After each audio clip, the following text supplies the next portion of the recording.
Let us rise. Let us bow our heads.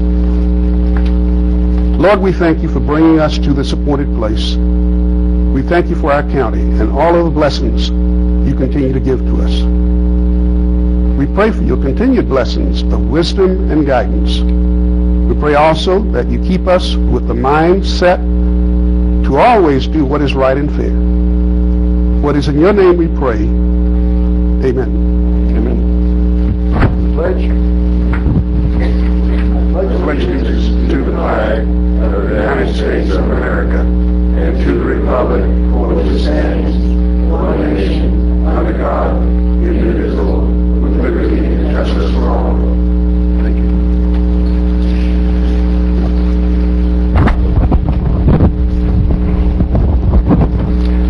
Our first order of business is the approval of the agenda.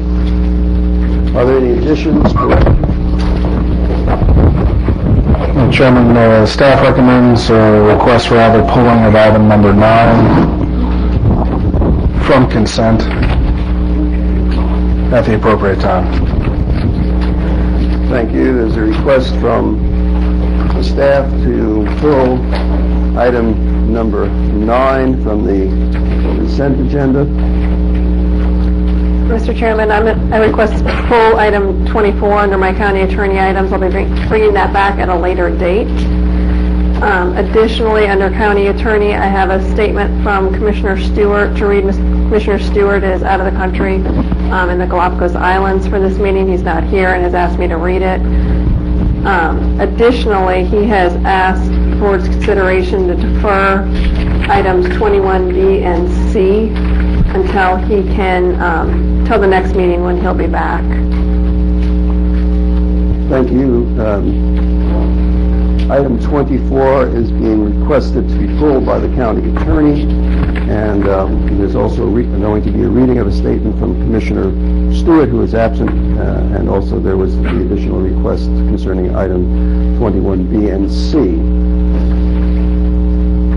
And one last item, I believe there's a request to move item 14, which is the school board's item, up to be right after public hearings so that Mr. Duggar can make the school board meeting. There's a request to move item 14 to appear after the public hearing. Yeah, before the awards and presentations. Before awards and presentations.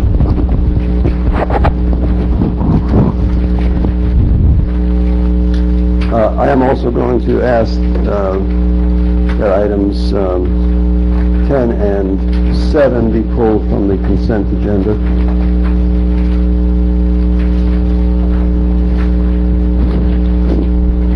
Mr. Chairman, I have 3 brief announcements, and I also wanted to have item 7 pulled, which you've done. Okay, great.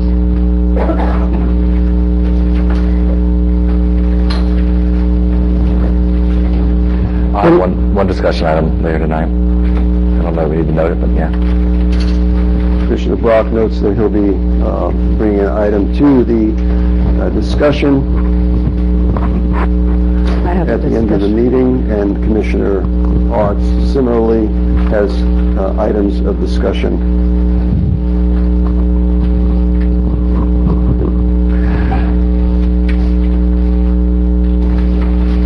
Any further changes, amendments to the agenda? I would entertain a motion to approve the agenda. So moved. Second. With the revisions, motion made by Commissioner Brock, second by Commissioner Green. All those in favor signify by saying aye. Aye. Opposed? It passes unanimously. That's 4-0. Thank you. You want me the first item? I would like to just make a couple of announcements in the room. We have this evening Commissioner Brian Loge, where are you, sir? We thank you for your attendance, and I hope we do not scare you off. Okay. Thank you. And there's also sitting in our audience the esteemed Mr. Tom McPherson. We're delighted in your attendance, sir. Thank you. Okay. And with that, we'll proceed to our first public hearing. Thank you, Mr. Chairman. This first is a request for the board to conduct a continued public hearing. You began this public hearing at your last meeting. There were some changes recommended to the ordinance, and we're bringing it back. It was continued to this date and time certain. This is to adopt the proposed ordinance amending the Wakulla County purchasing policy to provide a local preference as outlined in the proposed ordinance. The local preference would be 5% of either the bid or points available in an RFP situation for a business that has their principal office located in Wakulla County. If there is no one located in Wakulla County that has their principal office here, it would be 4% for a business with a fixed distribution point or an office here, but not their principal office, and have employees present. That would be a 4% local preference. And then if there is nobody meeting those criteria, there's a 3% local preference under the same conditions for our neighboring counties. With that, go ahead. I move to conduct the continued public hearing and adopt the proposed ordinance amending ordinance number 0816, including the Wakulla County purchasing policy. Second. Motion by Commissioner Art to conduct the public hearing and to adopt the proposed ordinance amending ordinance 08-16, including the Wakulla County purchasing policy, and seconded by Commissioner Brock. Okay.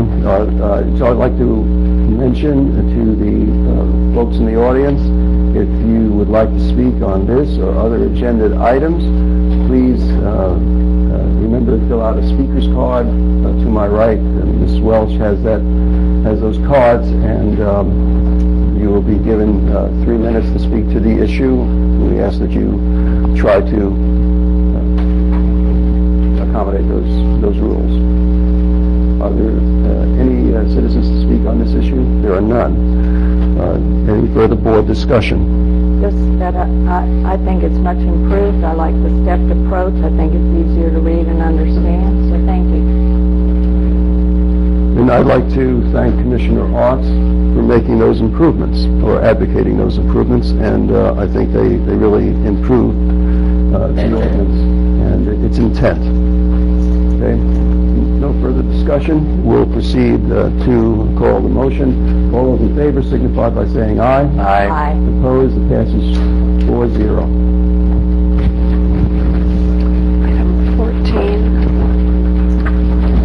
And now we're going to address the item 14, which was moved to this section of the agenda. Item 14. This is the request for the board approval to adopt a resolution which would authorize the supervisor of elections to place a referendum on the November 2010 general election ballot concerning the school board's millage. And Mr. Donner's here, I believe. Good afternoon, Commissioners. I'd like to thank our staff for requesting moving this up for our public hearing we'll be having a few minutes down the street, and thank you for granting that agenda. Just a few words, not want to spend a lot of time. In 2008-2009, the legislature took away from the school board a quarter meal and put it in the local required effort. That is required for us to levy, or we run the risk of losing about $18 million worth of funding from the state. The following year, they also took another quarter meal from discretionary millage that the board was allowed to levy just by a vote such as you do, and took that where it had to be passed by a supermajority. Okay, last year the board did approve that. They will take that up tonight for approval, and also they've indicated they will approve it and place that on the agenda, because now for that to happen in fiscal year 2011-12 and 12-13, the voters will have to approve that. Now, the quarter mill has been levied by the board for the last 16 years. So this is not a new millage, this is a continued millage that just requires voter approval. It will still also require a supermajority vote of our school board, which is 4 or 5 members, in order for that to be levied. Okay, this past year, it raised about $325,000. The state matched that with $375,000. And this year we expect the same dollars to be generated by this quarter mill. Okay, this will mean about $25 over the average property owner in Wakulla County. But that is a millage that they've been paying now for the last 16 years, so it's not a new tax. It's continuing the ability of the board to levy that. And we would encourage all voters to vote yes on that referendum on November 2nd at the general election. Okay, also tonight you were asked to the commission to place that on the ballot. We've been in communication with Supervisor Wells, and it is in the proper form. Also, your attorney has reviewed that and worked with us to provide it, and we certainly appreciate their help. So, any questions, I'll be glad to answer those tonight. Any questions from the board? Move to adopt the resolution authorizing the supervisor of elections to place the .25 critical operating needs millage on the November 2010 general election ballot. Second. Motion by Commissioner Brock and second by Commissioner Green.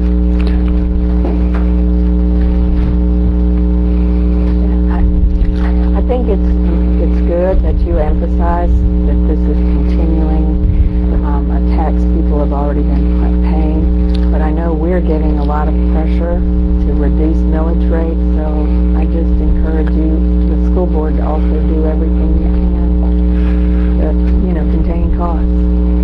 Yes, ma'am, we will. And one of the things that we also have to do is still meet class size reduction, which is mandated by a constitutional amendment. Okay, this $700,000 brings, just put it just as bluntly as we can, if we lose that $700,000, then we're going to cut positions and programs at our school system. And our school system is recognized as being one of the top school districts in the state. It's because we've been very frugal with our money over the years. To cut 700, just to put it in teacher dollars, that would be 15 teachers we'd have to cut. So that's one of the issues. Again, it's not a increase in millage, it's a continuation. And we would certainly hope that everyone would want us to maintain our school system, because it is recognized as being one of the major factors in people coming to Wakulla County. And we'd like to maintain that. And we certainly appreciate not just you approving this referendum, but also those considering endorsing this quarter mill for the school board. Thank you. Thank you. Are there any citizens to speak on this? There are no citizens to speak. Is there any further board discussion? There is none. Call for the motion. All those in favor signify by saying aye. Aye. Opposed? It passes 4-0. Thank you, Mr. Doyle. Thank you.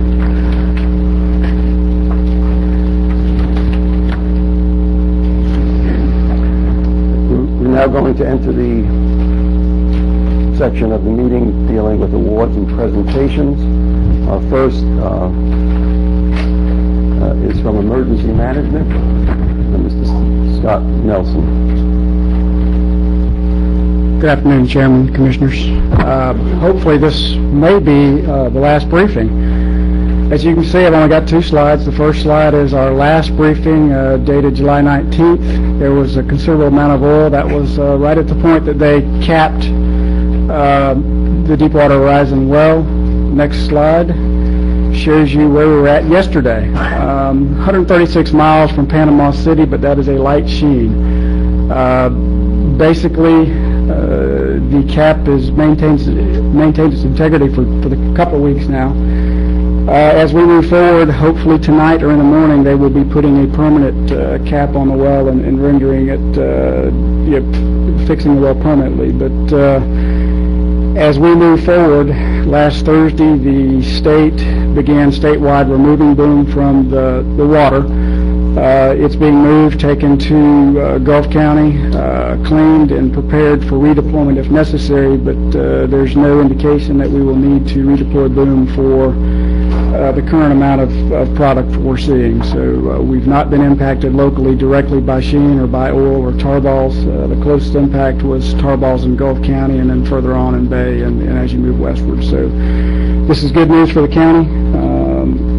We still anticipate there to be a presence in the county by both BP and the Coast Guard. And with that, we've got Commander Andy Murray is transitioning in, replacing Lieutenant Commander Ron Cottadale, and Marines Law Enforcement Specialist Vance Wood has come in operationally, and he'll be here for a few weeks. So anyway, we've got, it's a transition to move from an operational role into a recovery role, and that's certainly good news for the county, and again, underscoring the fact that we have not been impacted directly by oil. Do you have questions? Yes. Well, first, if this is your last briefing, I wanted to thank you for the long hours and the outstanding job that you did positioning our county well for this. But I also want to ask about the monitoring for long-term impacts, especially the impacts of the dispersant. There will be longer-term monitoring that goes on. The VOO program will continue to monitor short time. From then, there will be monitoring by DEP and other agencies to see if there are any long-term impacts. And right now, a lot of that information is unknown. So that's why you're going to see a continued presence from both the Coast Guard as well as BP. And the BP Claims Office, we're being told, will be here for another year to two.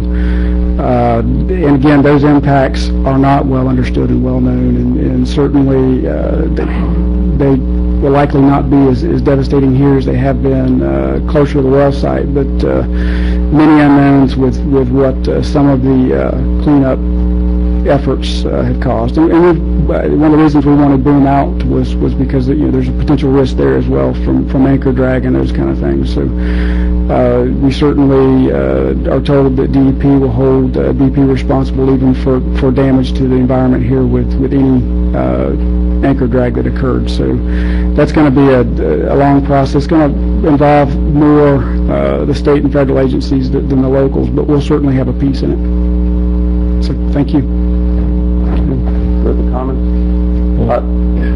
I would like to echo Commissioner Otz's words, and I don't want your head to get too big. You've heard it many times, but if anyone was able to see what you did during this crisis at the various meetings representing Wakulla County, making sure that we not only were at the table, but we were well represented. We were, I think, in the best possible preparedness that our county could have asked for, and in large part that was due to your leadership, and we thank you. Well, thank you. And we had a lot of other county partners that were at the table, and it was certainly we're all fortunate that this didn't impact our county directly, and there are others that weren't so fortunate. So thank you. Thank you. The next item is from the traffic safety team. Mr. Scott McDermott, Chief. Mr. Chairman, with your permission, I'll invite the rest of the team up to join me. Captain Jones.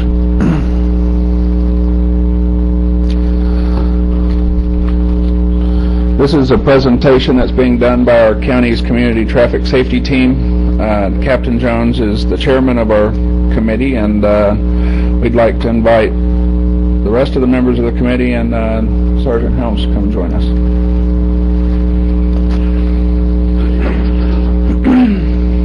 The community traffic safety team, we have an item a little bit later. We'll tell you a little bit more about our group.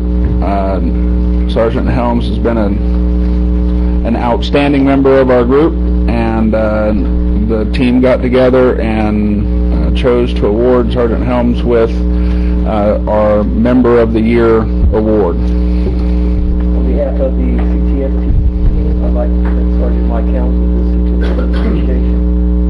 Sergeant Helms was nominated by the other team members as the 209 Member of the Year for his dedication and commitment to keeping the streets of Wakulla County safe.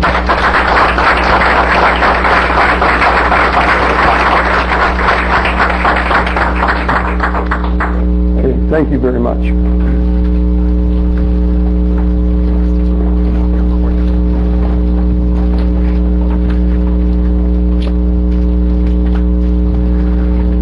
Our next item is commuter van pools.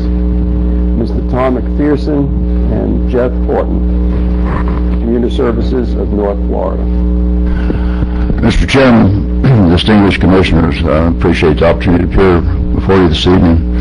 I'm Tom McPherson. I reside at 137B Taft Drive at Shell Point, so I'm a Wakulla County resident also.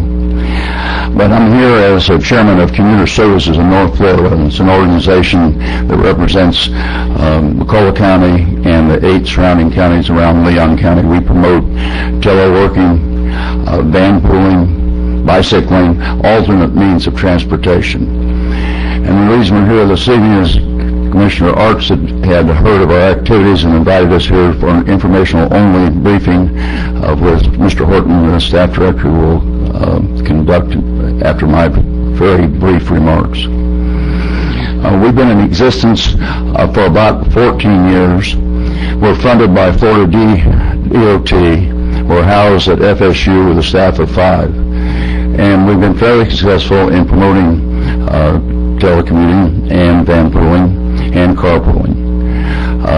Not as successful as we'd like, but for every car that we get off the road, it's a noble adventure because we're reducing the carbon input, we're reducing the traffic on the highway, and all of you that travel up 319 every morning and come back every night, those 5,000 cars that exit from Wakulla County, 99% of them are what we refer to as SOVs, single occupancy vehicles.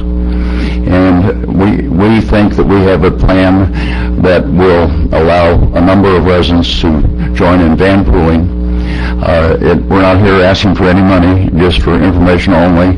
We have a plan that will allow people to ride to Tallahassee to designated points, and at just half the cost of the gasoline, not counting other ancillary costs to operating an automotive vehicle. We hope that we can get some participation out of Wakulla County, and we know that we're not going to be a substitute for additional road construction, and we're certainly not objecting to 4-laning of 319. We're very supportive of those notions. But for every car we do get off the road, that means that we have more room, and the air is a little cleaner, and the environment's a little cleaner. So with that, I'll let Jeff take over. And again, thank you for your time, and hopefully this will be informative for we will be advertising in the local newspaper and other forms of communication about how to avail yourself of these vehicles and how it's operated. We subsidize over half the operating cost of the vehicle, so it's going to be a nominal cost to the individual person that avails themselves of the ridership. Thank you. Thank you, sir. Thank you, Commissioners. I'm Jeff Horton, Executive Director for Commuter Services in North Florida. I'm going to jump ahead a couple. It's not working.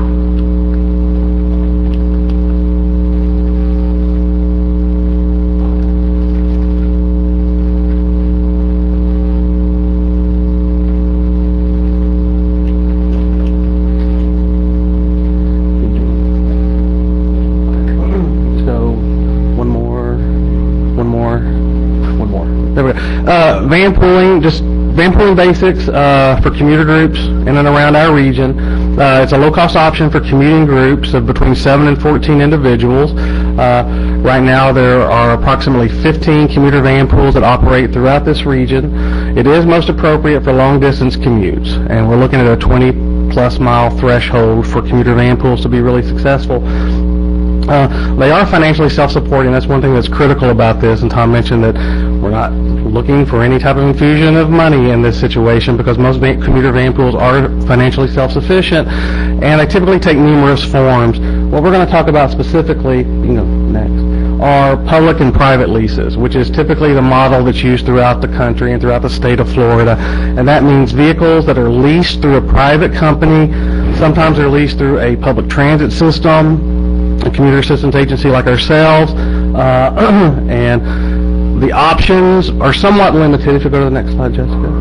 In a typical leasing situation, and I took Crawfordville to Tallahassee as an example, it's 1,000 miles per month, approximately, to commute from Crawfordville to Tallahassee. In a traditional leasing arrangement, the vehicle lease is $945. Fuel estimate's $140. The cost there of a little over $1,100. That's typically shared by the commuting group. So depending on the number of participants, of course, that number will vary. Go to the next one.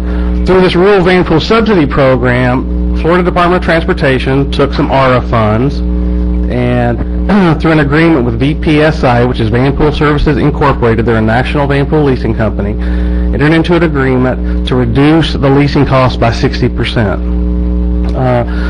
Conditions on that program are that the van pool has to originate or end in one of Florida's 32 rural counties. Wakulla falls under that category, so residents in this county do qualify. It's a month-to-month lease agreement. The leasing cost does cover the vehicle, maintenance, insurance, and access to a backup vehicle when available, and no special licensing is required through this program. This is a comparison. The table on the left shows what typical costs were when we apply the rural subsidy to it. You can see that cost drops dramatically. Okay, so there's definitely a 60% savings there. That $500 savings or $500 cost would then be distributed amongst the van pool group. Here are just some estimated costs from origins within Wakulla County. If we look at St. Mark's, and these prices are based on a minivan. We find that as people are more dispersed throughout the county, it's harder and harder to get those 14, 15 passenger van pools anymore. Minivans are more appropriate to the size groups we're talking here. But even from St. Mark's, someone who uses this on a routine basis, their monthly cost to commute to and from Tallahassee drops to about $75 in a van pool of 7. Next slide. Just for comparative purposes, someone driving alone, and the numbers on the left are based on AAA estimates. So someone driving alone is going to pay approximately $380 a month just in commuting costs. Through this program, it's $84. Over the course of a year, the savings is anywhere between $3,500 to $4,000. Next slide. Some additional incentives in this program. There are startup costs for commuter groups who are interested. We're paying those costs, those initial startup costs, so there's no initial outlay of funds.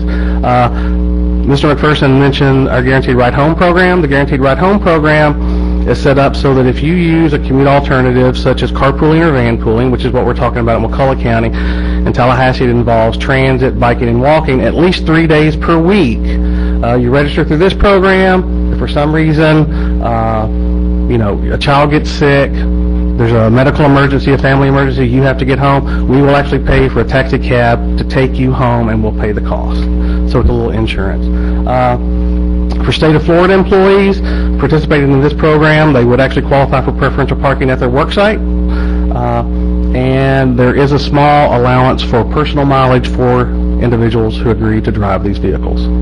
I think that's it. Oh, marketing efforts. We will be undertaking some significant marketing efforts in the Wakulla County area in the next month. These are some of the things we're looking at. Advertising, of course, but we're also going to be looking at employer-focused efforts. We're working with state agencies within Tallahassee so that when individuals are receiving this information on the home end, they're also getting it on the employer end as well. And so a lot of the state agencies are already setting up focus groups and presentations for us. And one of the key elements, and I put it here under marketing, is park and ride lots will become a critical component of this, so that individuals have a centralized location to meet and go to and from their work location in Tallahassee. And I do think that's it. So if you have any questions about this program, I'd be more than happy to Questions from the board? Mr. Brock? I want to thank you for the presentation. You said you were, Mr. Tom McPherson said that you'd like to have Wakulla involvement. What would that take for Wakulla to be involved? A lot of it is we know that there's some skepticism sometimes when it comes to programs such as this, and we know from time to time citizens may be asking questions about, well, is this legitimate, type of program, and just kind of being a support system there for us would be phenomenal. We've discussed some kind of strategy with Commissioner Arts as far as who to reach out to within Wakulla County, Wakulla.com, of course, Wakulla News goes without saying, and it's just providing that kind of additional support and credibility to what we're trying to accomplish here. We have numerous carpools that function in and out of Wakulla County on a daily basis. We're just kind of taking that one step further to van pooling, and then of course the next move up from that will be transit, in the near future. And we know that's been under discussion in the past. So these are all kind of options that feed one another, and let's make a much better transportation options for residents down here. Commissioner Ross? I think this is so exciting, and with the subsidies, it's really a low-cost option.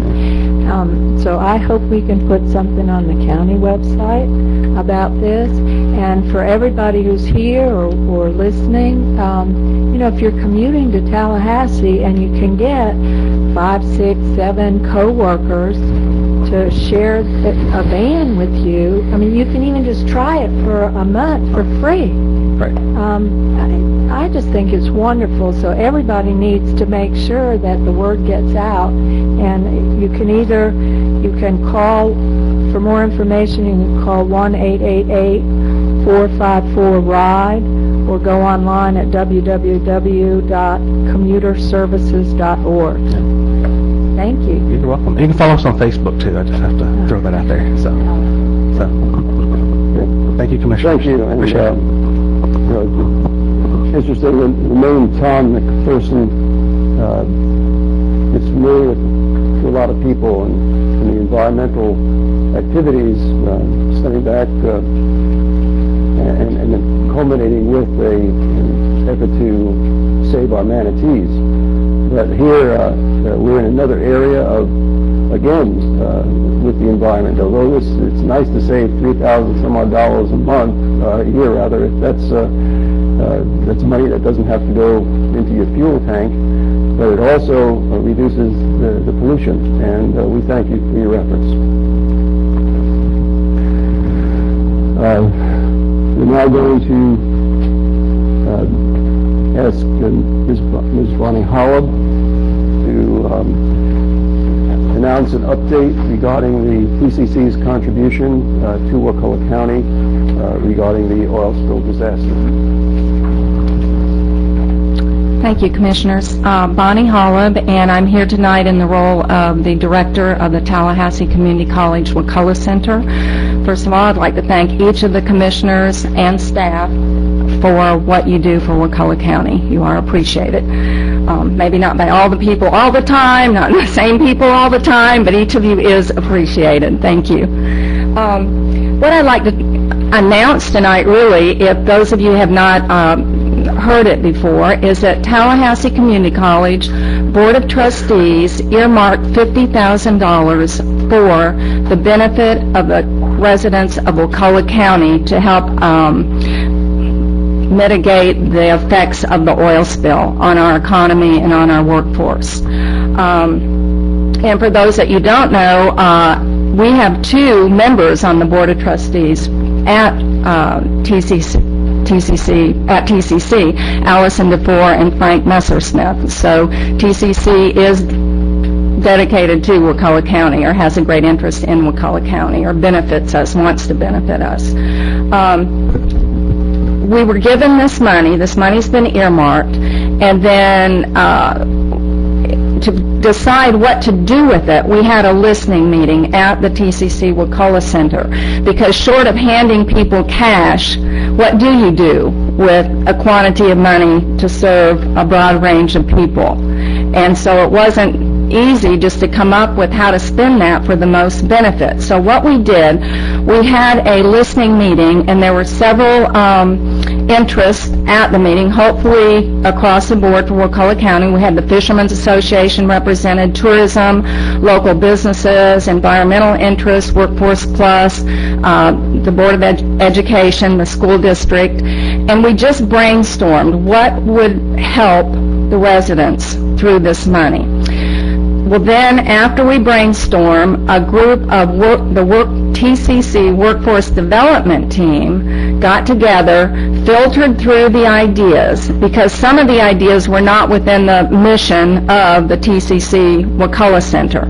Our mission is workforce development. We do not, at this point, offer 4-credit classes, and I can explain that at another time why, but I'm not giving up on that. But we are workforce development, so our classes are for professional development, workforce development, non-credit. We can do certificate-type classes, and then a wide range of the types of classes that the community would like. What we offer is should evolve from what the community needs, and that's what we're trying to do. So we went through the list, and it seemed that a lot of people wanted computer classes, from basic computer up to higher level computer. So we decided between now and November to offer free to any resident of Wakulla County the computer classes that we can offer there. I have a list of what they are this evening that we'll leave here, but they range from basic to social marketing to internet marketing to Word to Excel to QuickBooks.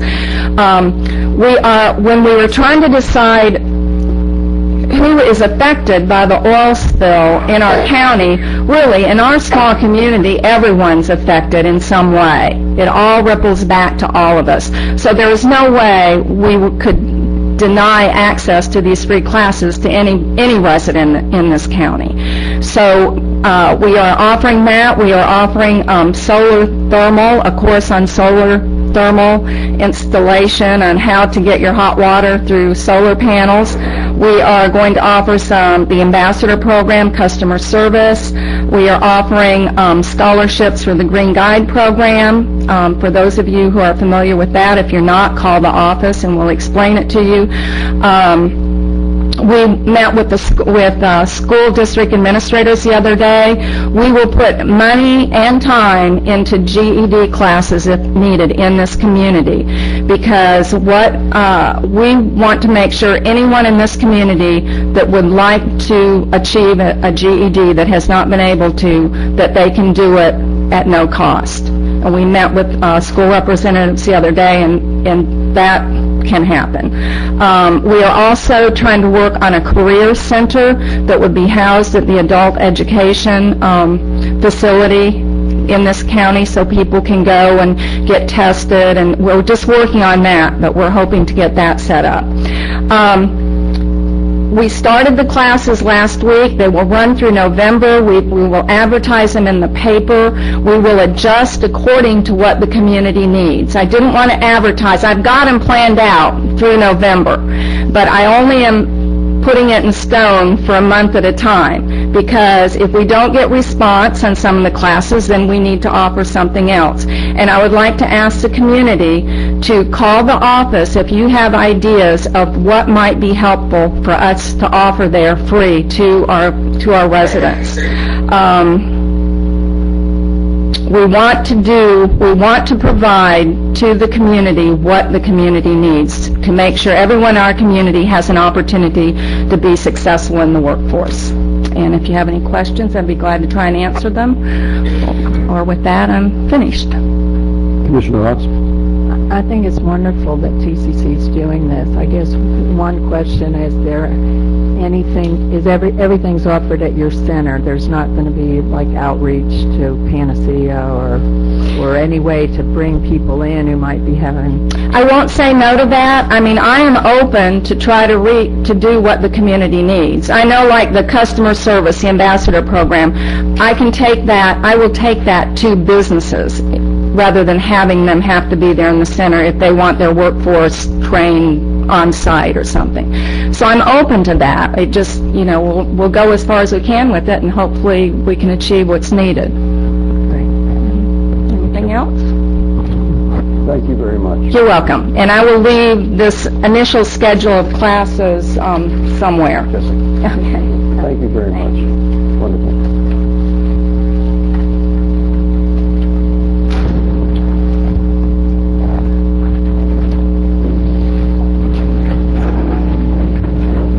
If you're looking at the agenda, the item citizens to be heard appears here. Citizens to be heard will take place starting between 6:30 and 7 o'clock. We try to establish that so that people can come, and if they want to only appear for citizens to be heard, they don't have to look with how much. Was there another item on? Yeah, I had 3 short announcements. Oh, under this. Okay, thank you. I just wanted to make that announcement for citizens, and that again, to fill out a speaker's card if you intend to speak on any item. Sure, Commissioner Watts. Okay. First, I wanted to announce that the Supervisor of Elections is conducting the logic and accuracy tests. This is where they test the voting machines that will be used in the primary election to make sure that they're counting ballots correctly. And that will be on Wednesday, August 4th at 9 o'clock. The public is invited to attend if you want. Also, I wanted to issue a public thank you to Rick Frazier and Mark Dick with the Workforce Development Center at Tallahassee Community College. They wrote a wonderful grant for this county. It went in last Monday, and I mean it's a great partnership between TCC, our county, and the school district. And I'll talk more about it at the discussion section, but I just wanted to say how grateful I am to those 2 gentlemen for all the time they put into writing this grant application for us. And then my third announcement, I know a lot of people are here to talk about Mount Beezer Road, and I just to make sure everybody knows, I also have an agenda item on this subject that will be later at the meeting requesting a workshop.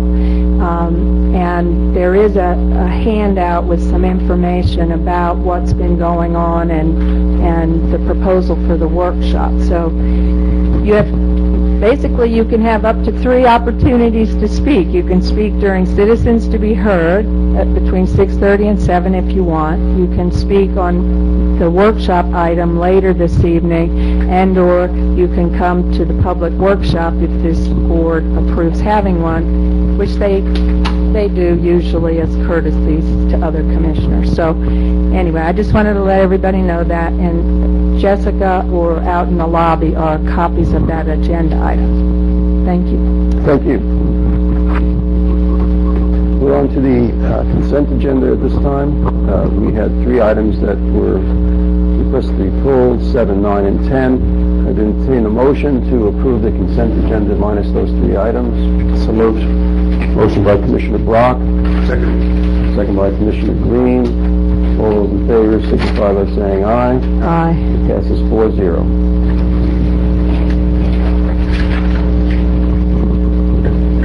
Commissioner Arts, would you like to speak to number 7?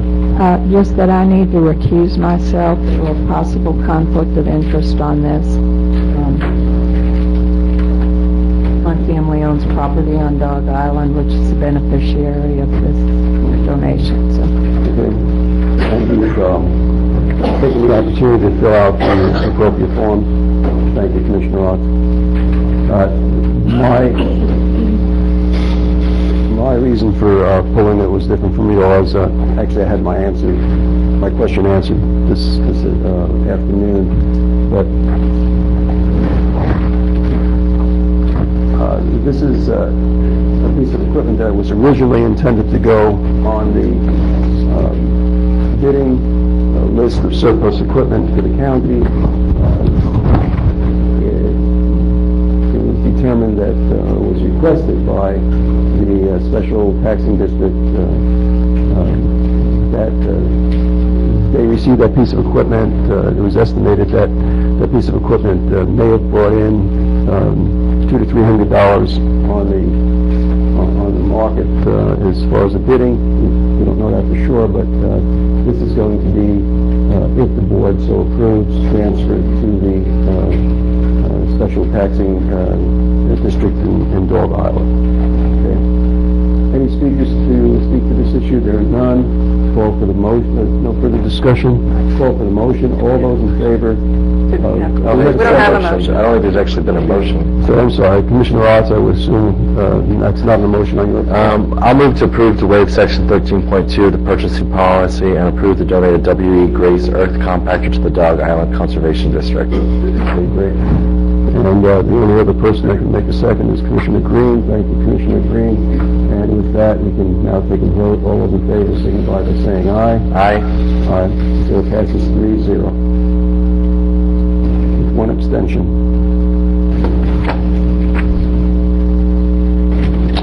Commissioner, next item is item number 9. This was, staff had actually requested that this be pulled. It's a request for consideration acceptance of a status report from your community traffic safety team, and I think Director McDermott had some comments on behalf of the team that he wanted to make. Yes, sir. Thank you, Mr. Chairman. We just wanted to basically advise you and the public a little bit about the community traffic safety team and some of the projects that we're working on. The update was provided to the board, but I did want to talk to you real quick. We're going to be bringing an item back to you at the next meeting regarding speed limits in front of the community center and the daycare. Our team chairman is Captain Jones from the Wakulla County Sheriff's Office. We've been working with traffic calming devices, and our community traffic safety team is developed by State Department of Transportation.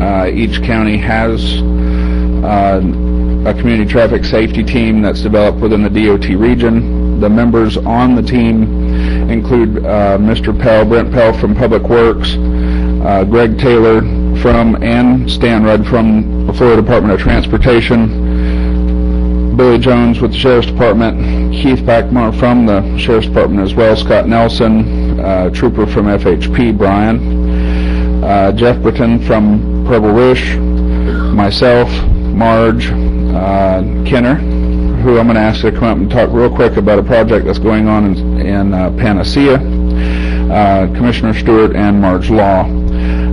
The main purpose of pulling this was to make sure everybody knows that there's a community traffic safety team website through the Wakulla County Sheriff's Office, and that there is a link on that website in order to provide information to the community traffic safety team if members of our community go through, find intersections, speed limits, turn lanes, anything dealing with the traffic within our community, and would like to provide information back to the team for us to address that and bring recommendations to the board. And there's one other project, if Marge would come up and just very quickly talk about a sidewalk project that the team is looking into in Panacea. DOT has been looking at the Panacea area in regard to sidewalks on Highway 98. And this is very important because these folks at Summer Trace Apartments use their wheelchairs, and there's at least 8 of them, use their wheelchairs on Otter Lake Road, which leads to Highway 98. Once on Highway 98, they're in their wheelchairs to go to stores, the post office, and so forth. And you can imagine how dangerous that is. The Sheriff's Office has also placed a speed trailer by Summer Trace Apartments to hopefully slow up the people who speed on that road, because evidently this happens quite often. And this also is dangerous to these folks in wheelchairs. So we are very happy that the sidewalks is in the planning stage, and we feel that the sidewalks and the speed trailer will definitely help these folks and other folks in the area. Thank you. Thank you. Thank you, Mr. Chairman. We'll be bringing that project as well before the board with the team's recommendations on how to move forward. Thank you very much. Thank you. Move to accept the status report from Wakulla County's Community Traffic Safety Team. Second. Motion by Commissioner Brock, second by Commissioner Arts. Are there any speakers on this item? There are no speakers. Any further board discussion? Seeing none. Call for the motion. All those in favor signify by saying aye. Aye. It passes 4-0.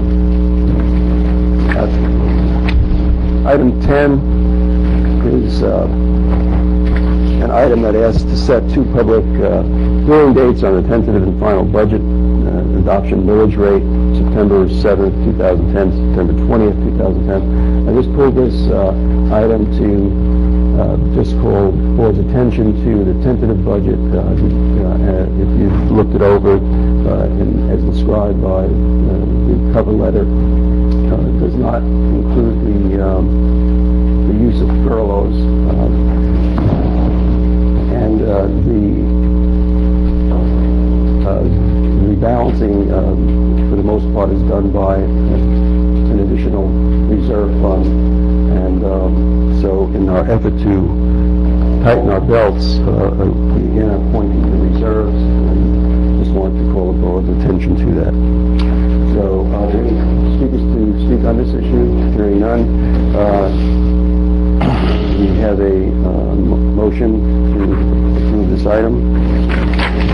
Move to approve the setting of two public hearing dates on the tentative budget for Tuesday, September 7th, 2010 in the County Commission Chambers and Monday, September 20th, 2010 in the County Commission Chambers. And the second, there's been a motion by Commissioner Brock, second by Commissioner Arts. For discussion, call for the motion. I don't think the motion included 5 p.m. Yeah, at 5 p.m. I apologize. Thank you. I realize that's, yeah. Thank you. Call for the motion. All those in favor signify by saying aye. Aye. Okay, passes 4-0.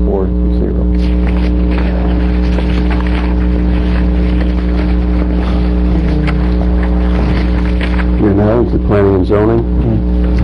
Thank you, Mr. Chairman. I'm going to ask Assistant Administrator Lindsay Stevens to walk us through these two items. Good evening, Commissioners. Item number 12 is an application for road name change. This is RN 10-01. It's presenting a change from the current road name of Bilbo Baggins Drive to, and it says in the agenda request Anahanga Trail, although I believe that isn't it Anahanga Circle, or is that the other one? That's the other one. Okay, so this one is just straight up Anahanga Trail, so we're right. Currently, this property is, this roadway is a part of the Hobbiton subdivision, which is actually over on the west side of the county, just north of the Coastal Highways intersection with Martin Luther King Jr. Memorial Road. You can see up on the PowerPoint the Wakulla River and the location of Bilbo Baggins Drive. This subdivision was platted back in the November 18th, 1968. It's about 50 feet of right-of-way, and it's 1,948 feet long. Currently, this roadway has been improved with gravel, as well as there's some limestone columns out on the property and some markers. The applicant for this road name change is Jeffries H. Duval, and the applicant owns 20 out of 23 of the subdivision lots that front along Bilbo Baggins Drive.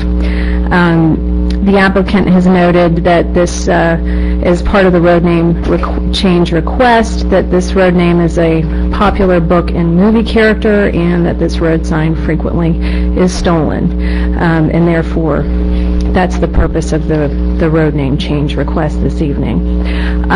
The county sheriff's office E911 coordinator has been consulted and actually has approved of this road name change, and I believe Ms. Langston is here this evening and to answer any questions that the board may have. We don't receive these types of applications very often. I do note that the Planning and Community Development Department has not received any written or verbal responses to the mail-out notices that were sent, and this evening is the only public hearing for this road name change. Staff's recommending option 1, which is to adopt the resolution changing the road name from Bilbo Baggins Drive to Anhinga Trail. I move to vote to adopt the resolution changing. We did reply. Right, but there has to be a motion in the second. We will entertain your speaker's card. Thank you. Okay, I move to adopt the resolution changing the road name from Bilbo Baggins Drive to Anhinga Trail based upon the Planning Department's recommendation. Second. Motion by Commissioner Arts and a second by Commissioner Green regarding the application for road name change. Citizens to be heard, Mr. James Ford. Thank you. Thank you. Commissioner and Commissioners, my name is James R. Ford, side 2029, at North Meridian Road in Tallahassee, Florida. I am the first property owner in that subdivision. I chose to move in that subdivision because of the vision of Elise Duval and Richard Dunham, who at that time impressed me with the value of the property and the fact that that property required getting copyright approval from Tolkien, who is the author of The Hobbit. Many of you may not know the story of The Hobbit, but all of the people at the beginning of that are characters in The Hobbit. The streets, all of the streets in that subdivision are streets that were named in that story, The Hobbit. So, I am on a corner, and I presently own a lot across the street on Bilbo Baggins. And I've been there since, as the first residents of that subdivision, is me and my family. So we are here to oppose that name change, but we are also willing to accept a modification in that name change. Well, I probably can show you this. If you will notice, everything you see in brown is my property. I'm a major shareholder in Hobbiton. To change the name of Bilbo Baggins to this bird that I can't pronounce the word creates for us a problem because it changes the character of the initial mission of the organization. Yeah, thank you. If you're rubbing against it, you'll do better that way. Okay. And that's why we're here this afternoon. We do not have any real objections to Mr. Duval's section of Hobbiton being named in the name change. But we vehemently oppose to that section that belongs and is adjacent to my property, to my lots, because they are on Bilbo Baggins. That was the way they were platted at the time. That is the way they are in your records here, and I do not wish to have that portion changed. From that corner down to where his gates are, if you could put the plat up there, I could better show you what I'm talking about. Yeah.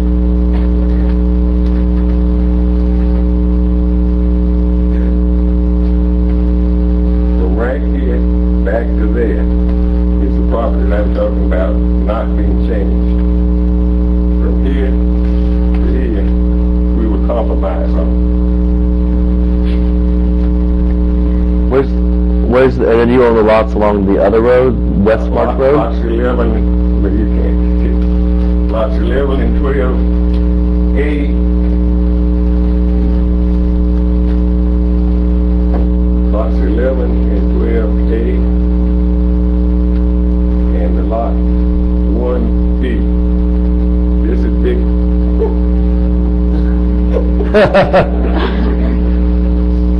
This is Westmont. And this from here to here is the property that we would not like to be changed from Bilbo Baggins.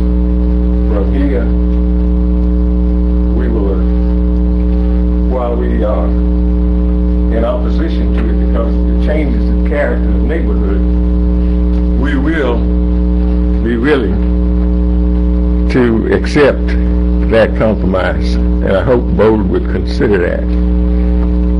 There's one question I do need to ask for me to be an intelligent property owner, and that is the name change that's requested here. What does it do to the ingress and egress of all the people who own lots in our section of the subdivision?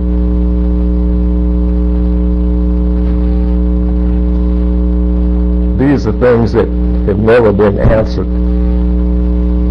That does affect us, because this is a through road from 98 to Richard Creech. I don't think there's any intent, or there is nothing dealing with... Nothing but the name. Nothing but the name, correct. Okay. And how many lots in this subdivision do you own, if I might ask? Do we own? Yes. Probably 30. And they're on the West March Road? Well, but the corner. Those are in Brown. Yeah, the West March Road are all his. That's what I was thinking. And then I guess that intersection there is what he's concerned with. But there's a section there that I've showed you on the chart that is not on Westmont. Do they front Westmark or Bilbo Baggins? He has several that front, like on the corners, and one that fronts Bilbo Baggins. Thank you, sir. Pass that down, please, Commissioner Brown? Is it okay to pass it down? Yeah, sure. I want you to see what the problem is. Yes, please. I have a question for staff, actually, a couple questions for staff. Are there any other citizens? Well, Commissioner Hutz, please. Okay. Were you aware that this gentleman was not in support of the name change when you made your recommendation? And I'm just asking. No, I don't believe we I received... want to correct that. I was in the office, all of your office, last week, and in the planning and zoning office. And while I didn't bring it, I did have some information from the planning and zoning department relative to this issue. So I thought that you were well aware of the fact there was opposition to this change, because I personally was there, and I had also made some inquiries as to when you as individual commissioners would perhaps be available at what times at the office over down the street. So I have made considerable effort for this to be, for you to be knowledgeable of what's going on. I was shocked tonight when this was being just passed, and no one seemed to know anything about my opposition to it. Well, I'm going to withdraw my motion, but I still have... Okay, sir, if you just take a seat for the time being, and then we'll, if need be... Thank you so much. Thank you very much for your information. Commissioner Ross? Yeah, is Mr. Dutro, is that the gentleman's name who would come here? Duval? Mr. Duval? No. Is he here? No. Yes. Okay. Come on down. excuse me. Do you, Well, as you come, I have a quick question. Isn't there? I thought there was an Anahinga road already.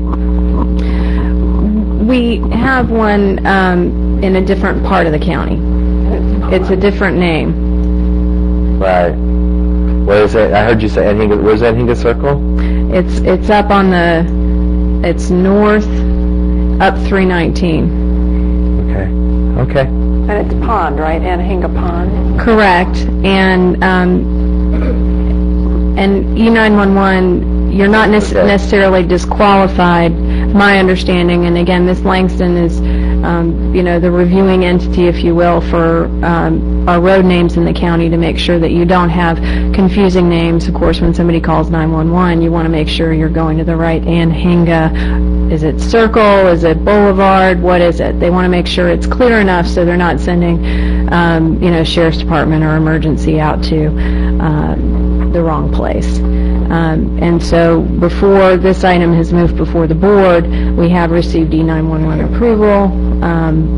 Don't believe that that's based on the fact that it's a different name and it's in separate parts of the county, that is, it's clear enough. The other Anahinga is actually High Street out, go Aaron, and then before the school, and then you make a left, it's okay. Okay. I thought I should have looked. I thought there was another road similarly named next to where Manatee Way is on here. There was one more road right there. I could just make that up in my head. There's some columns out on 319, 98. And I believe, do you have a picture of that? Of the columns? Yeah. This is the columns coming in off of West March. You're thinking, Commissioner, and they've named a subdivision or some type of development back there, Anahinga something. Okay, no worries. Yeah, I had a question for Mr. Duval. Could you explain your reasons for wanting the name changed? Is it only because the sign keeps getting taken, or do you have other reasons? That's one of the main reasons, but also the fact that it would seem to be more in character with the Wakulla River and Wakulla County, as opposed to Bilbo Baggins' way. I mean, I know the originally when it was first developed, it was a popular book and popular character. In fact, it's so popular that people keep stealing the names. And I've been down there for over 35 years, and we've never been able to keep a sign up out on US 90. It just disappears every time they put it back up. Okay. So I'm concerned that if we had an emergency personnel may not be able to find the place. Well, we certainly need a sign there. I guess my question is there a way we can have a permanent sign, so that it's in cement or something, rather than a street sign?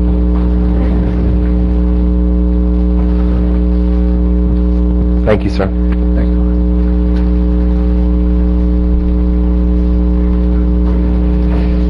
We have a person dedicated full-time doing nothing but signs, and they're replacement signs. And the vandalism with the signs, we got a call from the Sheriff's Department a few months ago. We got like 50 signs were just piled up in one location in the woods. So so it's not just with this sign; it's across the county. And so there's no way to. We try things. We try to with the type of fasteners we use, but no, because most of these signs are in rural areas and it's not like you have street lights and heavy traffic that people can work on them, and it typically just break them off or take the whole post. So it's nothing you can do other than I guess put a sheriff's deputy there for an extended period of time. But no, but this is a considerable problem all over the county. Thank you. Well, I'm withdrawing my motion because when the item came to me, I thought it was the property owner along that road wanted the name changed and that staff was recommending it, and I wasn't aware there was opposition to it, so I think we maybe need to work something out. Motion.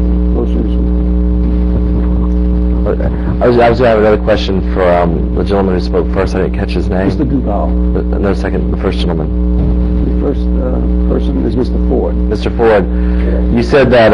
Please step up to the microphone. Could you come up to the microphone again? I have a question. You say that permission was granted by the Tolkien estate, or I guess at the time, I assume, I don't know if he's alive or not. I assume he's been dead for a while, right? Yeah. But that was the information given to me initially, and I thought if they'd gone to all this trouble to get the names on record officially, that they had done some homework and that it was legitimate. So to correct two things, to correct one thing I didn't say is I am the only initial property owner in the subdivision on that road. I am still, except my neighbor across the street, the only residents in Hobbiton. My place and the MAC office across the street are the only living human beings on West March and Bilbo Baggins. The Duvals are on the river. They are on none of those streets. They are right off on Troll Lane if you looked at it at the bottom there. And that was one of the concerns that I had of how that street, changing that to the new name, would affect Troll Lane, which is a Hobbiton name, and who's at the end of the river. I own the lots adjacent to it, if you will note, all the way up the river. So I'm a little baffled at what's going on. I have a question for staff, maybe Heather. In this thing we're doing, can you put the plat back up? Could we, what we're doing right now, could we change Anhinga Drive all the way to Troll Lane, and make change Bilbo Baggins to Anhinga to Troll Lane up to that point at this, and just be done with it, and let the other half still be Bilbo Baggins, so that the sign on Richard Creech Road would still be, or West March Road would still be Bilbo Baggins, but the sign on 98 would be Anhinga, and you'd be okay with that? I'm going to put in do anything they basically want to do. I just don't want right. that to change the nature and the intent of why I've invested all this money. Can we do that? Can we do that here at tonight's meeting? I think we would need to run that back through E911 and see if that's going to be a confusing issue of having your street name change in the middle. I can't. Okay. Sorry. Thank you. Thank you. So, as I understand the situation we have right now is, are we able to withdraw a motion without withdrawing of the second? Is that, Commissioner Green, did you withdraw your second? I will. okay. So we have no motion on the floor right now. Try something and let's see if this will work, and you tell me if I'm doing this wrong. Can we table this, have E911 look at that situation and bring it back at another meeting? You want to continue the public hearing to another meeting? Yeah, and have E911 look at changing the road. Do you want Troll, and you still like Troll Lane? You like the name Troll Lane? So what we could do what I would do is just take Anhinga, wrap it all the way to Troll Lane, and then have Bilbo Baggins run into Anhinga Road. That's what I would do. That's just me fixing things off the cuff. So, If you want to do that, I think you would want to continue. I'm not sure if August 16th is enough time, or if you wanted to do the first, continue it to the first meeting in September, sorry, lost a month, which is the 7th, because it's a holiday on the 6th. If you wanted to continue this till... I would make that motion. Second. There's a motion by Commissioner Brock and a second by Commissioner Arts to continue this item to a date certain, and that being September 7th at 5 p.m. in this room. September 7th, 5 p.m. This is Commissioner Chambers. Further discussion with the board. And Mr. Duval, could you come back up again, please? Mr. Duval, okay. Do you want? He hasn't filled out a card yet. Well, I'd ask that the cards be filled out. Are we catching up with that? Are you? And I don't know where you are. Do you own most of the property along Troll Lane, or is most of your property? I own most of the property on Troll Lane, yes, and my home is at the end of Troll Lane, right on the river. Okay. Okay. Well, would you be okay if we tried to maybe Bilbo Baggins in Troll Lane up to that point, made that all? That would work. All right. Lindsay, if you could, thank you. Other questions? No, I think If you could look at that, or have someone look at that. Okay. I'd just like to ask council, if this is coming back, is it coming back to us in the same form with the same name for the name change, or is it coming back to us with the option of doing something different than what's here now? It sounds like we're continuing it. I'm just concerned about what are we continuing. Well, I believe your ad was to name change from Bilbo Baggins to Anhinga Trail. So we're going to, unless we re-advertise, come up with a different name entirely and re-advertise, but we still have time to do that by the September 7th meeting as well. So whether we need to are you asking me whether you need to re-advertise this? Yes. We would make that determination based upon, I guess, the particulars of what gets worked out. And after we hear from E911. Yes. Okay. Mr. Ford, you had some last thing you wanted to say? Yes, I don't understand what you just did. Okay, please come up here. You're not the only one, probably. But I think what we've done, Mr. Ford, is there is a motion on the floor right now to continue this, to see if possibly having Bilbo Baggins Drive have its name changed to this Anhinga up to Troll Lane, and is that going to be Troll Lane, or is that going to be Anhinga to the water? I was making it Anhinga to the water. And then, Anhinga. I thought you were going to do Bilbo Baggins to the water and then Anhinga to... Oh, well, I was saying it doesn't matter to me. I want to make it so that everyone happy. In my vision, it was Anhinga Drive all the way around to the water, and Bilbo Baggins just runs into Anhinga. If we're changing the name of Troll Lane as well, we're going to have to advertise, but okay, we can still, that's why I picked a date in September instead of the next meeting, because we would have time to do those kind of things. Okay, and what we have to determine is if this is going to be confusing or not for our E911, and if they say it's not workable, we're going to have to back off of this, and we would have to address it a different way. Lindsay? I think at this point, and correct me if I'm wrong, I may have missed something while we've been over here. Troll Lane, we're proposing changing that. And I believe, Commissioner, you were suggesting a portion of Bilbo Baggins Drive. The issue we have there is that since Bilbo Baggins Drive is one continuous road, we have to have it have one name.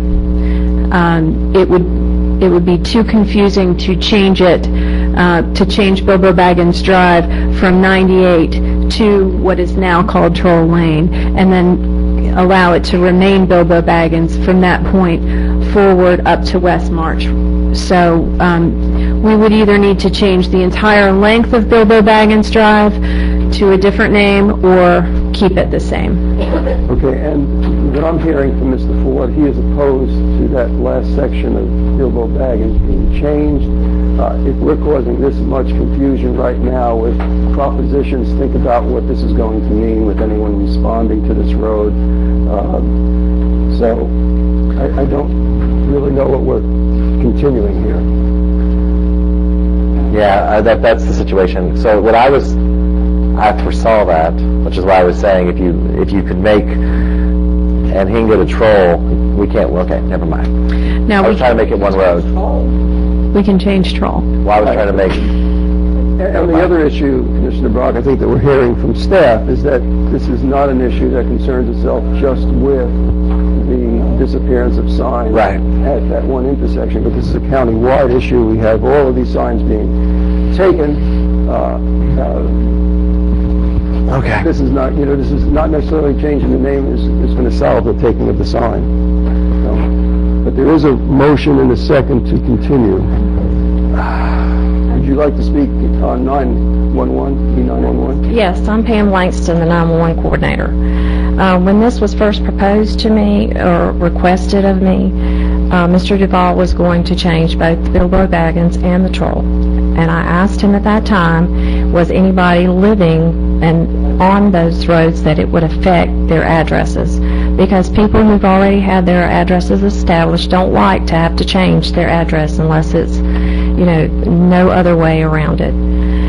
Like if you were extending a driveway and naming it because you've added more houses on it. That's a reason that they will comparably change their addresses, but most of the time they don't want to do that. People got used to, when we did the E911, we told them your address won't change again because it's your physical address.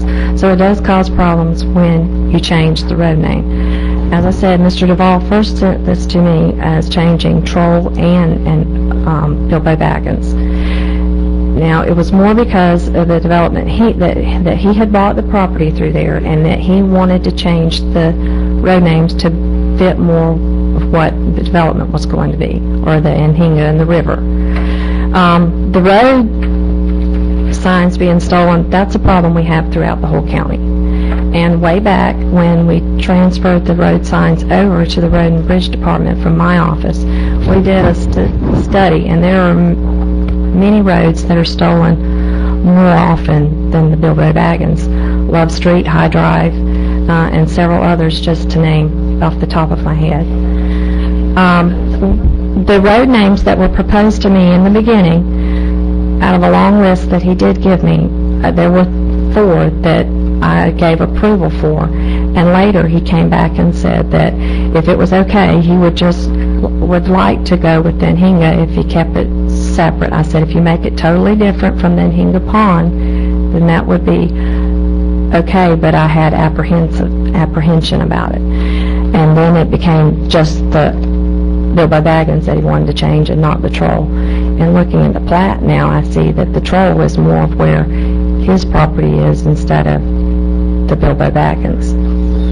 So I think it's a wise decision to table this and readdress it in a different manner. Thank you. Okay. Because this is a fork, I don't know. I understand what you're saying about this being a through road, and maybe the striping or something would have to be changed. But it seems like that could be, Bilbo Baggins could be continuous from here, and then a new road joining into it, just like Troll. At the fork, it's just the different roads joining in. Just something to look at. Okay. So the question before us at the moment, and this has taken about half an hour longer than I anticipated this conversation lasting when I looked at the agenda, is if we continue it, it's only if we can actually make it work, and we're being told we can't make it work, so then we can't really continue it, since we're being told right now. I mean, that's what E911 says. E911 says that we can't have Bilbo Baggins Road change its name mid-road, one way or the other. Well, you can, but you have to change the whole road. You can't just change a portion of it because we are adding all of it. Right, you have to change the whole road, right. Right, we get, I got that. So I'm going to move away from my tabling motion to a motion, I withdraw my motion. I move to not adopt the resolution retaining the existing road name to Bilbo Baggins Drive. Second. Okay,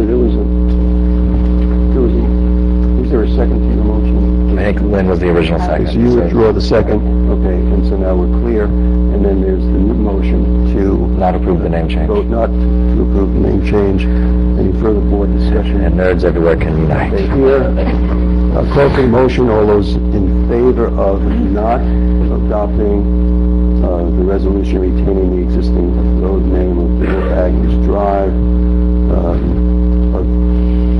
vote not to adopt the resolution and retaining the existing road name of Bilbo Baggins Drive.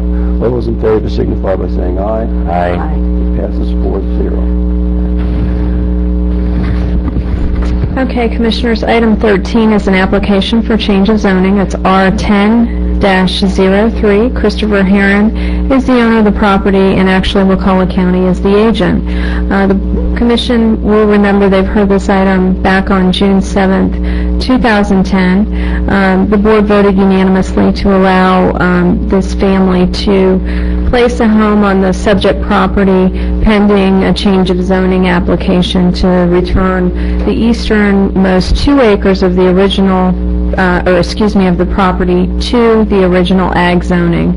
The property is currently split zoned. A portion of it is zone C2, which is our general commercial zoning district. And the property owners have sought to replace an existing mobile home with this single-family residence, which they're moving on site.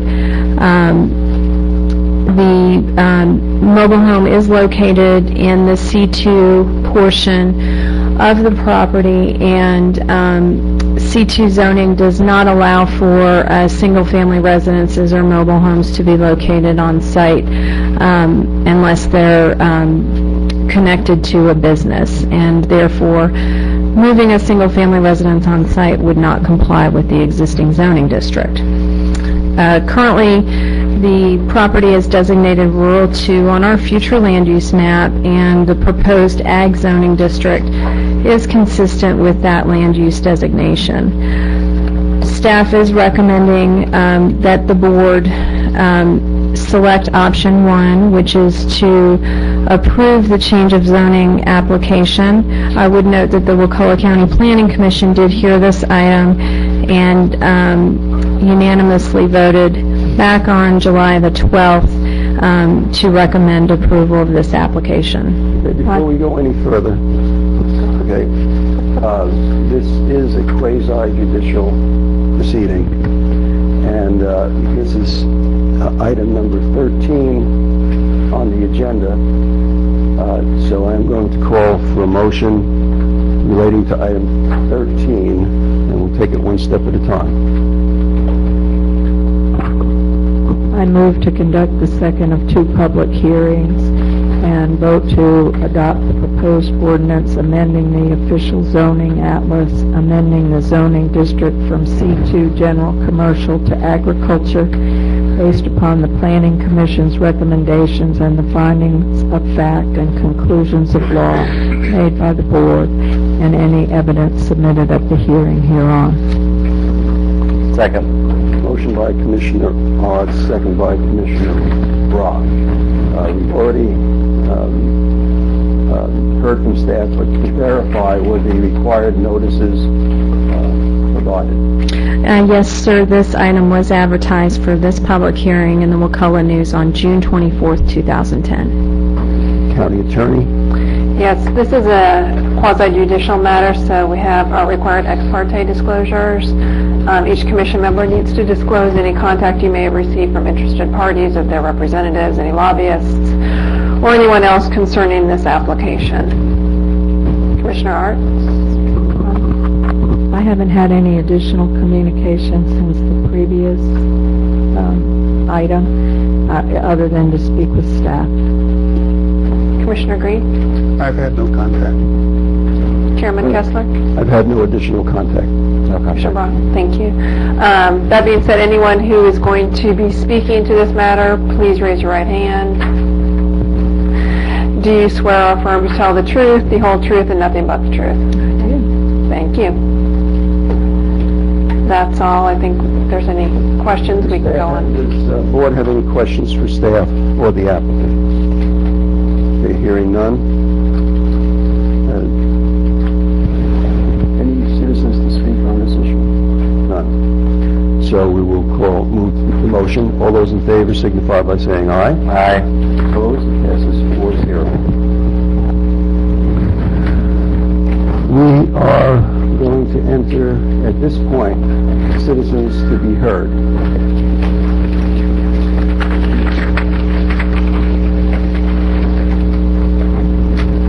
And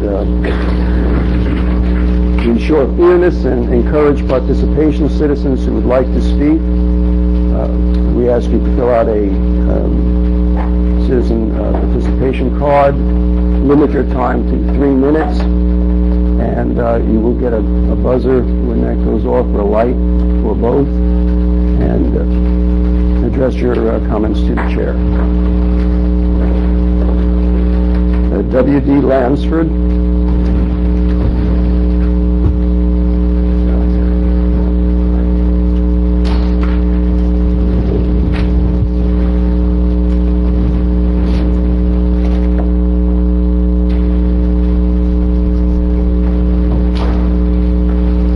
W.D. Lansford, Panacea. Thank you, Commissioners. I had the opportunity a couple of weeks ago to attend 3 workshops, which I found quite interesting. The third workshop was a change in MBSU from $60 to $100. Well, I understand that this was done because of a deficit of $800,000 in the personnel budget for the county administration. Now, I can remember when it was $35 and went to $60. And when it went to $60, paid off 2 notes for the fire trucks, bought 2 additional fire trucks, increased and solidified the emergency fund, bought additional personal equipment, and so on and so forth. And then all of a sudden we've got this $800,000 deficit. And at that meeting, also it was said that Administrator Pingree was applying for an additional grant, of which he was going to hire some additional firemen. Now, is this a tendency of what's going on, that we hire firemen on grants and then we get saddled with an increase in taxing on the citizens? Something's not right here. I understand, too, that when you change this rate from 60 to 100, that the charges to the small businessman will almost double. Well, I'm paying that, too. In other words, a small businessman is not going to absorb that extra cost. He's going to put it on his merchandise and pass it on to me. So, Commissioners, I would suggest that you reevaluate that and look at it and see just exactly why it is that we have an $800,000 increase and what we can do to take care of it. I know what I would do. I would suggest that Mr. Pingree operate within his budget, which you gentlemen, you commissioners, can establish. Now, I'm sorry, folks, but that's just the way I feel. Thank you. Thank you. Mr. Steve Calhoun.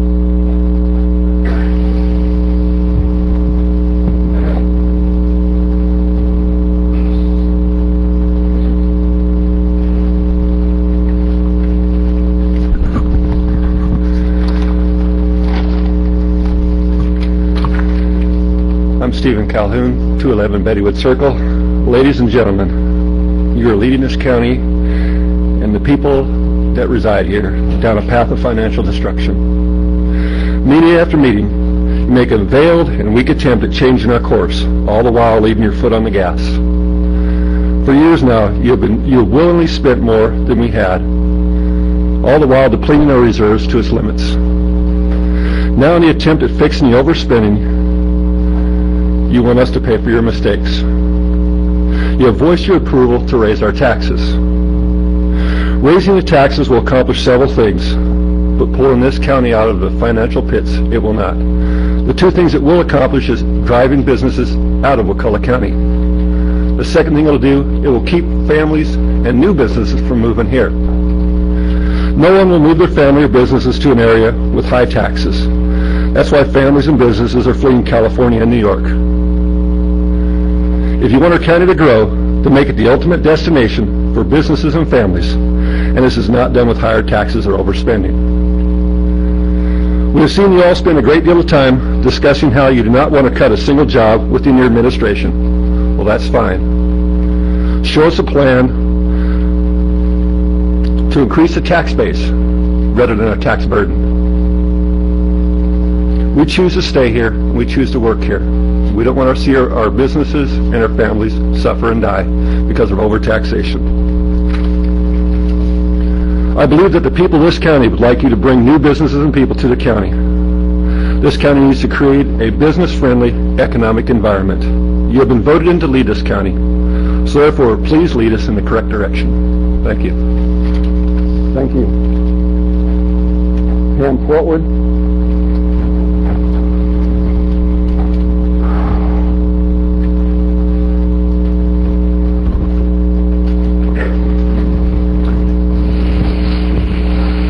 Good evening. I'm Pam Portwood.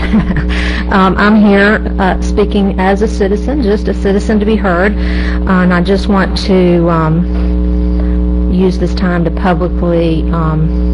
publicly positive. I wanted to just take a quick opportunity to thank Lindsay and her planning staff. I don't know where Lindsay went. For moving forward with the Crawfordville Town Plan. I attended the meeting the other night at the community center. I thought it was really well done, and it's been a long time, moving that process forward, but it's something that the commission and the community have both asked for, and so I appreciate staff for doing that. Virginia, I appreciate that you thought of TDC and made sure that I was included in the BP claims and the things that you're doing for the county so that the TDC can also be reimbursed for some of our time. Debbie, all of your help with getting me through the insurance nightmare.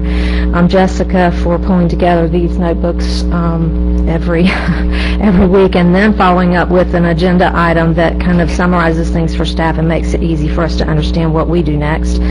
Tim, thank you for putting together the budget development book that helped me as a staff person develop my budget and turn it in the format that you needed. It was easy to understand, and I appreciate that. And then Jennifer also for always disseminating the gobs of information and emails that she gets on a daily basis to the people who might be able to use it the best. She gets it out to the various organizations, including TDC. So thank you very much. Thank you. Renee Calhoun.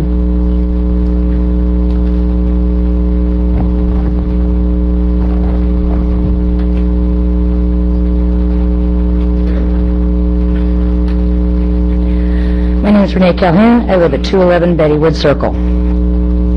Commissioners, I'm concerned that the county administrator and the housing director are continuing to mislead you, and you're allowing them to do it. Since the May 17th County Commissioner meeting, you've been repeatedly assured by the housing director that all is well within the weatherization program. In an email dated June 17th sent by Alfred Nelson to Commissioner Arts, Mr. Nelson stated that 20 of the 22 homes submitted in May had been approved by the Department of Community Affairs, and there are small but fixable issues. In a July 15th Wakulla County News article by Jennifer Raymond, Mr. Nelson states that 31 homes have been weatherized, inspected, and approved by the Department of Community Affairs. As you all know, I've made many repeated requests for documents, and I've asked lots of questions, and I still have many more unanswered questions, but here are some answers. In May, the Housing Department paid out over $80,000 to weatherize homes. In June, the Housing Department paid out over $105,000 to weatherize homes. That is only for the material and labor and does not include the employee salaries or any other costs. On Friday, I received an answer to a record request from the DCA for clarification of the number of homes approved by them for the months of May and June. Commissioners, the answer is none. Zip, zero. Commissioners, what we have here are not small, fixable issues. They are large and still growing, and you have got to do something to rein in this administration. Thank you. Thank you. Mr. Jerry Nuss.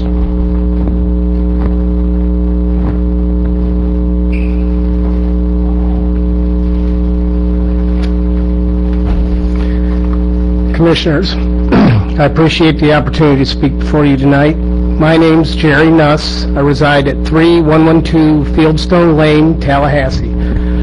I was the Wakulla County Weatherization Coordinator up till May 24th of this year, at which point I resigned for reasons disclosed in my resignation letter dated the same date.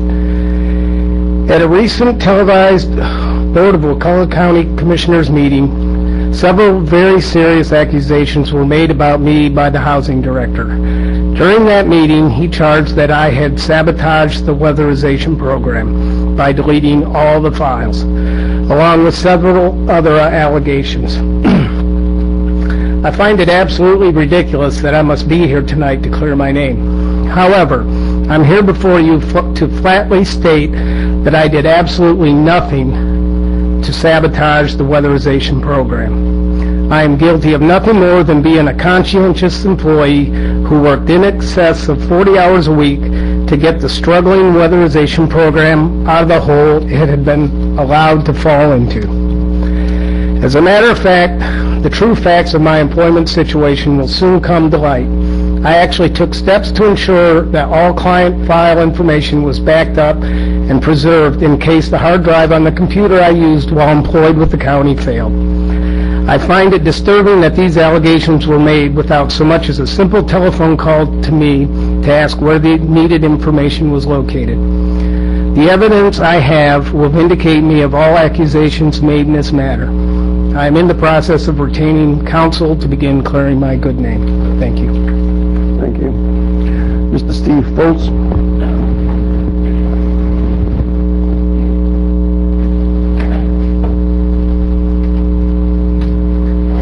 Good evening, Commissioners.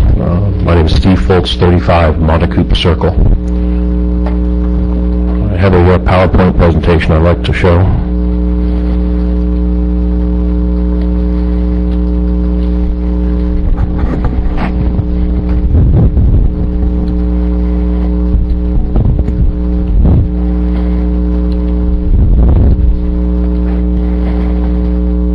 Connecting the Dots, Part 2.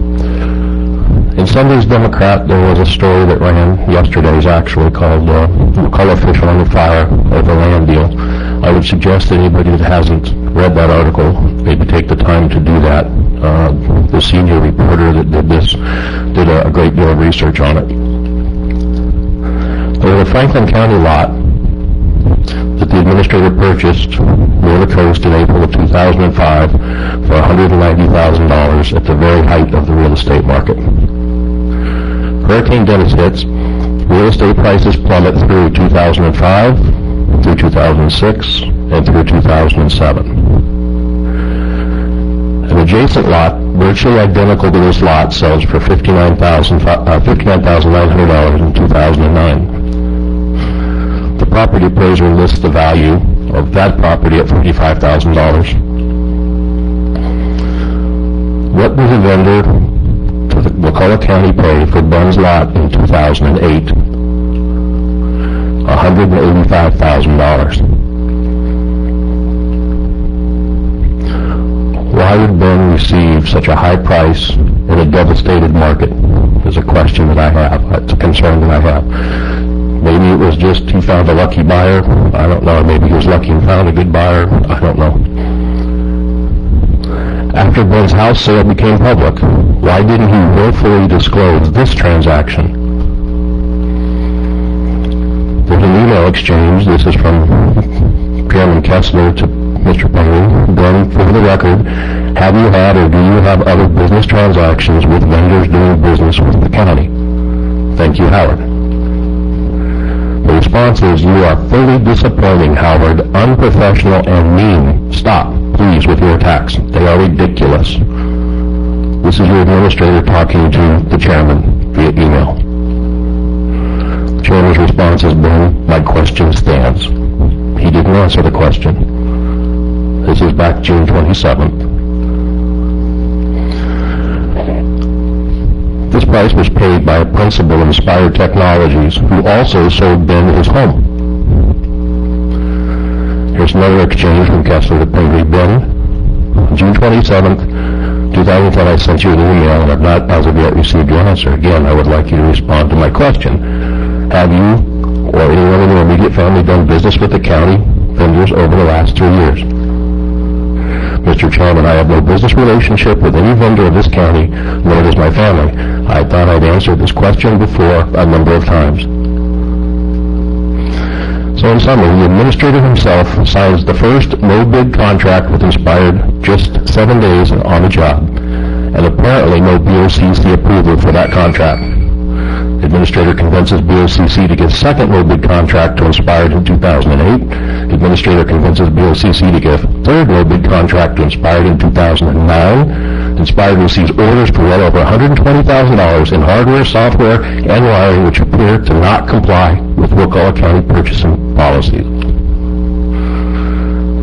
The administrator purchases the home from vendor, not disclosed. The administrator sells lot to vendor, not disclosed, even after the house sale surfaces and ethics questions arise.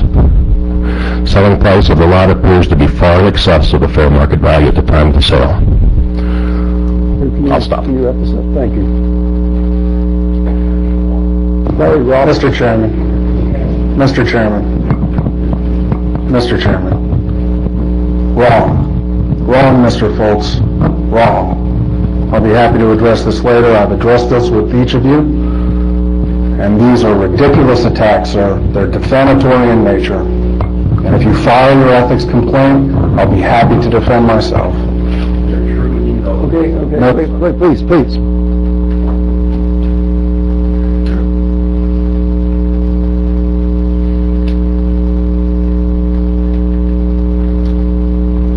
Okay, we're gonna take a 10-minute break.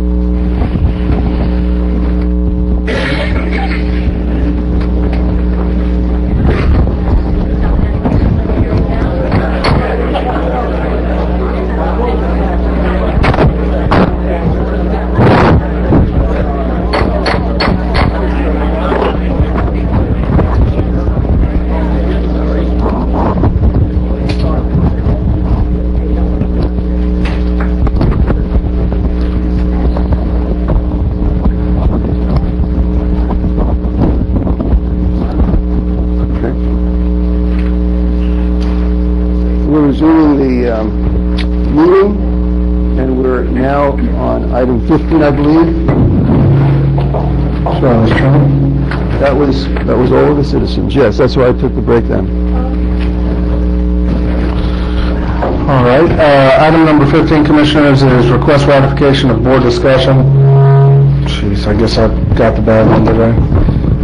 During the June 24th, 2010 workshop regarding the Wakulla County Community Center, update the board on facilities and courthouse relocation. I'm going to ask Doug Jones to come up. Doug's done a lot of work with this issue through the workshop and then beyond. He's got some good overview here. Doug? Good evening, Commissioners. As you know, we did have our workshop on June 24th, and things have been moving fast and furious since then. This agenda item will bring you up to date on the synopsis of what took place at that workshop, as well as the issues related to the relocation of the courthouse to the community center. As you know, at the June 24th workshop, we got excellent overviews from several entities about operating, their vision for operating the community center, including the Capital Region YMCA, Wakulla County Parks and Recreation Division, Volunteer Wakulla, input from the Agricultural Extension Office, and some written information submitted by the Boys and Girls Club of the Big Bend.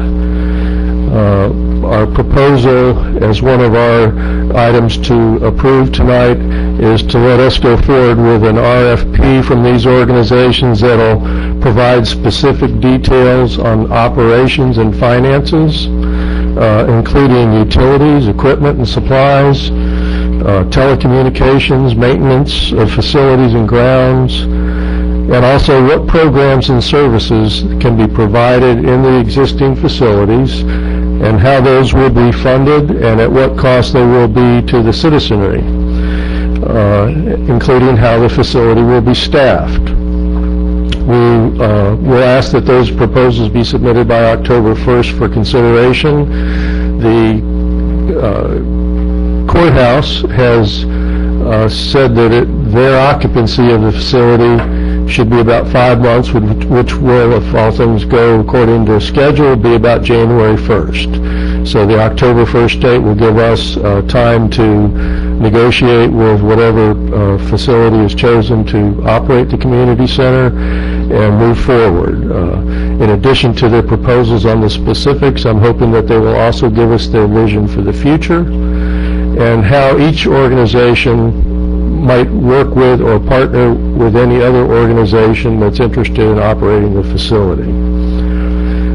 So that is a synopsis of the community center part of this. Now, on the update on the Wakulla County courthouse relocation, that has brought into play several things that we're trying to address, one of which is when that move takes place, there is no space for the probation department over in the community center or in the portable buildings that will be moved onto that site. We have located space in the BoCc annex, specifically the conference room would become an office for the file cabinets and one of the probation counselors. There's currently an office that is open that will become occupied that we can use temporarily for the other probation counselor. As of October 1st, it may be that another office in there opens up if OPS positions are eliminated.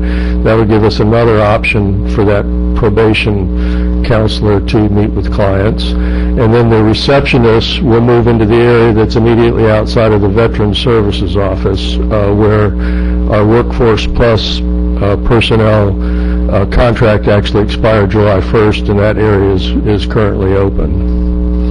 So I'm looking for approval to go ahead with that move. We've identified, I think, a solution to the telephone transfer that may cost little or nothing. Inspired Technology offered that today in an email to me in a phone conversation, with the exception of maybe having to identify, actually the phone units may already be in place there. So maybe no cost to this. It's just going to be simply forwarding numbers from the community center courthouse location.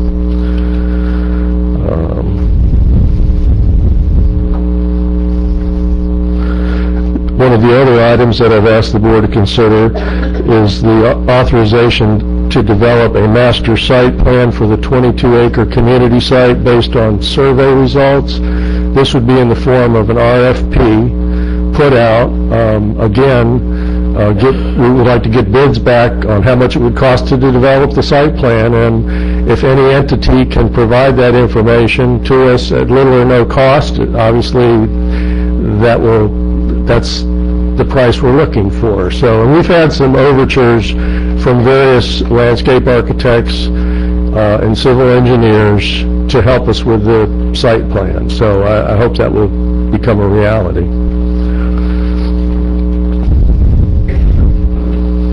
And then the final item is that there is some personal property located in the community center now that will need to be relocated.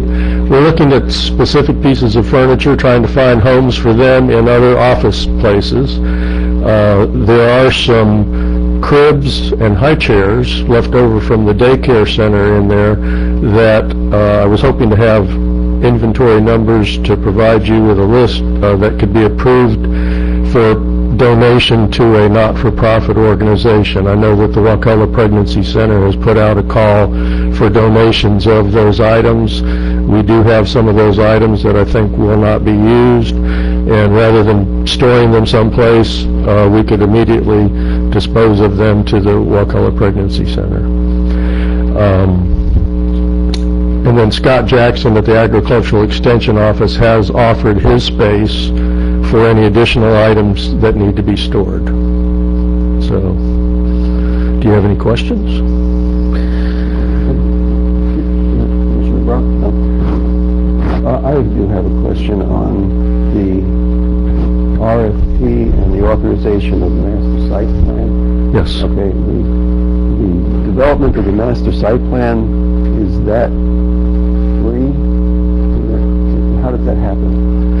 Well, we're going to ask for proposals, and we're going to ask for what we want, which will be a 22-acre site plan, which I envision to be a plat that will show us where parking will be located, where, in theory, a community swimming pool might be located, where a gymnasium might be located. It'll take into account stormwater and parking issues. As you know, we had an event there just 2 weekends ago when Dr. Ott spoke, and there was about 150 people in attendance at that event. And I noticed, I walked outside in the middle of that, the parking lot was overflowing, there was people on the grass. So I think parking will become an issue there. I'd like all of those things to be addressed in a master site plan so that we aren't trying to work around ourselves over the coming decades as the property gets developed. Now, there will be some cost associated with that, but again, we are going to ask for a request for proposals, which will include what the cost of providing that to us will be. And Doug, if I could just add, please. Commissioners, we're going to be bringing the RFP document back. We're just trying to get your approval to pursue to develop the RFP document. Are we at the point where we've decided what we want? I don't think we're quite at that point, but we're still gathering input on this community survey. We're going to make a push to encourage people after they go to the back-to-school nights for those who haven't done a community survey online, to complete a community survey, to give us a little bit more input. And that will certainly weigh into the development of the master site plan. Yeah, I guess.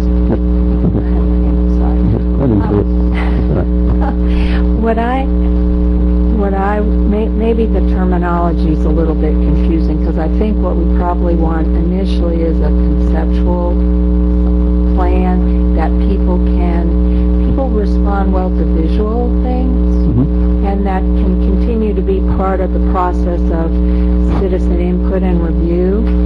Absolutely. And not a site plan where we're going to be, spelling out like what would, come to the board for approval for, construction of a project or something. So. Right, and I may not have used the proper terminology there, but this will be a planning tool. It'll be flexible. Will hopefully allow us to incorporate some of that vision into the comprehensive plan, so that when grant funds become available, we'll have a component that's normally required in a grant application, that it's something in our comp plan will give us a foot forward on those grant applications.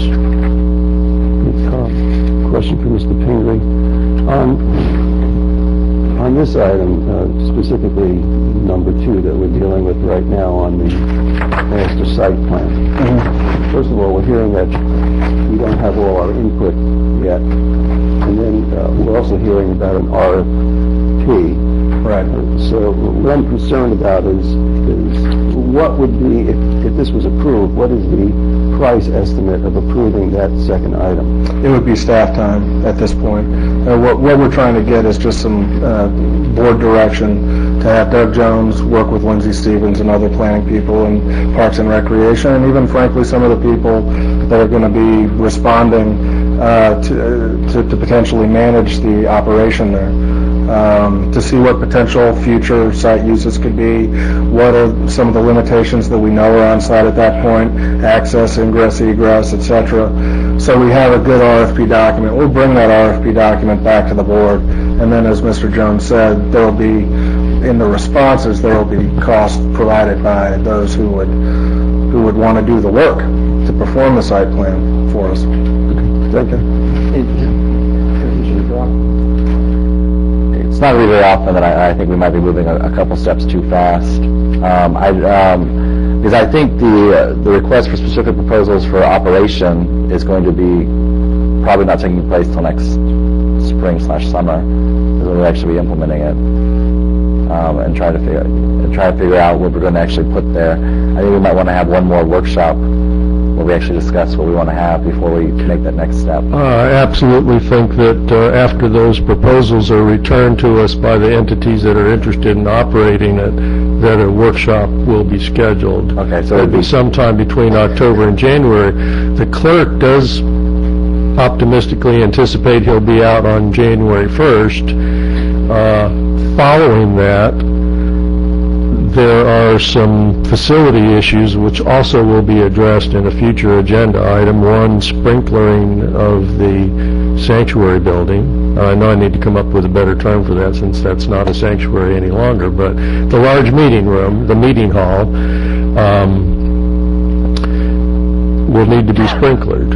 And that in itself will, I've been estimated $25,000 to $50,000 for a building for sprinkler system. I have no idea if that's correct. I'm just going off what I've heard. So that we would like to have completed before any community center entity begins operations as well. So what time? So you're anticipating having a workshop after the RFP is returned in October? Correct. Okay. All right. I move to authorize the activities outlined above in actions 1, 2, 3, and 4. Second. Motion by Commissioner Brock and second by Commissioner Parts for option 1. I'm a little confused on that last statement. The RFQs, you anticipate going out when? I don't, for the operations, RFQ, yeah. I hope to have those out in the next 2 or 3 weeks. Request for proposals, operational proposals. That'll give them 6 weeks to respond. And in your vision, what I'm understanding you saying is that these proposals will come back, they'll see what we have with the space, and they'll tell us how much it would cost and what they can do with our current space and facility. And then we decide from what they tell us what we actually want to see have happen. So what I'm hearing is that you're going to have the site plan in order before the request goes out, or no? The site plan is a separate process to guide the long-range planning. I don't really have it timed into this timetable. This is for whatever, if we just had the building the way it is now. Exactly. No other thing going on, then what would the proposals be to operate it? Exactly. And I would like to see us, I should have probably been more clear on that. The site plan, I understand it's a step we're going to need, so I'm approving it. I'd like to still have it follow our workshop where we decide if we want a swimming pool or not. I think that can easily occur. Yeah, so it's not something that happens. Hopefully we can bring that back at the same workshop where you all evaluate management models. Okay. Absolutely. Thank you, Doug. You're welcome. Appreciate all your hard work on this. Thank you. So we had a motion, and a second. Okay. So motion. All those in favor, signify, this is for option 1, signify by saying. The motion was for 1, 2, 3, and 4. Yeah, that's option 1. Option 1 of the suggested motion is to go with suggestions 1, 2, 3, and 4. That's all right. No worries. So we're removing the motion on option 1, which is actions 1, 2, 3, and 4. Yes. All those in favor signify by saying aye. Aye. Opposed, it passes 4-0. Okay, thank you, Commissioners. The next item is item 16, request board direction, potential change of zoning application for Emerald Acres. Assistant Administrator Stevens will walk you through this livestock-intensive issue. Yes. Commissioners, we provided you with the agenda request this evening, and it pretty well lays out kind of the background. Both your planning staff and your code enforcement staff have been working on this for a number of months. And I really appreciate, just really quickly the efforts of particularly Melissa Corbett in trying to corral this whole issue and bring it before the board. Back on January 29th of this year, the code enforcement section actually received a code enforcement complaint regarding the existence of horses and goats on a residential piece of property within the Emerald Acres subdivision. The code enforcement officer completed an inspection and looked at, determined that there was livestock on that particular piece of property and began looking, as a part of that inspection, at the neighborhood at large, and noted that there were, that livestock existed on other properties within the subdivision. Just for the commission and for the folks attending this evening, Emerald Acres subdivision is located, you've got Wakulla Aaron Road is down to the south, and I believe it's not shown on this map. You've got Ivan Road looping, I wish I had a pointer, that might help, looping around. But the Emerald Acres subdivision, primarily 5-acre tracts, and it's generally shown there in the highlight. The staff inspection revealed that almost half of the lots within the Emerald Acres subdivision contain livestock, and that's actually contrary to the existing zoning on the property. So staff began to speak with the county attorney's office about, potentially looking at some alternatives that may allow residents in this neighborhood to retain their livestock, so that we would not need to pursue other code enforcement actions against other properties within that neighborhood. Back in April, I just note that the building division received a petition from residents. There were 31 citizens from the area that signed this petition requesting that Emerald Acres be rezoned to a district which would allow for livestock to be located on properties within that subdivision. Staff looked at a few options for rezoning this property. The zoning districts that were considered were Ag, RR5, and RR2, all of which allow livestock as well as single-family residences. And what's being shown here in the heavy black line is really the Emerald Acres subdivision, and what we're bringing to the board this evening and proposing potentially pursuing an administrative rezoning for. After taking a look at existing lot sizes, land use designations, and existing uses within Emerald Acres, staff determined that the RR2, which is our rural residential zoning district, is the most applicable to the existing property lot size as well as uses out there in Emerald Acres. Of the properties, we have one parcel that would fall below the 2-acre minimum lot size threshold. That parcel is 1.64 acres. Melissa's pointing that parcel out. However, that property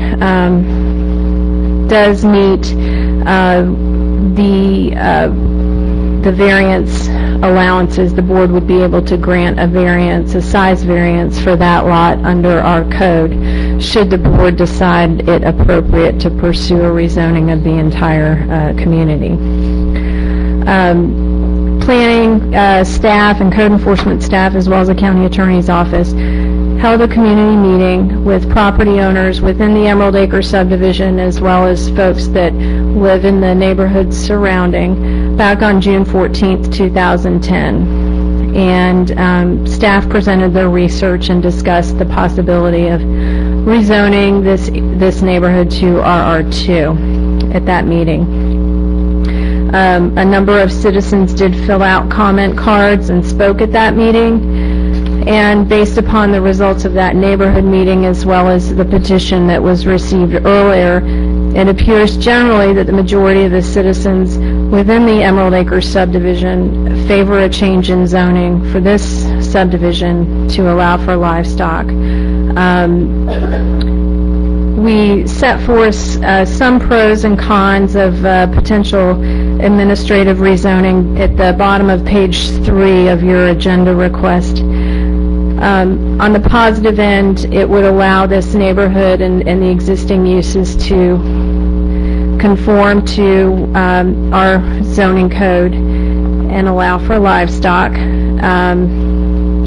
It would allow property owners to sell their property to another individual and have that same expectation of the new owner being allowed to own livestock and live in a semi-rural setting. Whereas if a rezoning of the area is not pursued, we will need to pursue code enforcement action. Some of these individuals may be able to show that they are a non-conforming use, which would require them to, it's a pretty high threshold for them to meet, but they may be able to show that they've had livestock on their property before 1985 and existed that use basically constantly since 1985. If there was ever a lapse in owning livestock on the property of 6 months or more, then they would not be a non-conforming use. And if they had purchased their property after 1985, they would not be eligible to be shown as a non-conforming use. And therefore, if they have livestock on their property, they would not be conforming to the Land Development Code. So, in any event, if the board has any questions, I note there are several citizens here this evening on this item. I don't know if they filled out comment cards to speak or not, but either Melissa or myself would be happy to answer any questions. Melissa's done a substantial amount of work on this issue this evening. So we're really seeking board direction as to whether or not we should pursue advertising rezoning of the Emerald Acres subdivision to the RR2 zoning district.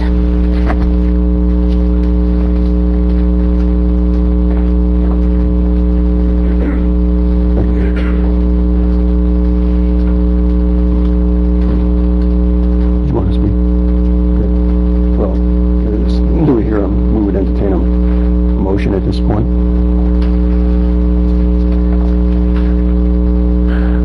Can we hear from citizens first? I know it's out of order. I can so do that if there's no objection from the board. Okay, let's hear from citizens first, since the board so desires. Mr. Wayne Mitchell.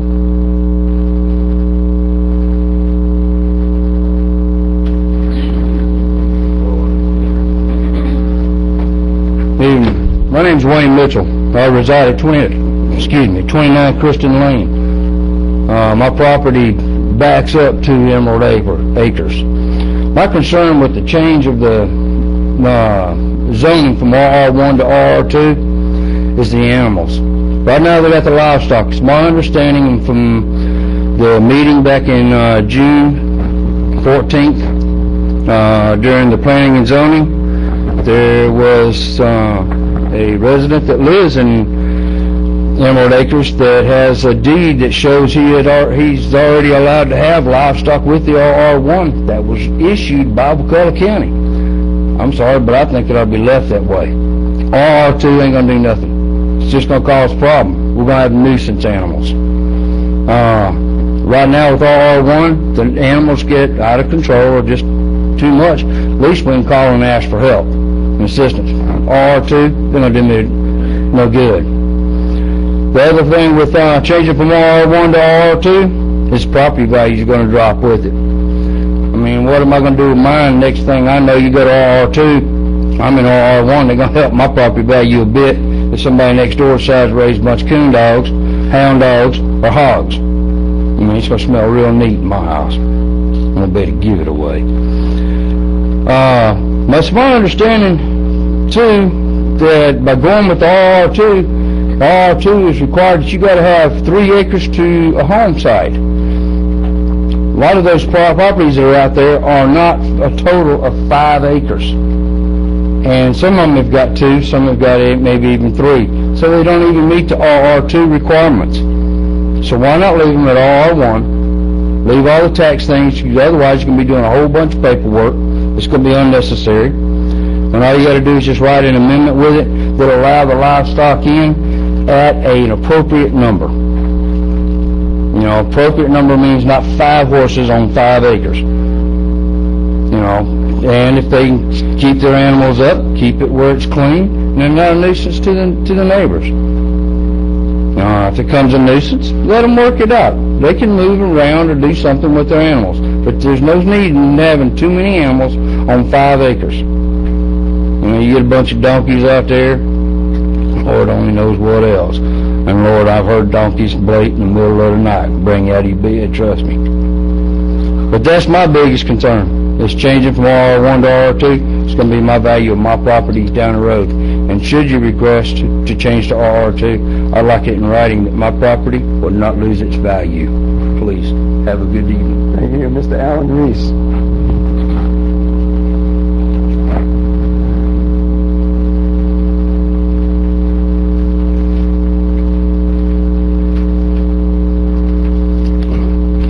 Alan Reese, 294 Emerald Acres Drive. Thank you for this opportunity to speak to this issue. I first moved in Emerald Acres in 1971. I've been there since before time began, and we've always been able to allow to have animals in reason, as long as they were not a nuisance. I was unaware in 1985 that the zoning was changed to an R1. I know it was probably advertised in the paper, but I was unaware that happened, or I would have said something then. I support changing the zoning to RR2 to allow animals, as long as there are, some restrictions as far as nuisance. Shouldn't be allowed to have a commercial operation. The animal shouldn't be a nuisance to other property owners, and it shouldn't be an operation that would cause adjacent property owners' property to lose value. But considering that, I would support changing from RR1 to RR2 so that the property owners could have animals in Emerald Acres. Thank you. Thank you. Ms. Faith Rayborn.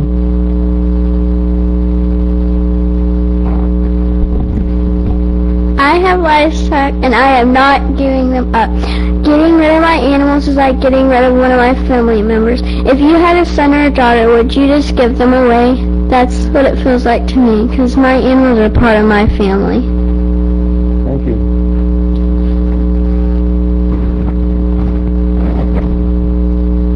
Anita Brown.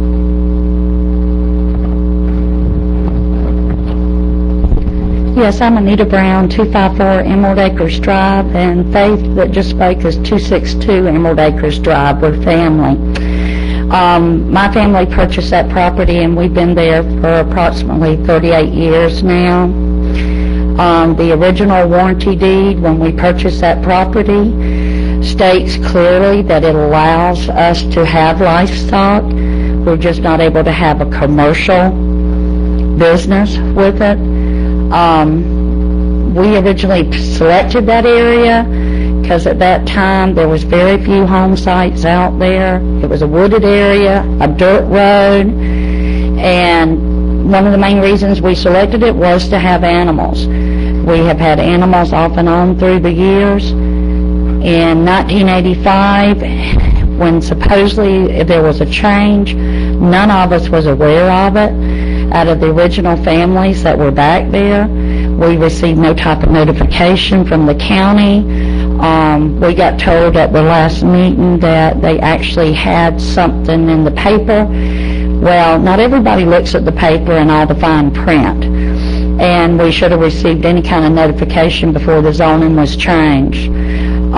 Personally, there's like 4 or 5 of us that are original families back there that all have always had animals off and on. We do have original warranty deeds that's allowing us with that, and no changes. And we want to, I really don't care what they zone it, as long as we keep our animals, because we do have animals, and they're not going nowhere. Thank you. Linda Clemens.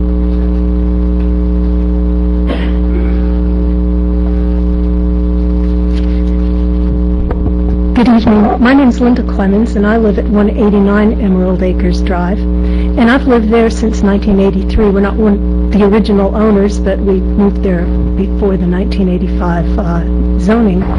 We've always had livestock. In fact, the former owners also had livestock. I believe they had hogs because we found a hog pen back in the woods behind the house after we moved in. We also were not informed of the 1985 zoning that precluded livestock, so it was a great surprise to us to find out that all of a sudden we were not allowed to have this livestock. One thing that the summary that was provided to you did not include was something that we discussed at the community meeting, and that was that the zoning had been assigned to a neighborhood in error. Looking at the existing land use at the time of the zoning and the surrounding land use, which is predominantly agriculture, it did seem like a mistake had been made to zone this in the way that it was originally zoned in 1985. And I guess the other thing I would just like to do is ask you to please consider this zoning correction by administrative rezoning. I'd really like to keep my goats. Thank you. Thank you. Ms. Brenda Mathers.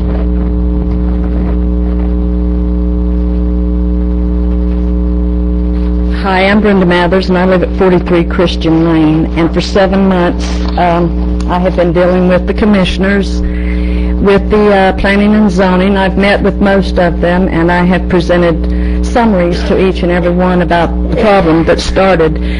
I would like to make this known, and I don't know who filed a complaint. I personally called Miss Bays because I was having a problem with a neighbor who had moved 6 horses and a goat right next to my house, and the smell and the flies were horrible. So I asked Miss Bays, would she please just ask that neighbor to move them to the other side of his house away from my home. There's no homes there. It wouldn't affect anyone. Miss Bays did come out. She took pictures. She contacted that neighbor and asked him to move them. His response to her was, no, I'll get rezoned. That's what started this. As I've explained to each one of you, and for 7 months, countless hours of county employees being paid, countless hours of attorney fees, money being wasted, I'm still dealing with this nuisance next to my home. As most of the speakers have been here tonight, they all resided and bought prior to the zoning change. Under the residential laws, and non-conforming uses are often referred to as grandfathered uses.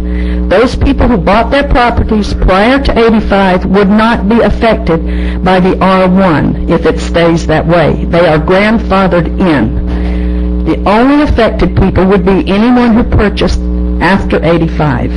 When you buy a property, you know what your zoning is. It is on your deed. Your realtor tells you. You buy that property based on the zoning. If you want to have a farm, they'll buy property that's agricultural. Also, as far as it affecting the value of our property, it does. My property value is different than the assessed tax value. And I believe that the assessed tax value is not going to be changed. That's totally different than your resale value and your appraised value to sell your property. If my property was sitting next to a meadow with a pond, it would be worth a lot more than sitting next to a zoo with chickens, peacocks, goats, and horses.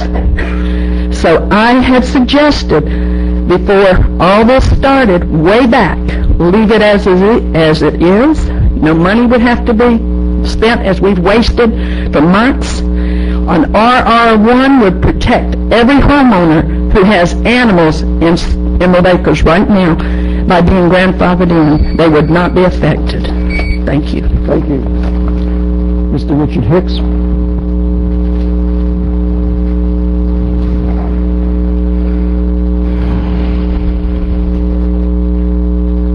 Thank you, Mr. Chairman. I'm Richard Hicks. I'm at 189 Emerald Acres Road, and my wife is Linda Clemens. She spoke earlier. We are obviously both for the rezoning. A couple of points I would make, as you're probably obviously observing, we've got two issues here. We've got the one where we've got a neighborhood dispute between two adjacent landowners, and you've got another issue which is inconsistent zoning for the actual land use that's there. I'd appreciate it if you'd consider that.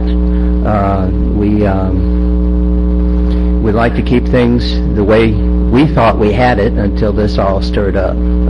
As several folks had noted on our deeds, we were there since 1983. On our deeds, we were specifically allowed to have animals. And to our knowledge, until this came up, we knew nothing to the contrary. And to our knowledge, no one, other than this one particular complaint that's occurred, has ever complained about animals in our neighborhood, except for dogs that are loose, and that doesn't really fall under this category. So that's pretty much it, but thank you. Thank you. Mr. Franklin Moody.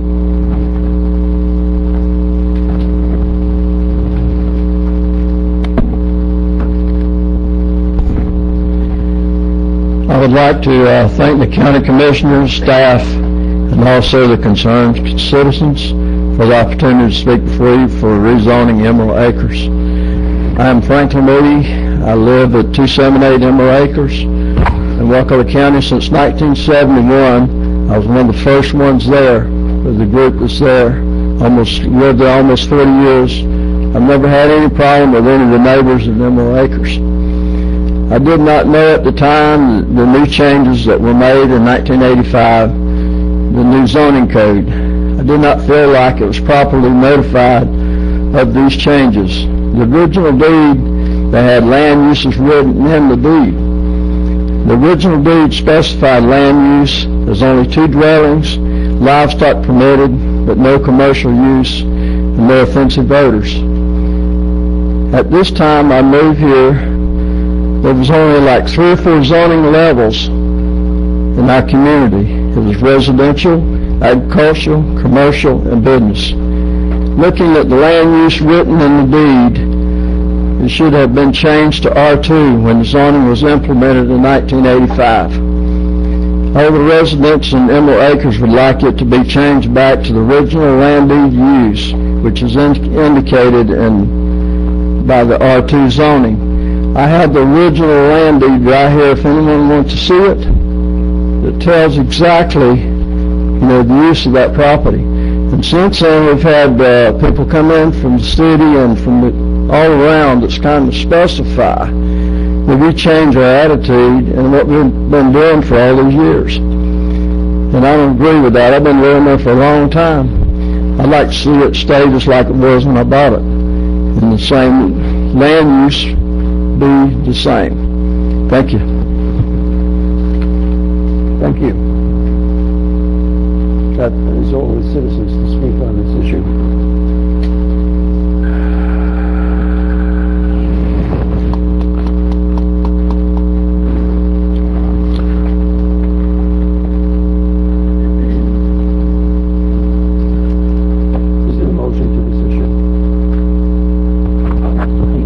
I'm going to move to vote to direct staff to advertise and process an administrative rezoning of Emerald Acres subdivision from RR1 zoning district to RR2 zoning for district, at least for discussion. Second. There's a motion by Commissioner Brock to vote to direct staff to advertise and process an administrative rezoning of Emerald Acres, option 1, that's continued. Second by Commissioner Ott. So now we're into board discussion.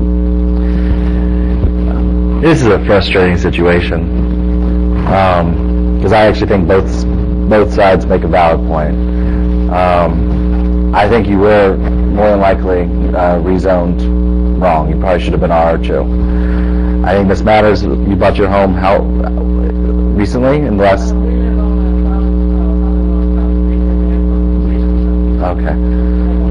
Okay. Live next door. Yeah, I got that. I was under the impression that you have people who I was going to say I might have been wrong. I was under the impression y'all moved there recently, so that you bought under the impression this was RR1 next to you. So that argument's gone. So never mind. I think Miss Mathers has a good argument that. Well, I like Miss Mathers. So that's more of the issue it's having here. I think that the people in the neighborhood there have a very valid point. They more than likely, if they've had animals there in the 70s and the 80s when it was rezoned, it probably should have been rezoned to have animals. That's how it should have been done. That being said, it does not entitle people to abuse animals, and that's, I think, I don't know those terms.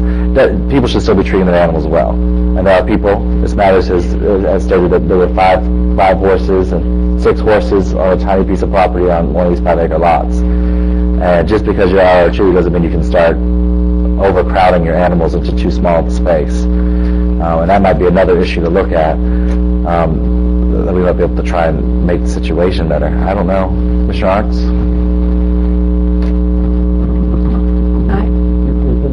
Yeah, that's all. Commissioner Arts? I think it's unfortunate that we had this rezoning, because I agree with you, it probably wasn't the appropriate rezoning.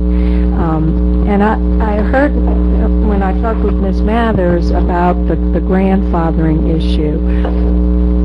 But here's my concern about that. I think it's not clear that everybody would satisfy the requirements for grandfathering, because I heard the planning director talking about that being a high bar, and you had to have had livestock pretty much continuously. So I'm a little concerned that, some of the people who may well have been there from 1971 or for 38 years might not satisfy the grandfather clause if we don't do that, and that concerns me. The other thing is that I think I was not able to attend the community meeting, though I wanted to, but that there was an interest expressed in this continuing. And the problem with the grandfathering is if anyone sells their home, then future owners cannot come in and enjoy this community where there are horses and so forth. So no one's going to be completely happy with this, but I support that we move forward. I have a question about the cost, and do we have some idea about what the cost is going to be to the county with our doing it administratively? Well, the cost roughly for the advertisement will be around, I think it's between $135 and $150.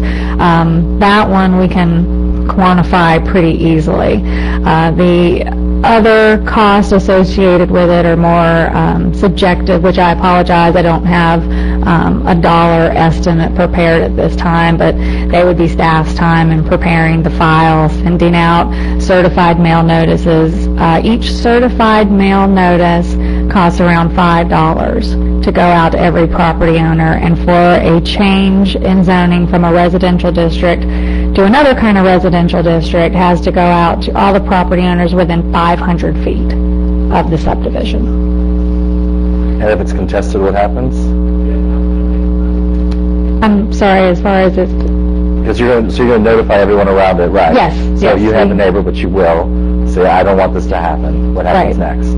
and then they have the ability to come forward either at the public hearings or submitting something to the planning department or the commission in writing, fax, email. We accept all forms of communication or verbally, and we'd be happy to pass that along to you and let you know all of the responses that we've received. But in short, what we would be looking at is we would send out the certified mail notices. It would be advertised and go through a planning commission hearing for their recommendation as to whether or not it should be approved. And then it would come before the Board of County Commissioners actually twice in 2 public hearings because the rezoning encompasses more than 10 acres in size. And it says that, you know, we would incur costs that wouldn't be reimbursed through application fees. What would the normal application fees be? The normal application fees are just a little under $1,000 for a change of zoning application. And is there any possibility of dividing that up among everyone in Emerald Acres? I'm just asking. I would leave that comment to the board to consider, yes, and to council. I have not seen any applications where it has been divided up equally among all property owners within a subdivision. Thank you. Commissioner Green? Slightly different question. Does this open the door for any community or neighborhood to make the request for a zoning change if the community agrees or if the majority agrees and wants to have their zoning changed? I think it does bring it to the citizens' attention that you do have that out there, and if you do process one, it would be hard not to justify another subdivision if they were in the same situation. I don't currently know of any other subdivisions in the same situation, but I imagine it's very likely that it could be out there. Looking back through some of the planning department records, there have been administrative rezonings that have been processed in the past where the cost was picked up by the county. They sent all the certified mail notices out, but we have not seen one of those processed, at least within the last 5 years. Thank you. To answer your question. Yep. I think that I think it's unfortunate that we have to be addressing this issue. I think that all the people that have purchased, I just cannot picture any board turning around and telling someone that purchased their land prior to this zoning that we put in place that they couldn't have animals, period. I just can't picture a board. On practical terms, I can't picture a board doing that. It still concerns me that there are not everyone in that subdivision that wants this done. It concerns me that we're doing it administratively, which just sets a precedent, and I'm concerned about that cost issue. It also concerns me that we're dealing with we should be, as historically, dealing with a complaint-driven process. And we have one incident, one lot in that subdivision that's involved in something. So all of these concern me. I certainly think of people that have animals there and have had them there forever to keep it that way. If someone wants to buy a piece of property and this thing is not rezoned, and according to our planning and zoning that would go away, then those people should know when they're buying that's what the situation that piece of property is, and if they want animals, they can buy a piece of property if it's zoned for it. So I'm very concerned about changing something that some of the residents in that neighborhood are opposed to. I'm very concerned about affecting the neighbors adjacent to that community. And my concern is it still doesn't address the issue of nuisance. That's how all of this started. And so if we don't address that issue, it seems like we're putting the cart in front of the horse. And I think we have to handle nuisance situations. If we change the zoning and then we have complaints, how is it almost any different than what we're supposed to be complaint driven, but in this case we're basically being proactive and the advocate of the zoning change, and that troubles me. Yes. Well, I think Commissioner Arts indicated first. I have two comments. One of the things that frustrates me with the situation is that, two things. Again, where states say, if you have horses right now and you want to sell your house, the person you sell it to would not be able to have horses. There might be stables, they become useful. I don't know. I'm just saying that's odd that it's been horses for 30 years and now it can't be horses. The other statement that I think is that bothers me about this is that you can have hypothetically a lot sold between people with horses on both sides, and they can't have horses because they bought it recently, and I just see it leading to trouble and arguments and causing trouble. That being said, that's going along with what you said. I agree with what you said. My question becomes for Lindsay. There was an issue brought up that if we don't change this, that the county feels an obligation. We would not have to move forward with questioning everybody, would we? Someone actually have to file a complaint? I think I would probably consult the county attorney and have concerns over selective enforcement. Okay. I thought that we had received sort of a verbal complaint from at least one property owner about others having... We have had one complaint about one piece of property that apparently is not zoned to have horses. And it was not a real complaint. It was brought up in I'd like you to look at this person, I think they're treating the horses bad. And that man said, I'll get my property rezoned. And then we realized he was zoned not to have horses. Apparently. This version of it sounds plausible to me. If that's the only property that has the complaint on it, like let's say one of these other people who spoke and said that they owned goats, if no one's complaining about them having goats, then we don't have to prove they've had goats since 1982, or whatever year they've had goats since, right? We don't have an obligation to come in there and start. We already know about that. I mean, it's... Right, we know. We know about lots of things. I mean, our code enforcement in Wakulla County, sincerely, I tell this to the people at home, code enforcement in Wakulla County, we have one code enforcement officer. If you see a code enforcement problem, your job is to call the code enforcement officer and let the person know there's a problem, and then after that complaint is made, they go and check it out, and we notify them, and we follow up with it. That's how code enforcement works in Wakulla. Until someone in complains... practice, but not on paper. In practice. And on paper, that's how it works. Isn't it? I mean, it doesn't say it's only complaint-driven. If you drive by and see something obvious, I mean... Yeah, okay. If Jamie drove by and saw something, if our code enforcement... Okay, I see your point. But that being said, if no one's complaining about their horses, do we have an obligation? Because that's the issue we're dealing with here. Mainly is, do we have an obligation? Because if it's going to cost $1,000 to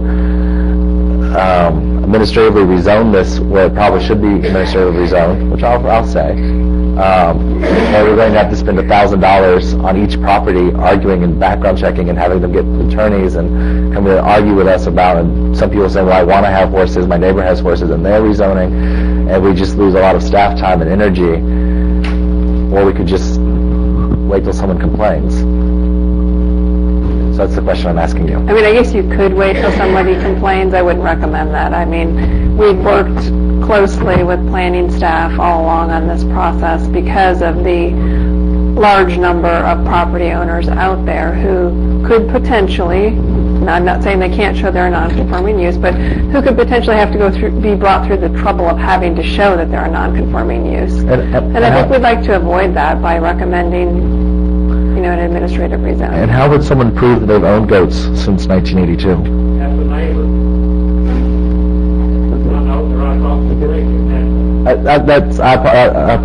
I'm asking the attorney, what would it take to prove that would they have to be, because I don't know people have kept receipts that long for goat feed.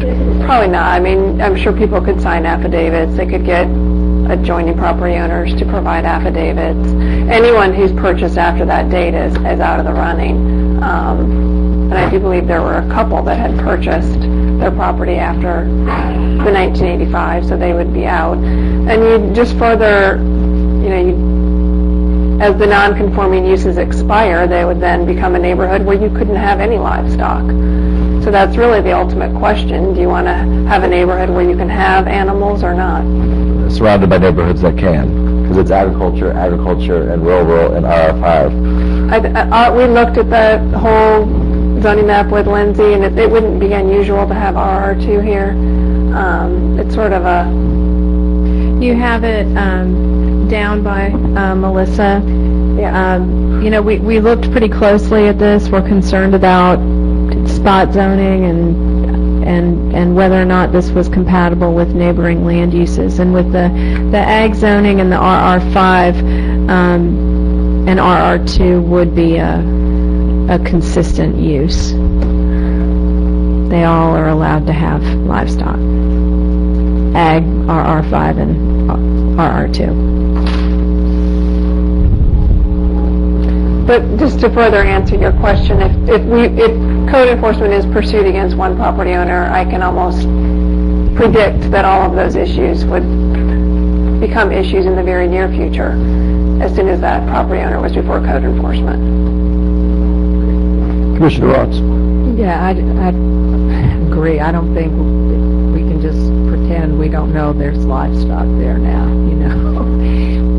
But I want to just give a different view of kind of thinking into the future. There's a lot of emphasis on even locally being more sustainable, and in fact, I think a growing demand for people to have livestock, whether it's goats for milk or chickens for eggs or whatever. And I hate to, given that we have a community where that's been part of the history and is well accepted, I kind of would like to see that continue, because that's a future trend, actually. But I forgot the point I was going to make.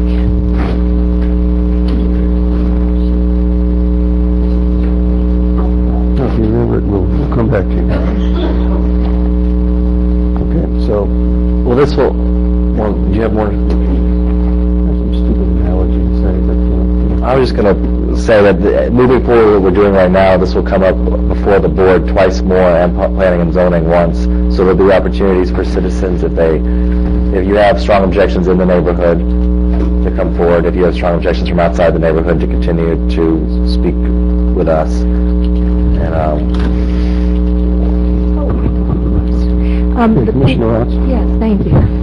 The people who express concern about too many animals and nuisance and, whatever, there are some other mechanisms, I think, that can help to address that. And reference was made about commercial, and I think that was an issue with one of the properties. So, again, I think we can help to make sure that there's not commercial activity there. And then there are, it's my understanding, state statutes, and we've got our own animal control and whatever that can help to address the issue, some of the other animal issues that I heard raised. That was it. And that goes back, you finished, I'm sorry. That goes back to the initial issue. How do you address the initial issue that was a nuisance complaint? And it seems like the initial issue has been swept underneath the rug, and we're all going into this rezoning here, and I appreciate both sides of the issue. But it's like if I'm riding down the road at 45 miles an hour, and or 55 miles an hour, and it's a 45 mile an hour zone, and I get pulled over, and I say, well, wait, this really should be a 55 mile an hour zone. Let me go and see if I can get this zoning change, so I can have a different speed limit here. That's sort of like what we're doing right here. And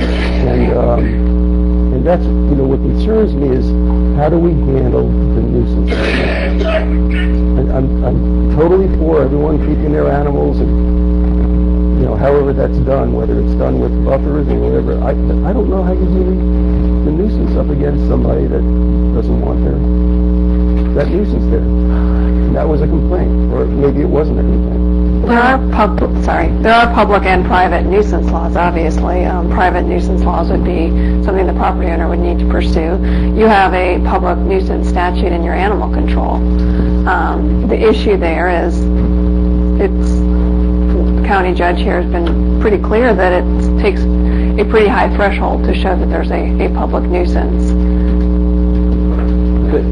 And I would just note, and it would play into that a bit, is if you move in next door or you're living next door to property with pigs on it, you got pigs. You don't have a meadow with flowers and a pond. And, you know, there are matters of degree that are weighed, whether it's a private nuisance or a public nuisance situation. I don't know that we've crossed that threshold in that case, but... Mr. Green. If you're living very near someone, but you've got property away from that person, then you could give that person some relief. Something should happen. Well, and I don't know that there's any county mechanisms to mandate that. That might be something that a mediation or some other avenue might. Commissioner Brock. Under these administrative change we're making, can we make it so that, like for instance, I'm just talking, they kept using the example of hogs. Can we ban hogs when we're doing this? Or would that be too complex, going to a whole other level? That's way too far. I'm just curious at this point, I'm asking. Well, the definition of, Bethany would be great to have here, because we have done quite a bit of research related to livestock and the various definitions and what critters are livestock and what critters aren't. So I don't know that we can pick and choose. Right. Okay. Thank you. For me. Okay. Thank you. Okay, Mr. Creel. My name is Ed Creel, and I live at 347 Emerald Acres Drive. I am the at-fault party. The first notice I received was from the zoning that said I was in violation for having horses. I've never had horses in my life until Mrs. Mathers talked me into getting a horse so she could have a horse and keep on my property.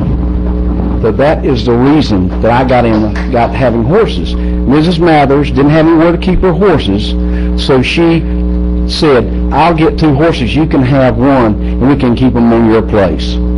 That's the reason I got in the horse business. And then it came a squabble about our horses had fillies. She was going to give her filly away. My wife talked to her. She offered to give it to her. Her husband told me then that my wife owed him a pound cake for him talking his wife into letting her have the filly. Several weeks later, after we'd invested money in the filly, Ms. Mathers decided she was going to take it back. Well, it went downhill from there. I've been reported to forestry for burning in a barrel, burning my household trash products in a barrel. I've been reported to forestry by Mrs. Mathers, which the county judge did not even know that you couldn't do that. I've had my little dog picked up from out of her backyard after she locked it in there, and that cost me $46 to get it from the dog pound. I've been turned into building now because her husband helped me build a stable where we kept our horses, and she called in and complained and said that I knew for a fact he didn't get a permit because my husband helped him build it. Well, we didn't know. So this is how this all has come about. And I'd have never got in the horse business if it hadn't been for Mrs. Mathers, and she talked me into getting horses. Now I've got horses. She doesn't. She gave hers away. Thank you.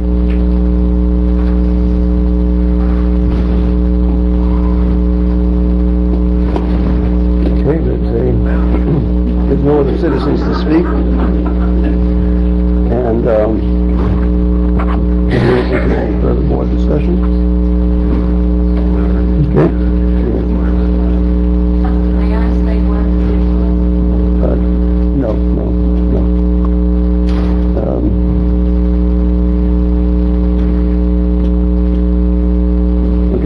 is a motion to vote to direct staff to advertise and process an administrative rezoning of Emerald Acres subdivision from R1 zoning district to the R2 zoning district. I think everyone's expressed their pros and cons to this issue. This is one step that will be the beginning of a process, and it can be addressed differently along the ways. So, hearing that, call for the motion. All those in favor signify by saying aye. Aye. What? I'm sorry, this is to direct staff to advertise and process an administrative rezoning of Emerald Acres subdivision, knowing that there's going to be a process, that there's going to be two more at least public hearings, that it will go to planning and zoning first, and the board will receive whatever information it receives and can make its final decision then. Okay, so call for the motion. All those in favor signify by saying aye. Aye. Okay, it passes unanimously, 4-0. Okay, so but I think with the rezoning, does it have to be called, do we have to change the name of Emerald Acres to Bilbo Braggins?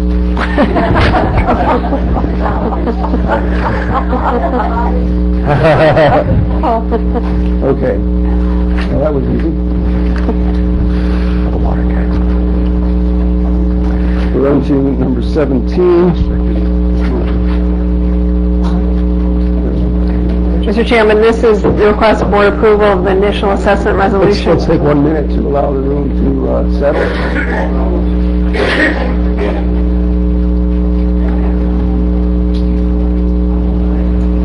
Okay.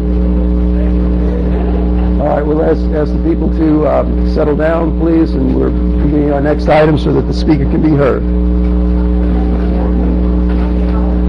Might as well.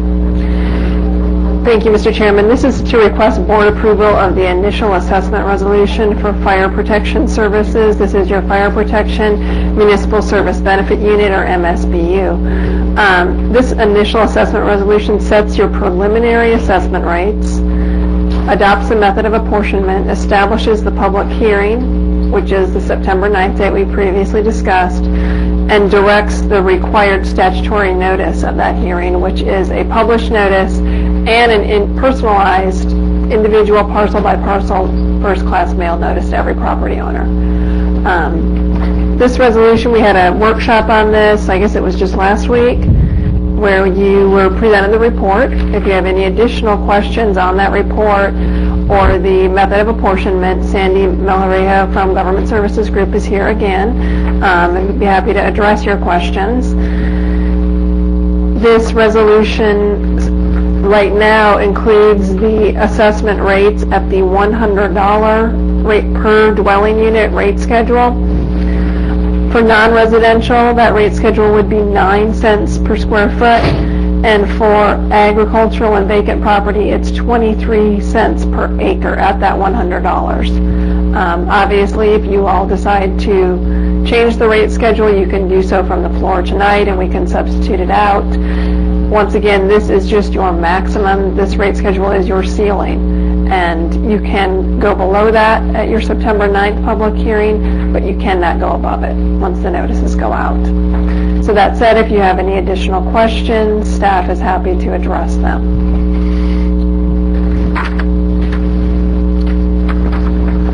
Okay, is there a motion to this item? I move to adopt the initial assessment resolution for fire protection services. Motion by Commissioner Roth, second by Commissioner Green.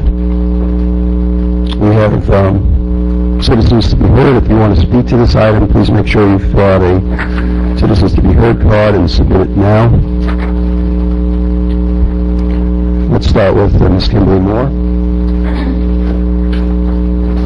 Mr. Chairman and other commissioners, thank you for giving me the opportunity to speak on this issue. I have prepared my notes to make sure I stay within that 3-minute piece. Again, I'm Kim Moore, have the pleasure of serving as the Chamber of Commerce President. I reside at 4149 Ridgehaven Road.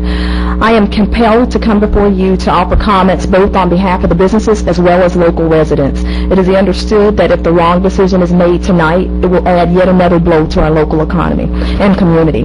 To hopefully aid in framing just how how dire this situation is and why it's absolutely imperative that the residents of Wakulla not be dealt yet another whammy, I have developed a list of did you know facts.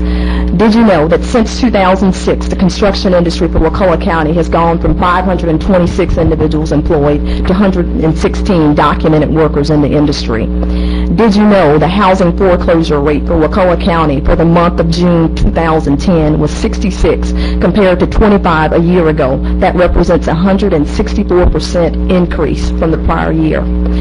Did you know there are 1,324 Wakulla County residents receiving unemployment right now, not including those who have lost or exhausted their benefits? Did you know that of the 8 county service area, Franklin County, Gadsden, Jefferson, Leon, Liberty, Madison, Taylor, and Wakulla has seen the second largest increase in individuals and families applying for and qualifying for food stamp assistance, the number 3,657. Tonight's vote is not a vote for or against our firefighters, as I am sure that 100% of the residents would agree that the work performed by both our paid and volunteer firefighters is vital to ensuring our safety and well-being. Instead, your vote is to address being fiscally responsible at a time when it is needed more than ever before, and to recognize beyond the glossy presentation that there are unseen faces of many that will be hurt by your actions.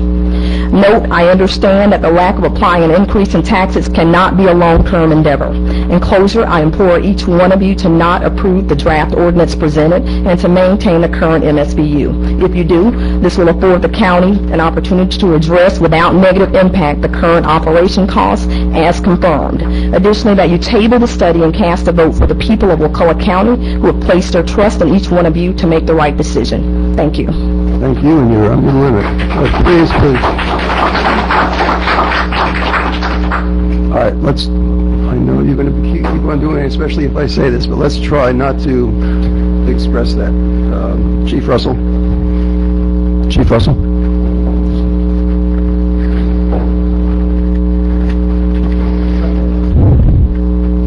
I prepared some notes here, but I need to address something that started happening in the last few days. I'm sure you're all aware that there was a meeting of the Volunteer Firefighter Association, and I had no knowledge of it until right before the meeting that there were several departments that were thinking about just getting out of the contract with the county on fire service. And Commissioner Stewart happened to get invited to that, and I'm glad he did. Not to say that any one of you wouldn't have done the same thing or be willing to do the same thing, but that's on hold, and I think all the problems are workable, and I don't think anything will happen, but we'll look at it again in 90 days.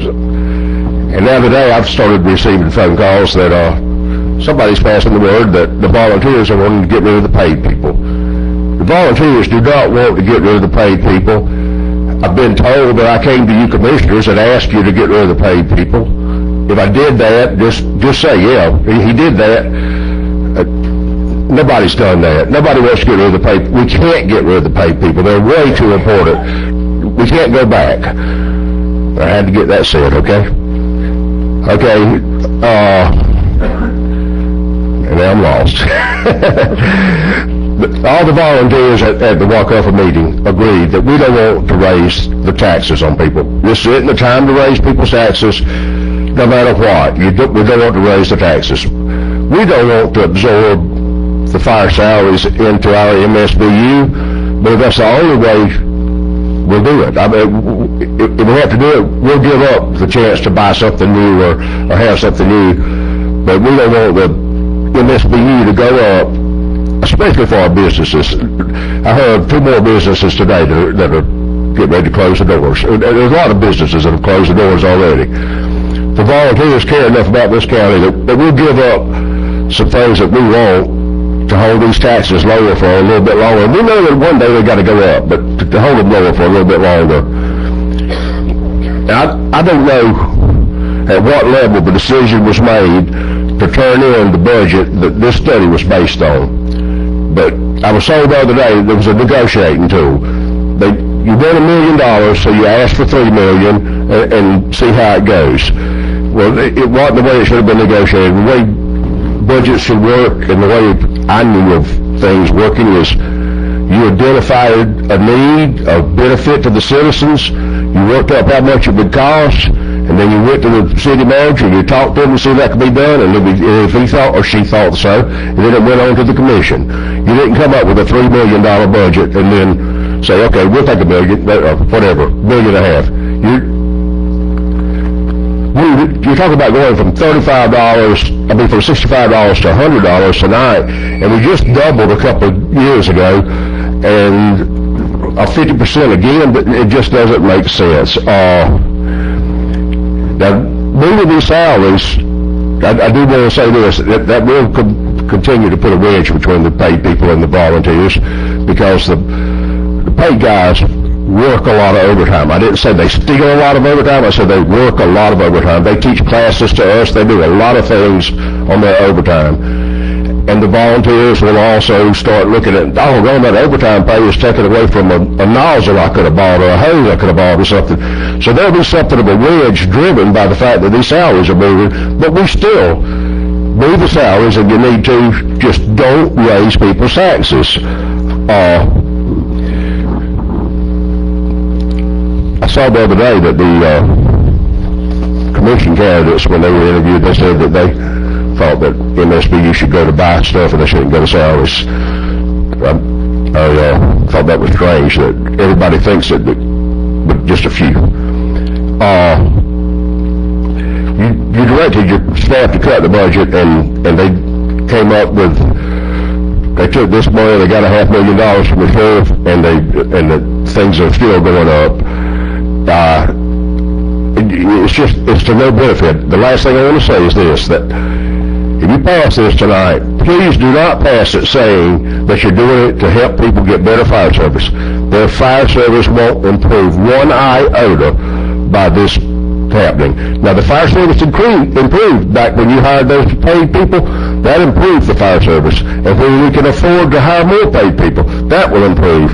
But passing this tonight will not improve the fire service. It will just bring more money. Thank you. Thank you, Chief Russell. Mr. Ed Bridner? Ed Bridner?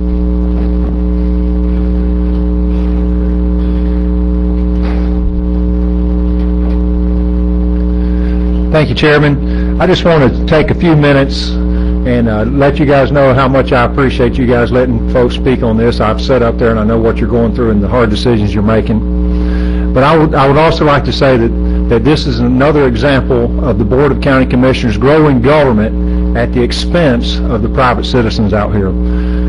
I'd like to just do a little anecdote this afternoon. Families must live within their means. My family does, your family does, almost every family has to live within their means. I'm going to give you a little example. When my son turned 15, I bought a little truck for him, paid $500 for that truck, and I brought it home and it would hardly run. It was old, the truck was dilapidated. At 60 miles an hour, the front end started shaking. He couldn't drive at faster than about 60. The truck was basically worn out. I could have gone out and bought him a new F-150 or a new Ford Ranger, and no one would have said, gosh, you're wasting money because he has a perfectly good truck. Instead, we spent a little money and we tuned the truck up, and I told him, don't drive over 55 miles an hour. And he drove that truck all through high school, and it worked well for him. My family lived within our means. Gentlemen, ladies, I encourage you to live within your means. Now is not the time to increase the MSBU. Our families can't afford it. Our businesses can't afford it. Government must learn to live within their means. Thank you. Thank you. Cheryl Brown?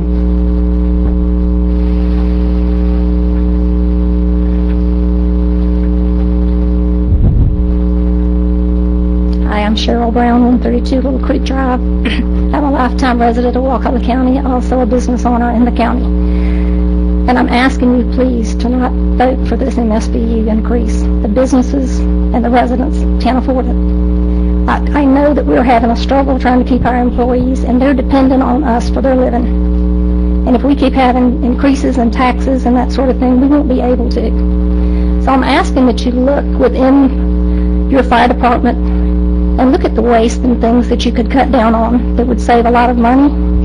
And one of them that I've watched for years, and I've talked to several of the commissioners and the county administrator about this, but nothing has changed. But those fire trucks are being used for personal vehicles. And the mileage that they're putting on them, the gas they're spending, the wear and tear on the trucks itself, the charges for when you run up mileage, you have to get them serviced. That's very expensive. And I know because we have vehicles on the road every day, from 8 to 10 vehicles. I know what it costs to run them.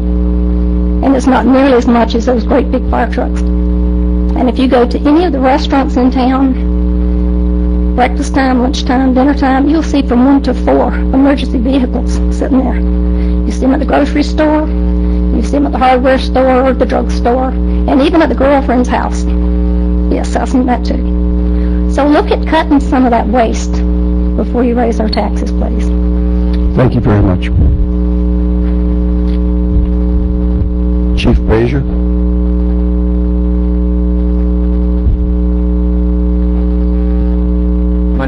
My name is Darcy Brazier. I'm the chief here in Crawfordville, volunteer fire department. It took us a long time to get to where we are with the salaries, not the salaries, the money for the fire departments. I was initially, I don't really have a problem with moving the salaries of the firefighters, the paid firefighters, onto the MSBU if you can guarantee that the money that we had before for fire service, for protection, for equipment and trucks, replacement trucks, can stay the same. And it's not going to stay the same at a $65 at a MSBU rate, the same as we have now. I know the commission wanted to get the paid salaries off the ad valorem to help with your rates on that side. But that's put a burden on us, because now we're taking the flack for wanting to raise the MSBU to pay for those salaries. Again, I don't have a problem with their salaries being on there, but if we don't raise the rates somewhat, I don't know if it has to be $100. We're not going to be able to buy replacement equipment when equipment wears out. You talk about new trucks, but basically they're replacement trucks. We still have trucks. We've done a lot of work on a lot of our old trucks. We've gotten some new trucks over the years. We still have trucks that are worn out. Engines, fire engines. Ones that we keep having to put a lot of money into, where they really should be replaced. I just, like I say, I don't have a problem moving the salaries to the MSBU. I don't have a problem putting all the fire together on the MSBU. But I think we need to fund it so that we don't end up not being able to continue to support our own firefighters. And there's a safety issue there too, I haven't even mentioned. But we do a dangerous job, and I think we need to be equipped continually equipped to handle that job. That's all I have. Thank you, Chief, and I'll be speaking to at least one of those issues you mentioned. Mr. Larry Roberts.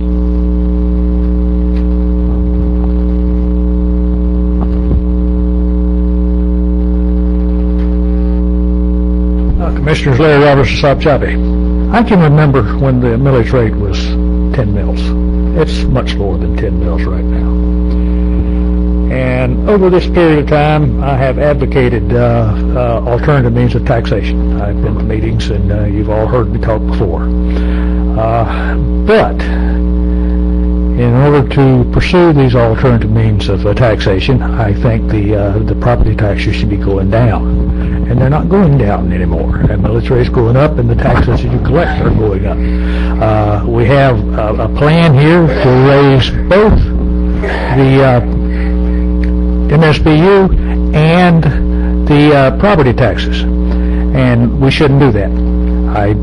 So therefore, I've arrived with Mr. Russell, Chief Russell, and oppose any change in the current MSBU. Leave it at $65, don't change anything, the way it's administered or anything, and then you can forget about item number 25, that you're spending money on to mail out notices, and you won't hear me talk up here later. Matter of fact, tear that card up if you would, please. Mr. Bremner made the statement about growing government, and this is what I see right now. Last year we spent close to $1 million, maybe more than $1 million. I forget the exact number. Somebody said 800,000 earlier, but close to $1 million that we don't have.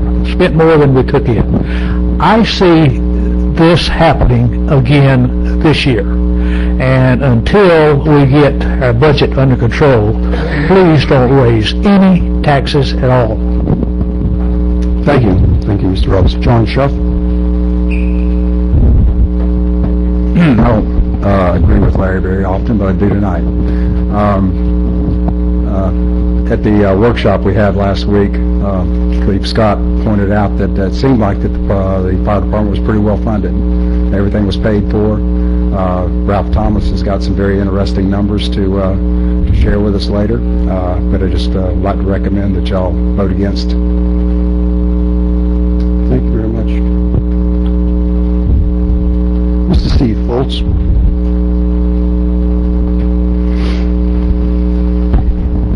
Good evening again, Commissioner. Steve Foltz, 35 Montecoupe Circle.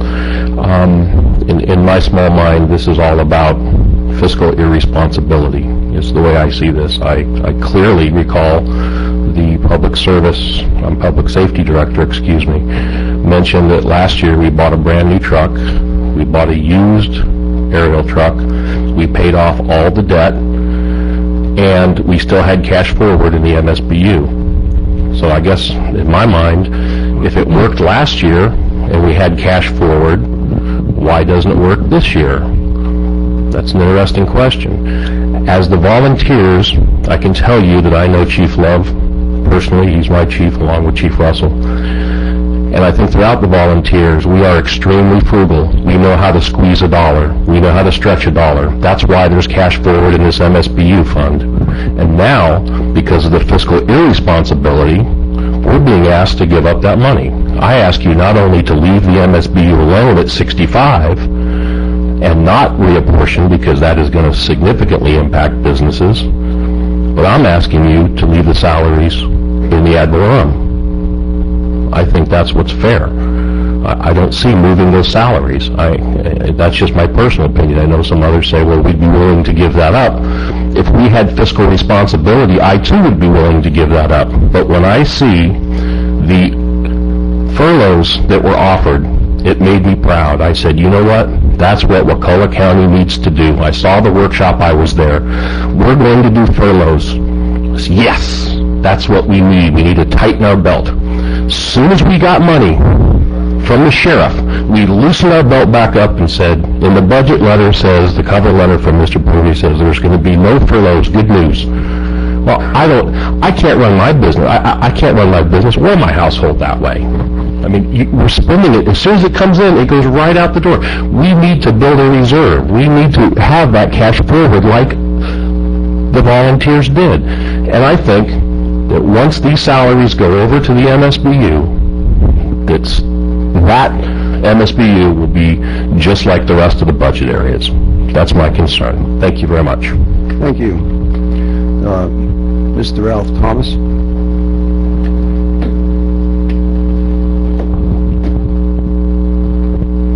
Ralph Thomas, 637 Hunter's Trace, and I appreciate the opportunity to speak with you tonight. First of all, I'd like to say that every person I speak with absolutely loves and appreciates the firefighters that we have, whether that be volunteers or paid. There's no question about it. There's definitely some friction that you can see, and it seems to be brewing between the paid and volunteer firefighters, and I hope that we can use this as a way to show that they're all valuable, they're all needed, and we can unite that. The good news, you got some tough decisions in front of you, but I'm bringing you some good news tonight, because of all the things where you've got to look at cutting budget. Commissioner Arch, you recommended to the school board that they look real closely at spending money and cutting budget and making these tough decisions, you've got a great opportunity to do that, and I'm going to give you a way out that you can be the hero tonight. Basically, this year, we've collected about $908,896 year-to-date for MSBU money. The good news is we can operate the firefighting budget on that money. We can pay for operation. We can pay the paid salaries out of that money.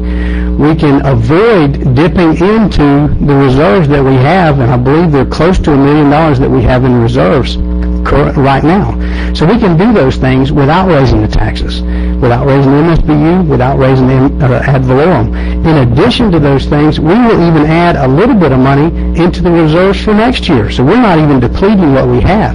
Now, these guys have major capital expenses that they have to purchase, much more so than anyone else. They got very expensive fire trucks. So I'm not saying that we should ever sacrifice the safety and security for the sake of the budget. But in this case, it's just absolutely not even needed. The numbers don't show that it's needed. Mr. McDermott in the public workshop last week, he told us that it takes about $800,000 bare bones. I understand it's bare bones. You don't get everything you want, but he can operate on that amount of money.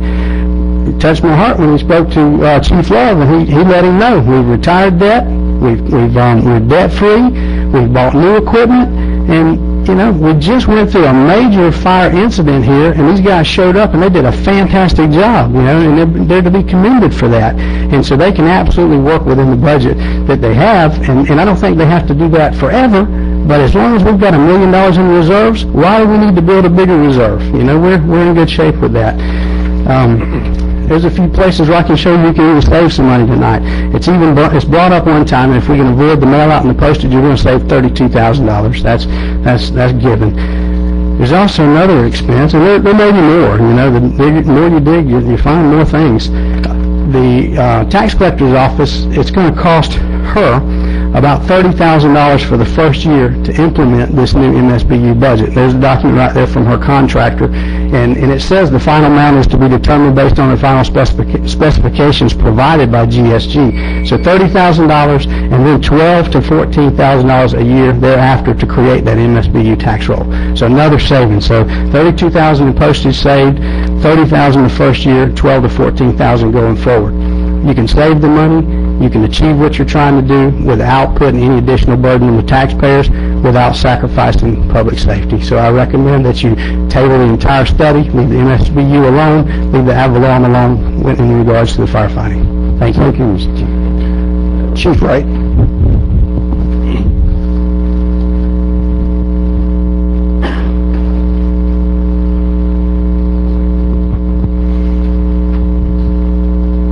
Good evening, Commissioners, Mr. Chairman.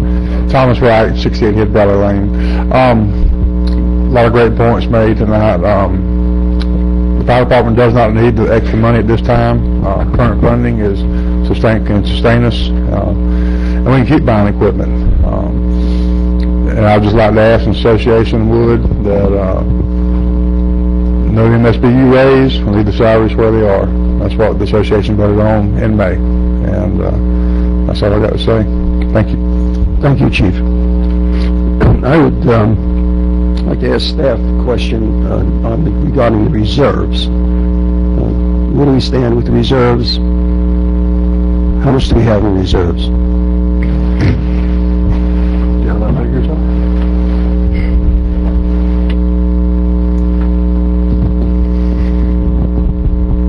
Are you asking about the budgeted reserves we have in the MSBU, or are you talking about the cash balance that we're potentially going to have at the end of this fiscal year?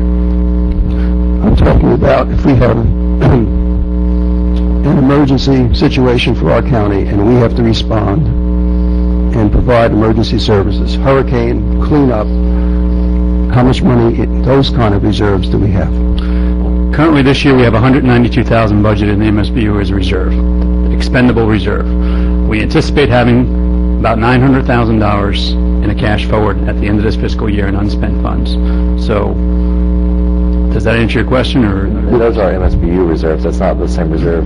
Correct. And I'm not asking about MSBUs because they're earmarked for a specific function. Oh, okay. So you're asking. So what I'm asking for is we have a reserve fund that's used for emergencies that we put away. We've heard the accountant that did our annual audit say that our reserves are low and we have to increase them. So that's the number I'm asking for. And I thought you had said that there was something like $500,000 in reserves. You're talking about the general fund reserve then? Yes. We've moved from the MSBU, yes. I'm anticipating probably about $500,000 or $600,000 in our general fund reserve at the end of this fiscal year. And as I remember it, that doesn't quite cover even a half a month, or just about a half a month, if we had to function on our own. I appreciate it, Mr. Barton. Thank you very much. So now I'm going to start, and I'll let, after I say what I have to say, I'll let the board do their discussion, but I'd like to start picking on people. So I guess I'll pick on Chief Frazier. One of the things that you said is that the board wanted to move this salaries into the MSBU because we wanted to keep the millage rate low. That was not me, okay? I don't like that idea or concept. If you're putting salaries in MSBU and then you're not lowering your taxes on the other side, but to me it's quite clear when I see what's coming out of that one pot. I know what we need to run the county. So that may have been some, but I just want to make that clear. One of the things that I think all of us want to express is that none of us want to hurt the volunteer fire department. Vital service to our community. I've gotten emails, I'm sure other commissioners may have gotten emails, well, if we don't put this into the MSBU, it's going to result in we won't be able to pay for our firefighters. My response to that is that I am totally opposed to letting go of the present firefighters. But we have to also live within a budget. We have to, as was mentioned earlier, we have to shrink our government some during these tough times. And when the good times were, and it was easy to expand government, and that was a time, excuse me, it would have been very easy to keep a steady course. But you see how government expands. But right now, one of the few departments that has shown a really significant cash flow each year has been our volunteer fire department. Why would we want to mess with their responsible handling of our money? So they've done a very commendable job. One of the things that disappoints me in the tentative budget that's been proposed, I understand that's just a proposal, but we had asked for furloughs. No one likes furloughs, but it's an attempt to save jobs. It's an attempt to keep your government solvent. We are on the brink. I spoke with the CPA who did our audit. I called him up today, asked some more questions. He said, that reserve that we have is totally inefficient. It's not sufficient to run a government and say, if we get in trouble, we can't carry ourselves for a month or two. That's irresponsible. We need those reserves. So when money came over from another reserve fund, instead of using those furloughs, we go and we say, okay, we don't have to use it. Now's the time to cut. We need to cut. So my position is, and I'll keep quiet after this, I don't want to see any paid firefighters laid off. I want them to continue. They've been a vital addition to our community. I don't want to see the money put into an MSBU fund for the salaries. I want those salaries to continue to come out of the general fund. And I want us to make cuts so that all of that can happen.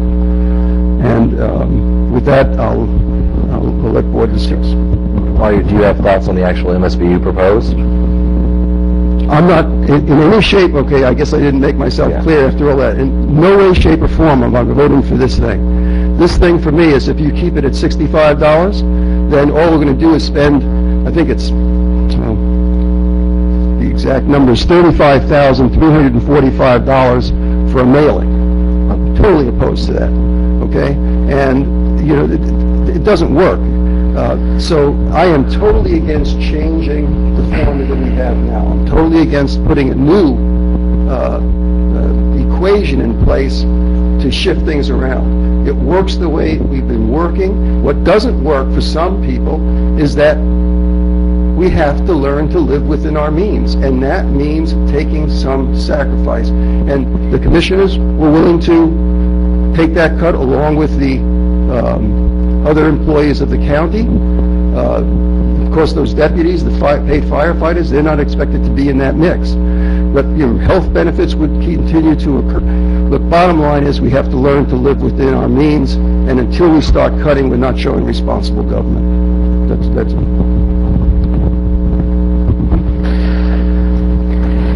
Mr. Chairman, I have, whenever is the appropriate time, Commissioner Stewart, who's out of the country, has given me something he would like me to read into the record on this issue. Please. This is written from Commissioner Stewart. I would like to urge the board to consider shelving the GSG study concerning the MSBU assessment for fire for the time being. With the economic times as they are, I feel this is not the time to consider imposing higher fees and or taxes. I have met with Mr. Bill Russell and Mr. Tom Wright of the Wakulla firefighters, and also met with the entire Wakulla Association and discussed the idea of funding the paid firefighters from the existing $65 MSBU. All agreed that with the economic conditions as they are, that this would be a suitable way to address the issue of paying the paid fire staff. The existing MSBU generates enough revenue to continue funding the VFDs adequately while paying the paid fire staff as well, at least for the next 2 to 3 years, when we will most likely have to revisit the GSG study and adopt the assessment amount we may need at that point. I really believe this will send the message to the citizens that we are making every effort to cut costs and fund those critical services from the monies that are already being collected for fire. At the next BoCc meeting, I will have an item to ask the board to allow me to work with Wakulla and staff to address other issues as they relate to the VFD and our paid staff. I got this from Mike on July 27th. I spoke with him after that, and he has allowed me to let you all know that he would also be fine with proceeding with the new study and just using the $65 rates from the GSG study. And the reason that he agreed to that is because I spoke with him about, I think there is a need to look at the most recent data that we have out there, which we've done. Even with existing programs, from a legal perspective, I recommend that you look and revisit them, at least to look and make sure that you're still in the ballpark every 3 to 5 years. Additionally, I know that last time this was increased was in 2006. I was not here in 2006, and there's not a lot of records to tell me, how the study was conducted, whether it was implemented in accordance with proper procedure. I just don't know that. So, at least going forward with the GSG study and doing the notices and doing your public hearings, at least then from my purely legal perspective, not policy issues, that's obviously your all's purview, but at least from that perspective, I would recommend, if you wanted to keep the residential rate at 65, at least use the new study, the data from the new study, the rate schedule from the new study at the $65 rate, and go through the process of implementing them. And that means having the mailing and having the September 9th public hearing. Also, I know even if you decide not to go forward with fire, you're still already going to need to go forward with solid waste, and that $35,000 is a combined notice, so there's not going to be a $35,000 savings. We'd save $18,000, which is savings. It is savings, and it's certainly nothing to scoff at, but I just wanted to make that clear. We are moving forward with solid waste mailing. Yeah. Yeah. And just so you know, the $65 rate schedule that from the GSG study that Commissioner Stewart was okay with would be $65 for residential, which is what is paid right now. It would be 6 cents per square foot for non-residential, which is an increase of 1 penny per square foot on your non-residential land categories, and then 15 cents per acre for unimproved land. Okay, so I have a question for you. Sure. You say that this is based on whatever data from 2006. Well, your 2006 was when you last went up to 65. No, I was saying if you proceed using your newest study and your $65 rate from that study, you're proceeding with the most recent data that we have you have a study that documents how you came to those rates. So from my legal perspective, that is my preference. This study allows us to go significantly higher than the $65, correct? Yeah, it allows you to go anywhere from 0 up to the maximum, which was 191. So, and we know that there are going to be impacted. Let's just stop there for a second. Do you anticipate, well, it's obvious that $65 that we've been imposing is not a problem. Because based on this study, we can impose a whole bunch more. And I also think I heard, compound question,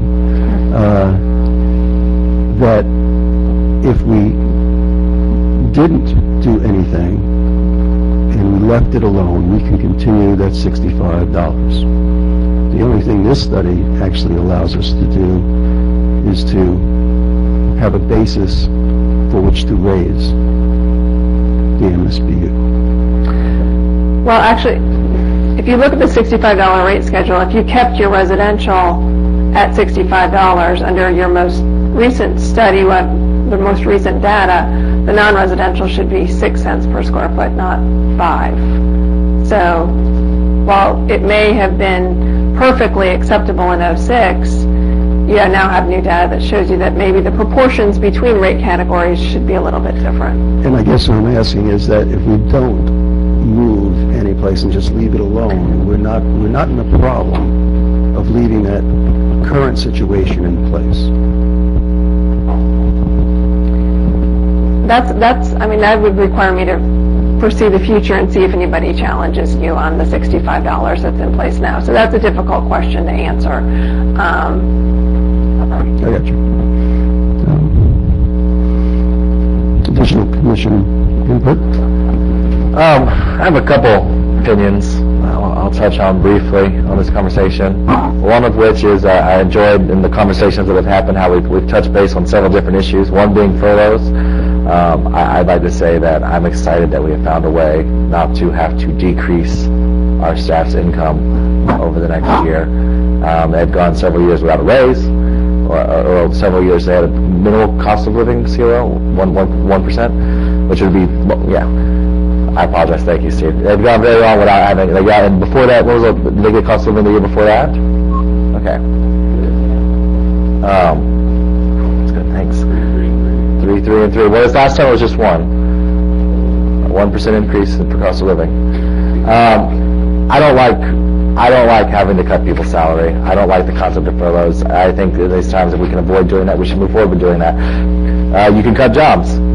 Go for it. I'm not going to be pushing for that myself, but I think that's preferable. We'll talk more about it. We have budget hearings coming up. I'm just saying that's not right here. I'm excited that we don't have furloughs, that we're going to be able to maintain our people's salary at where the salaries are. There will be no cost of living increased. I'm excited that we've managed to do that. I appreciate our staff. I appreciate the sheriff. I appreciate everyone who's helped make that possible. That's where I am.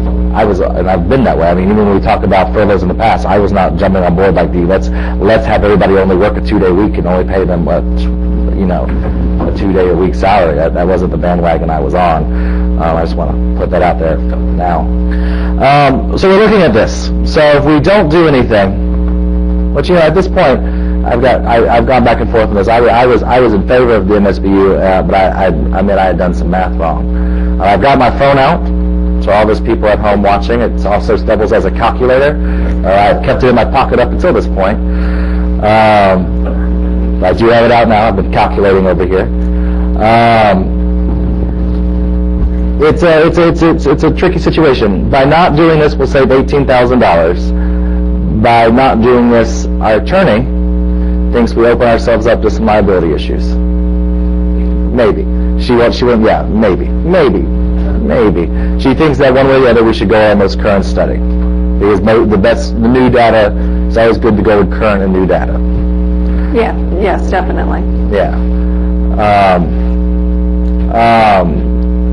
So, but that concern, though, and my concern with this and this change is Ralph Thomas provided us some very interesting numbers at this last workshop where he had worked out the cost of commercial property and the way that commercial property is worked out in our current MSBU and the way it's worked out in our new MSBU. And that has left me very concerned. I have legitimate concerns because what I want to see us do for Wakulla County. And what I like with MSBUs in general is with most MSBUs, it'd be less money on commercial property as a general rule. It's a general rule because every place pays about the same amount in a municipal service tax. But this here ends up where our commercial properties would see a pretty significant increase in their cost because the formula would change. Under our current MSBU, the first 15,000 feet? 1,500 feet pay the same rate as a residential home. And then it's 5 cents on top of that for every foot in addition to that. When you start, so right now they're paying $65 for the first 1,500 feet. So, and I'm bad with math sometimes when I do the calculator, huh? It's a $10 difference if you take away that $65. Okay. So it just goes up to $75 for the first 1,500. For the first 1,500 feet. Okay. We'll double check. I gotta do my math again. Well, I have a person here. I have consultants talking. She has it. It's $10. It's $10. Okay. And then it would be an additional penny per one. Okay. We'll still keep thinking here. It's additional penny per square foot. An additional one on top of the 5. Okay. Okay.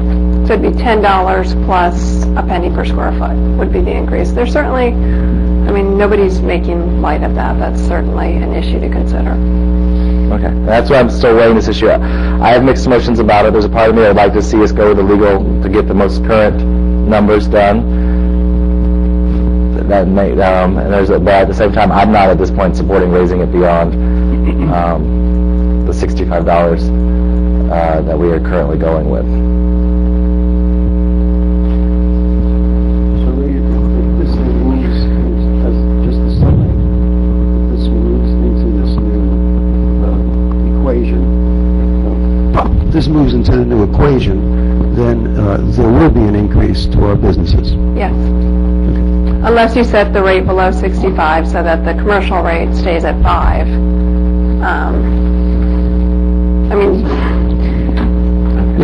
Whichever one you're working at.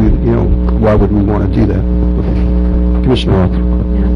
I appreciate everybody who came and gave their opinions. It's interesting to me to hear major themes were related to we shouldn't increase taxes right now, and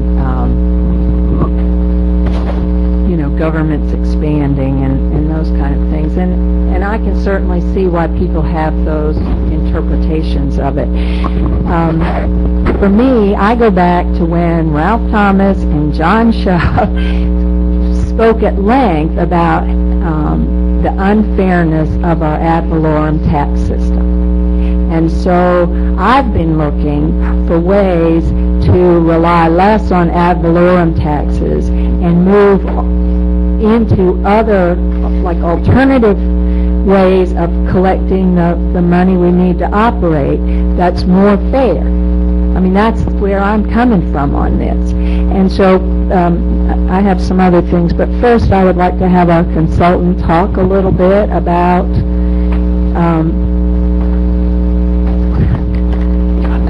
the fairness of collecting, for fire protection from ad valorem versus from MSBU.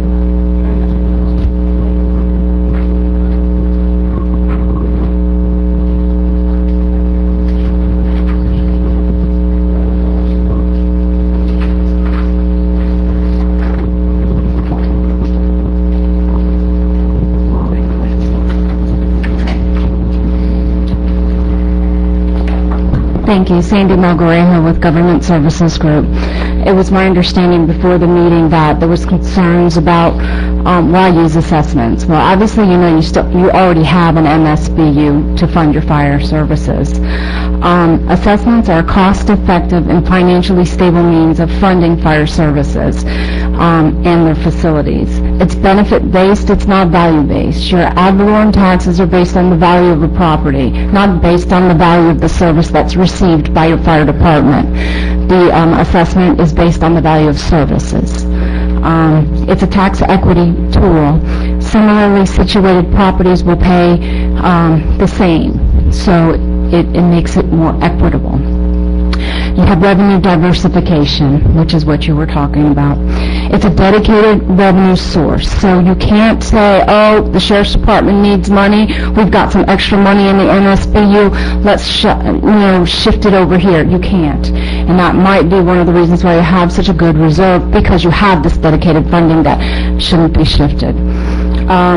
It establishes a cost per billing unit for services and facilities.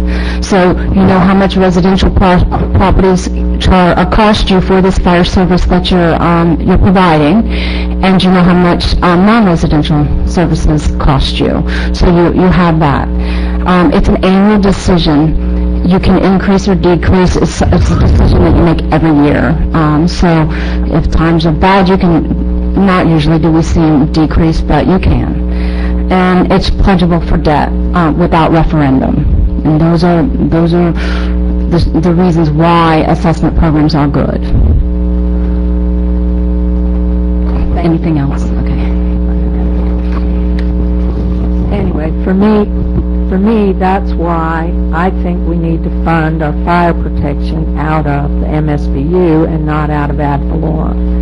Now, I do want to cut the ad valorem. If we're moving our salaries out of ad valorem into the MSBU, then I want to see at least an equivalent reduction in the ad valorem. And I personally have been there. I mean, that's what I've advocated at the budget workshop and even at our most recent meeting when we were looking at budget cutting things. I'm for being aggressive about reducing our ad valorem. So for the people who are concerned about taxes going up and government expanding, that's not what I see happening if we do this right. Now, I guess my question for Scott,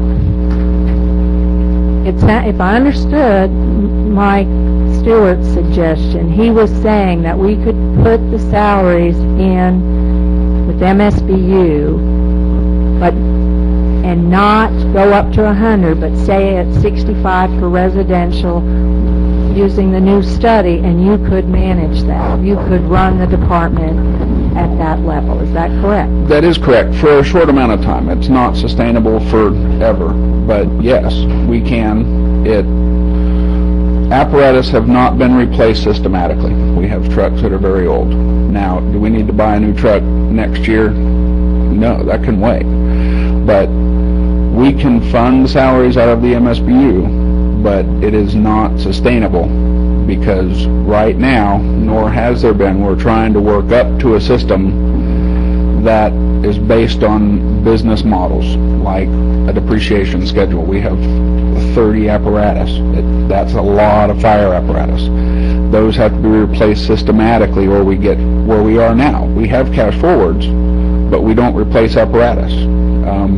We don't systematically replace hose and nozzles. We did a $130,000 equipment purchase last year to try to catch up. So there are cash forwards there, but that's because the fire department is not run at a level that it needs to be a sustainable, solvent model. Now, can we continue the way we're going? Yes, but not forever. For the next couple years? Yes, but it cuts into those reserves.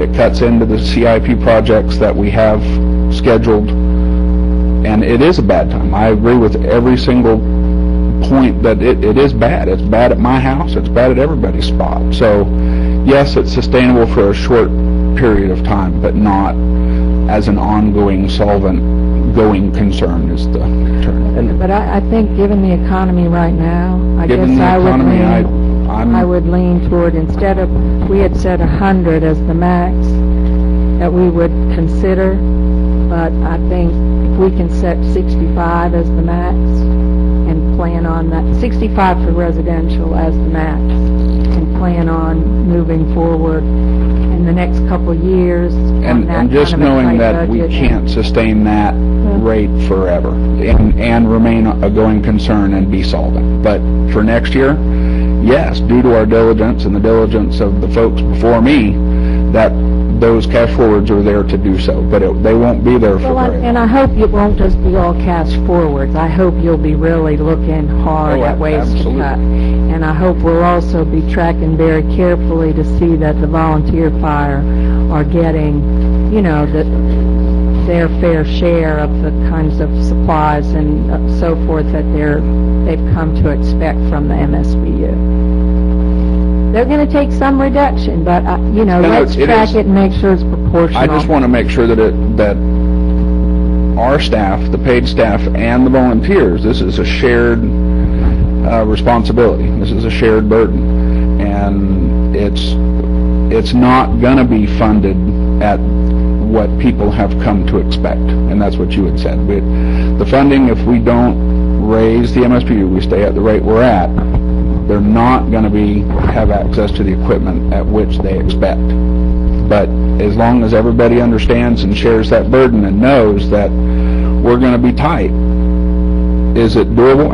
Absolutely, it's doable, but it's not sustainable for the long term. Okay, then my question for the attorney, Wait, have it, well, when he comes back, I'll have him come back up. You'll just stay there if you want to. we would need to change this now to 65 if we're, Yeah, you could amend the resolution from the floor and use the $65 rate schedule if you wanted to go forward tonight. That's then the rates that would be noticed. And you could change on September 9th to go below those rates. Okay, Commissioner Brock? You mentioned that there are, I think the acronym CIP, what's that stand for? Capital improvement project. Capital improvement projects that we will not be able to have if we when we're proposing. Could you mention so everyone knows what CIP projects, capital improvement projects, we will be not Sure, well, the moving forward? CIP is what has caused the cash forwards. We have $200,000 CIP previously approved for the remodeling of the Crawfordville VFD. We have $150,000 CIP set aside for a substation to do an ISO radius around Wakulla Gardens. We had a 3-year CIP set out for a new aerial apparatus. Those are the ones that I can think of off the top of my head under the gun. Under what we're doing, we would not be remodeling Crawfordville now? We wouldn't be building Well, this? that's what we have to sit down and see, because what we're proposing, and I think sometimes I just want to say, sometimes there's a wedge drawn, but this wasn't a fight that we started, staff. So we need to sit down and look and see what CIPs are there, what cash forward is there, and what the operational costs. Now, the individual budgets that go to each of the VFDs, those will be fine. The problem is the truck training fund, the apparatus replacement, those are the things that are funded as a whole. But it's just going to sit down and take some time, and it's, like I said, as long as everybody understands that and everybody is willing to sign on and share that burden, I'm confident we can make it work. But we'll be giving up but the we're gonna be substation. The substation at Wakulla Gardens is actually what I'm actually getting to. We anticipate that we won't be able to do that for the next 2 to 3 years. I would imagine that's going to be delayed 2 to 3 years minimum. to when we can get to a solvent going concern for our department. Okay. I don't know how long it will be, and I've not sat down And that's if we move the salaries into the MSBU, which Commissioner Kessler is against. That is, if we move the paid salary onto the MSBU, that, and the salaries and the cost are two very different things. Salary is what you hand the guy, and cost is all of those things, the perquisites, etc. That accounts for almost half of the revenue drawn by the MSBU at the current calculated rate on the old study, if I said that correctly.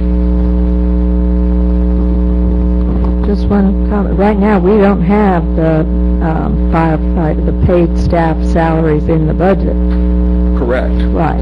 So Not in the ad valorem. they're not in the ad valorem right now. So if we're talking about putting them in the ad valorem, then we're also looking at, unless we find other places to cut, an increase in the millage rate. If We can't raise the millage rate beyond 8 and where it is in our budget right now. It's set already at a height. okay, but they aren't in there. We'd have to cut. Which is what Commissioner Kessler is proposing, is a $400,000 cut, give or take a little. Give or take. Yeah. Okay. Thank you. Yes. You're absolutely right. That is what I am proposing, that we cut. I don't know how many times I have to say this, but it's not just enough to use up reserves. We have to cut, and we can do it. And we can cut it, and we can have.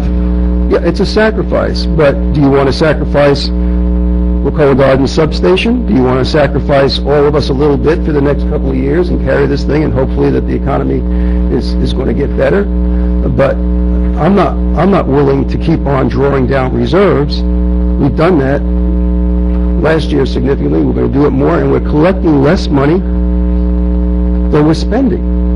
Now, that's called deficit spending, and we don't like it when the federal government does it. Why should we tolerate our county government doing it? So, and just not to get sidetracked on a budget conversation tonight, because we are having a budget workshop on Thursday, and we invite you all to come out and join us.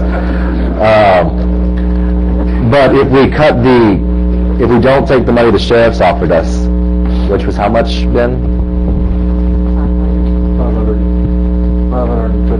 $550,000 from the sheriff's rainy day fund, and we don't take the $400,000 give or take here. That's over $1 million more we have to cut. And I just putting it out there to you. I'm not against having the conversation. I just like ideas of where we're going to cut that $1 million. I'm sure you're going to bring them Thursday. Yes, I am. I'm looking forward to it. Yes, I am, and they're there. I'm sincerely. I do want to bring up a point regarding this agenda item that was brought to me earlier today. Something to think about if we're going to do this mailing, which we haven't decided yet. The mailing we send out, the number that's in that mailing is the highest that number can be, which is why our millage can't be any higher than 8 3/4, because that's what we've set it at, and that's already determined. It was pointed out to me, I'm just throwing it out for conversation,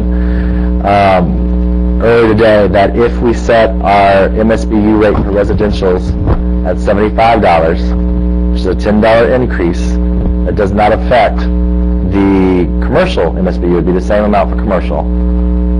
6 cents. Still be the 6 cents. It'd still be the 6 cents for commercial, which is $90, right? 1,500 times. Is it, I'm doing something wrong. Yeah, you're still paying more. You're still paying more. I'm just having a conversation over here. So that you would be paying $75 in the MSBU per house versus $65, which you're currently paying. But we could still do $65 with the public hearing. This would just give us that $10 to discuss, and you would all get to voice your opinions and our multiple public hearings on why at $10 is too much to pay. But it would bring in an extra $200 grand, give or take a little. So to help with things like the substation, or to help with things like if the overtime gets expensive, that we don't have to, we can try to figure out how to do things to help build those, to help our firefighters still be able to function. That would give a little extra cushion. Thoughts? Thank you. Commissioner Ross? He was asking for thoughts, so I was going to give them. Your thoughts, yes. Okay. Commissioner Ross? I would be happy with putting 75 for residential in the notice as the upper limit to give, people a chance to work together to look how they can do the 65 with the goal of going there, but we've got a little cushion if it is needed. So So I would be okay with that. I would like to move forward with the new study and these new assessments, and I'm okay with 75. Just so you know, the $75, if this board decides to do 75, it would be $75 per dwelling unit per residential. The non-residential rate is 6 cents per square foot, and the unimproved land rate would be 17 cents per acre under that rate schedule, if that's what you decide to do. And what is it under the proposed 65? I don't have it in front of me, I apologize. This $65 rate schedule is 65 per dwelling unit per residential, 6 cents per square foot for non-residential, and unimproved land is 15 cents per acre.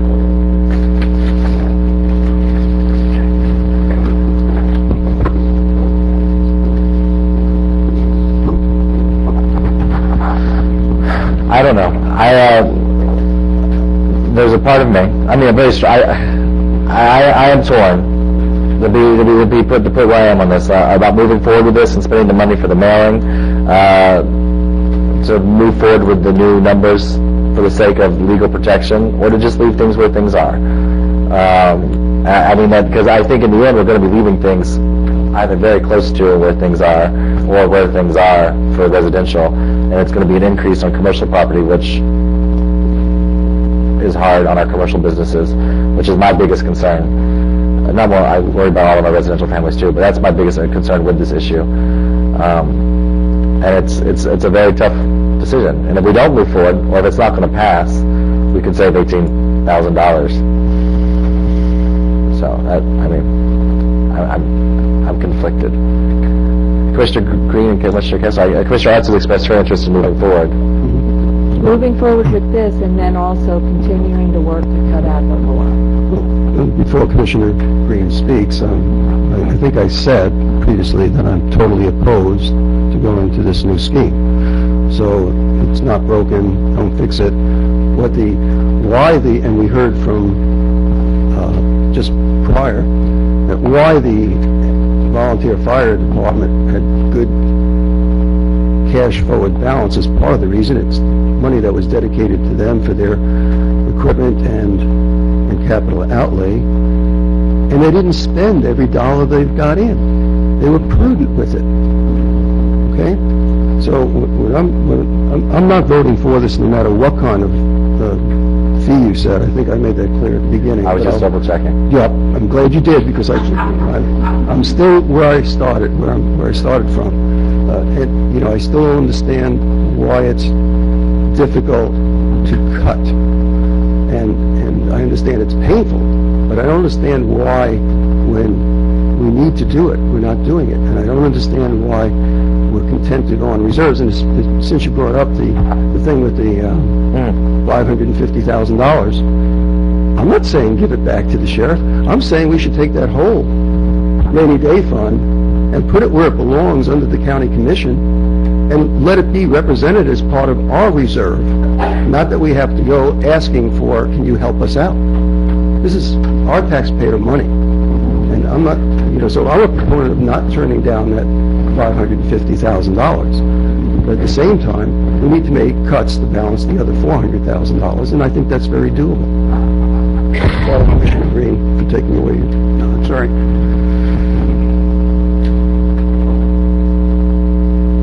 The only question I would have is, does the increase of 1 cent or 2 cents make a difference when we can let the figure stay where it is? Does it make a difference? You mean with how much of a difference? Are you talking about at the $65 rate schedule? 65 or what was the other fee? The 75? No, the 65 and the 1 cent. 1 cent or the 2 cents or the 5 cents or the 6 cents. The $10 and the 1 cent, I think where Commissioner Green's going to. Yeah. Okay. Well, if you went to the 75, it'd be 75 per dwelling unit. The commercial rate per square foot stays the same at 6 cents, and there's, because of rounding and all kinds of issues. Land goes up to 17 cents per acre, but you go from estimated net revenue under the $65 rate schedule of $892,000 to $1,040,000.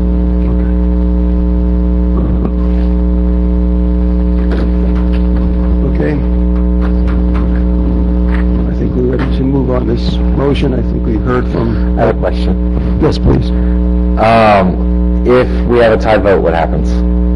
It doesn't pass. It fails? Okay, just clarify.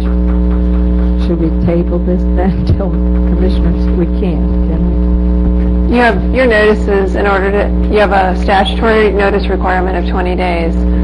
Your September 9th public hearing, they have to go out on the 19th, I believe. There's not enough time between your next board meeting and when those have to go out in order to produce them. And we can't count Mike's vote. No. Based on what he...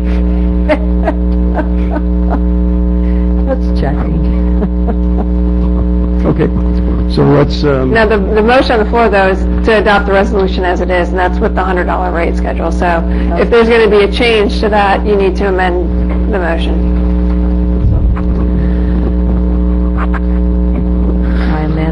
I amend my motion to reduce this to the 75 for residential, which is a 1 cent increase for commercial and 15 cents an acre for vacant. It's 17 cents per acre for vacant at Oh, sorry, $75. you were correct, 17 cents an acre.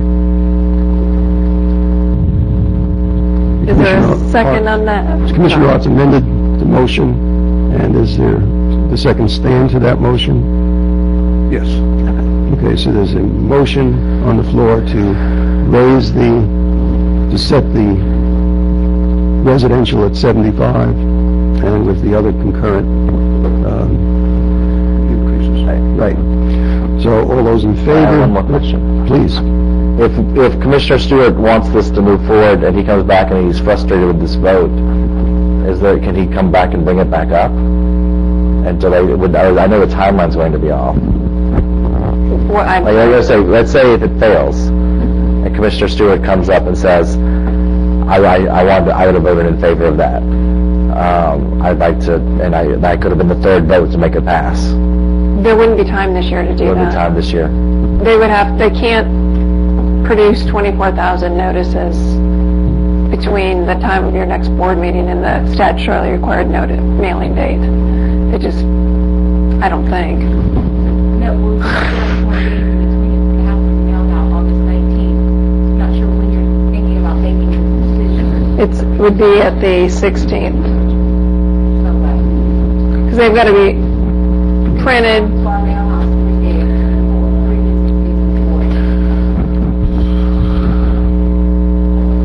So it's a timing issue at that point, and there's a state statutory drop dead that you've got to act by September 15th to put something on the tax bill.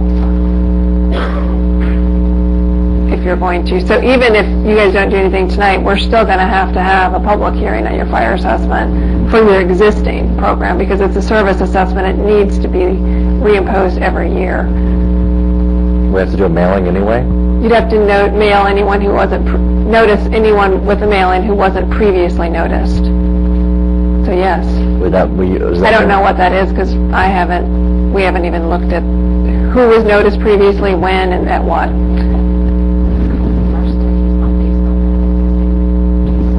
Yeah.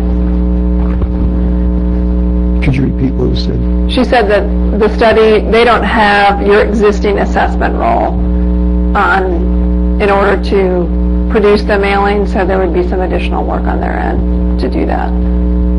Because every year, under state law, every year a service assessment is supposed to be reimposed, because it's basically an assessment that's sized to fund that next fiscal year's budget, as opposed to a capital assessment that you can put in and it can sit there for a period of years because it's amortized over whatever the original schedule is.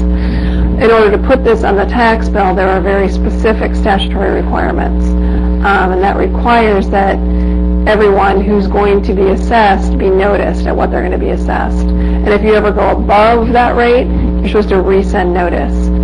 And you would go above that rate if you increased your rates, or if new property was improved and they were added to the roll for the first time, so that they hadn't previously been assessed, they're also supposed to get noticed. So was everyone assessed last year? I don't know. Okay. Last year, what do you know? I mean, I'm just assuming that everyone that's in the county is being assessed, but not necessarily so.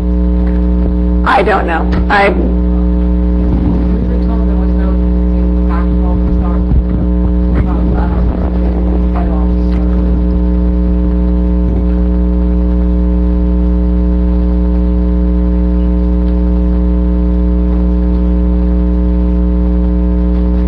Okay, so what happens if this thing fails tonight? Where are we in the process of what we have to do to maintain what we have in place? If this fails, we would need to go ahead and determine who needs to be noticed, get those notices prepared, and bring back a different resolution for your consideration on September 9th. And that's a less lengthy process. It's less lengthy in that you're probably not going to be in a position of renoticing the entire county like you are under this scenario. Probably fewer notices being mailed, but more staff time to figure out who to mail them to. Yeah, but we'd have to figure out who was previously noticed. Because I don't know, I wasn't here at that time, and there's not a lot of records to consult. Sorry.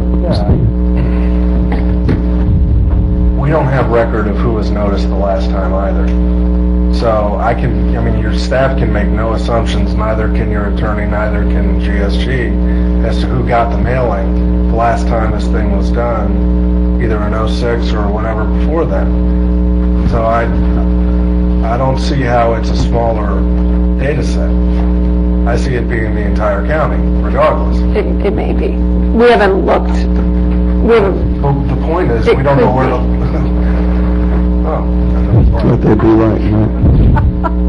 Don't know where So I guess my question is to Heather, if all those who received the MSB bill last year, are they considered noticed? No. No. No, the statutory notice requirements are very specific. They include exact language that's required by state law that has to be in there about, you could lose your property if you don't pay this, things like that. Has to tell you how the assessment is being configured, where they can get additional information, how much they're going to be charged, things like that. So that's the main part of this process. And the work order you see later is those specific notices that need to be produced. Okay, so there's a motion on the floor to set the assessment for the resolution at $75 with the concomitant increases that produces. Further board discussion?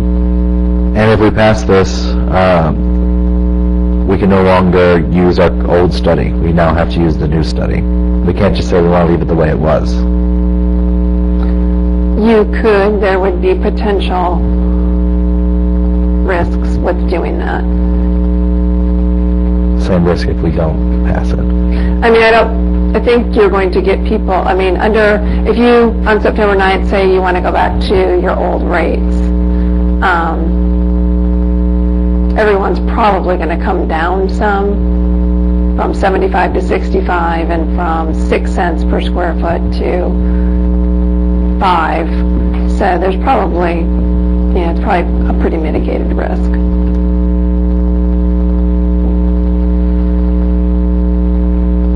But you would still have people, your rate categories potentially out of proportion that somebody could complain about. Even though we'd be lowering it. Yes, even though you'd be lowering it, somebody could come and say, I'm a residential property owner, I'm paying $65, and I saw your new study that commercial should be paying 6 cents, and they're only paying 5, so I'm paying too much. So that would be the argument that you could be faced. Yeah. in an effort, we've spelled out every concern I've had now, much more than I avoided. I talked to people earlier about some of our legal concerns. That's the biggest frustration. There's no way to win this. There really isn't. Okay, so we're going to move forward some way or the other. We have a motion on the floor to increase this to $75 with the concomitant. Commissioner Rotz? Oh, I thought you wanted to say.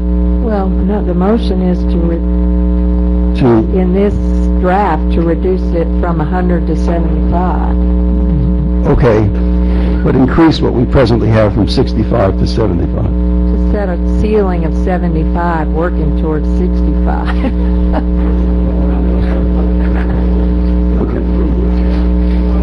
Understand. Okay, let's call for the motion. All those in favor signify by saying aye. Aye. Opposed? Aye. I'm going to vote in favor. It's 3-1. Okay, so it passes. Okay, that was, let's take a break of 10 minutes.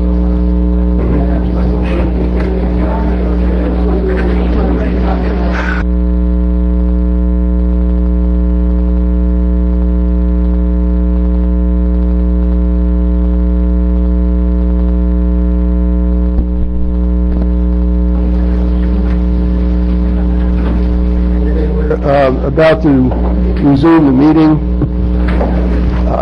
There was mention of a budget workshop, for those of you who are still here,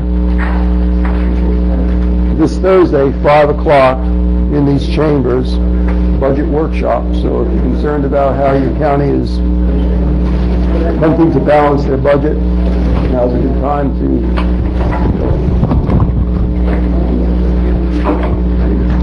anyway. Yeah, it looks like if I hold it here, but I shouldn't have to do that.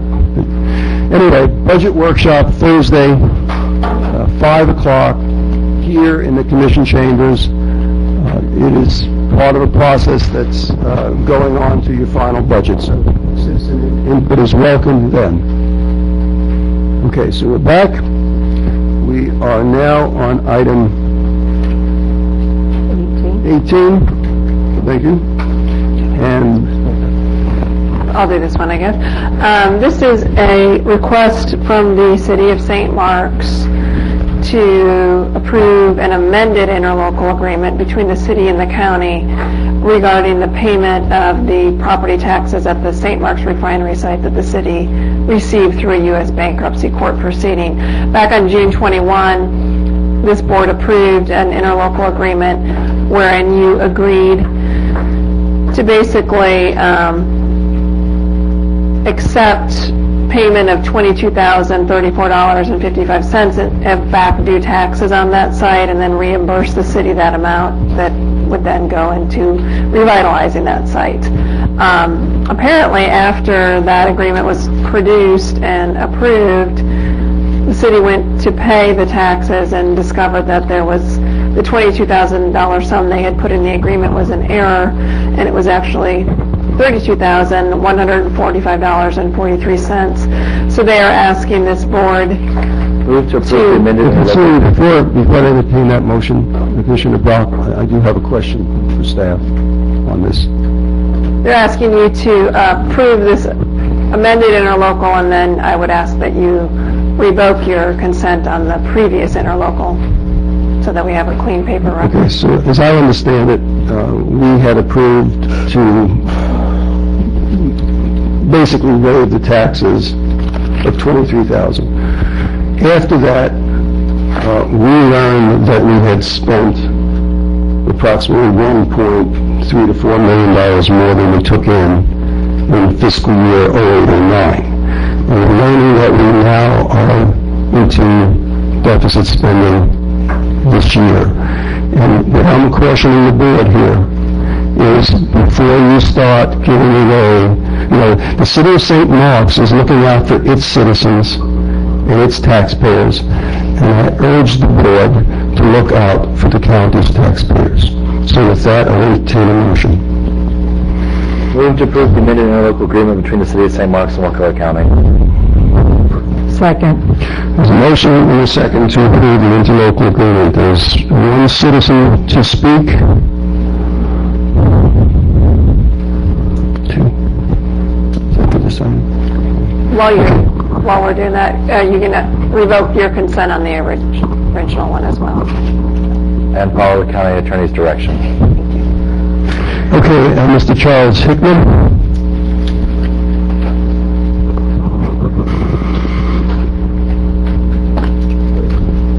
My name is Charles. I reside at 528 Hickorywood Drive. And for the record, and so you can build it into your budget, I'm asking now for you to relieve me of my debt taxes, of my taxes of $2,000 on my house. I'm sitting here and I'm listening for a couple of hours now of the board and your administration squabbling over pennies. Well, I grew up from Depression parents, and they said, you look out for the pennies and the dollars take care of themselves. Well, somebody's not looking out for the dollars, the pennies, the dimes, whatever. And we're sitting here squabbling over nickel dimes, and you're about ready to hand out another $10,000. The way I understand this, it was just now announced, as I understand it, that you gave the city of St. Mark's $22,000. Is that correct? By way of forgiving taxes that would have By way of otherwise forgiving been taxes. Nobody forgives my taxes. And the city of St. Mark's, if they owe the county additional funds, then they should pay it. It's not right. It's something that you can't afford. It's taxpayer dollars, and it just should be going into the coffer. And that's the way I feel about it. It's our money. It's not your money to be given away. Thank you. Thank you. Mr. Ross? Yeah, I don't see it as giving away money. We aren't collecting some money that if we really wanted to, pressure them, we could. But this isn't money St. Mark's, the city owes us from their back past. This is money that's owed from that refinery, that brownfield or whatever, that they are trying to clean up. So, I think they're helping, not just themselves, but they're helping our coast and groundwater and rivers and everything else from pollution by trying to clean up this site. And all they've asked us to do is not to pressure them to come up with the taxes this other company owed, because they're doing that. So I don't know. It's not. It looks good on paper. Here's $32,000 or whatever that we could be getting, but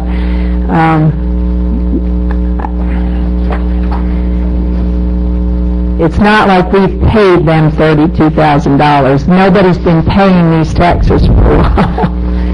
And I'm sorry, it just gets kind of twisted. So the question is, in some kind of partnership, when we've already forgiven or given $22,000, does the city of St. Mark step up and put anything into the pot? Anyway, Commissioner Green. I too feel similarly that we've already forgiven them for some $22,000. They should be able to come up with the $10,000. I would feel. Thank you. Further discussion? Hearing none, call for the motion. All those in favor signify by saying aye. Aye. Opposed? Aye. Aye. Fails. Okay, Commissioners, next item on general business, item 19, is board update and seeking direction in pursuing rural area of critical economic concern designation, or RACIC. I wanted to ask Jennifer Langston to come up and help walk you through the item, answer any questions that you may have. But as you probably are already well aware, and from the research and material provided in your item, RACICs are regions comprised of rural communities that have been adversely affected by severe chronic economic distress, extraordinary economic events, or natural disasters. The designation of 3 RACICs in Florida allow these regions certain provisions for initiatives, such as waiving criteria requirements for economic development programs. There are benefits for grants and other similar benefits for having this designation. Your analysis walks through the section of statute that goes into specifically what a RACIC is, what the RACIC designation process would be with OTED, or the state agency, the Office of Tourism, Trade, and Economic Development, what the effects of a RACIC designation could mean for Wakulla County, including benefits, as I said, looking on page 3 for grants, waiver of match requirements for incentive programs, participation in the Quick Action Closing Fund, eligibility for TRIP or Transportation Regional Incentive Program dollars, and some eligibility for school district additional funding, impacts for growth management, and other miscellaneous. The long and the short version, Commissioners, is there appears to be a series of benefits economically to the county from getting the designation. When we look critically at our factors as to what it would take to become a RACIC, we're not off the charts, good or bad. I mean, I think we could make a compelling case. That's what's being presented to you. Although we're certainly not as dire as some of the other counties in the state that have the designation. The only thing out of that, I wanted to thank Jennifer Langston and our intern, Eric Eddy, for their work on this. If you may remember, this is something that Chris Doolin had brought up. I think the neighbors firm had brought this up. There's a lot of different people that had brought this up as a concept that could be beneficial for us to pursue. And we're seeking your direction at this point in time as to whether you would like us to go after it or not. I move to accept the informational update and to proceed with submitting the designation request to OTTED. Motion by Commissioner Ott, second by Commissioner Brock to proceed with trying to obtain a designation of the RACIC OTTD. We have one citizen to be heard, Pam Portwood.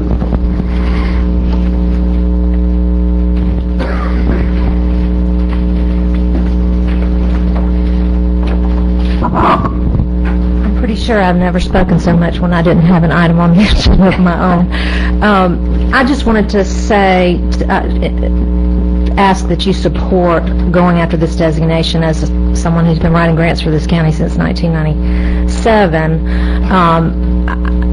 I didn't even know we were allowed to ask to be designated, so thank you, Jennifer, for pulling all this together. If I had known that years ago, I would have been asking for it back then. But in addition to the match and the waiver and all those things, as new programs come on, I had an instance of this with Visit Florida. They did a pilot program for rural counties, and they just decided to use the criteria of a RACIC county for that new program, which meant we couldn't participate, and I had to jump up and down and scream and yell a lot to get them to change that. But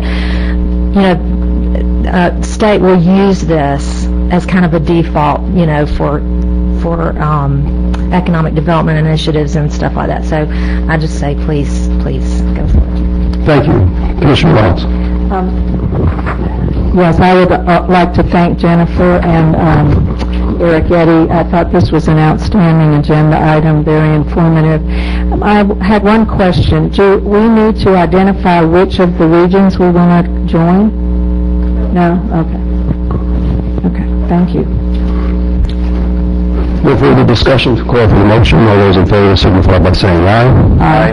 Passes 4-0. Okay, Commissioners, next item number 20 is request board approval of coastal construction change order for road preparation paving of Old Bethel Road. I know Cleve is here to answer any questions, but to maybe spare him the the trip up to the podium. As you know, road work for Old Bethel Road is underway. There's information about the bid process and the vendor.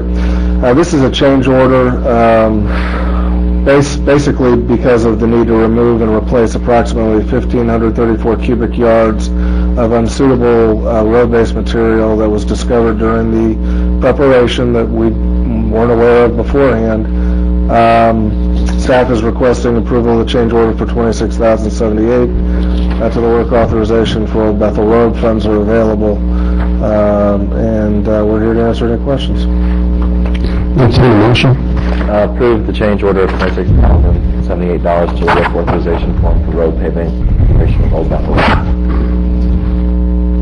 Second. And second by, so Commissioner Brock makes the motion to approve, and Commissioner Green seconds that motion.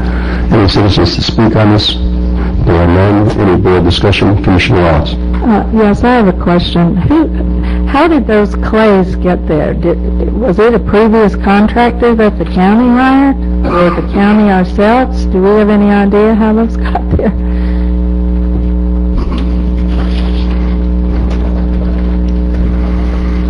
Under our current road program, we don't do site evaluations, so we accept what we have there. And also, we had requested, originally we were supposed to have a 60-foot right-of-way down through Old Bethel. We've narrowed that down to a very narrow line down through there, probably about 30 foot. We had 60 foot, we could have moved away from it, but no, the material was just there naturally. It's just, that's what it was, but we're going to incur, especially on Old Bethel, as we continue north, we're going to have incidents like this, because if we have no way to move at all, then we have a problem.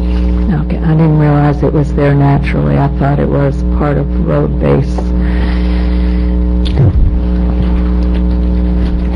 So there's a motion and a second to approve. All those in favor signify by saying aye. Aye. Aye. Opposed, it passes 4-0.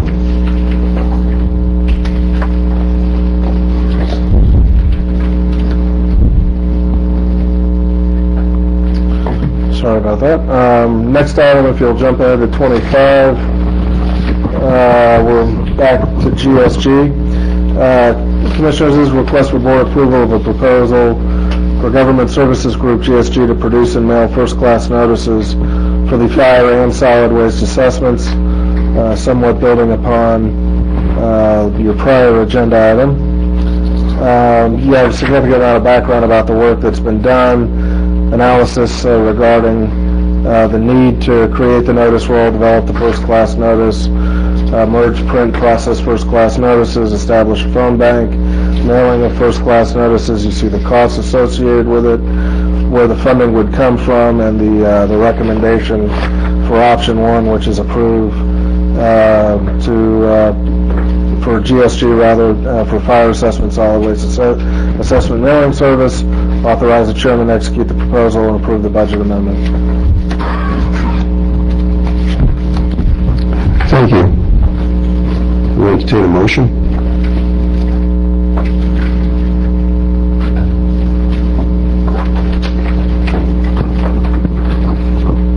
Move to approve the proposal of GSG for fire assessment and solid waste assessment mailing services. Authorize the chairman to execute the proposal and approve the budget amendment for discussion. Second. Motion by Commissioner Brock to approve, second by Commissioner Otts. There are 4 citizens to speak to this issue. Ed Brimmer, I do not see him in the room. Ralph Thomas.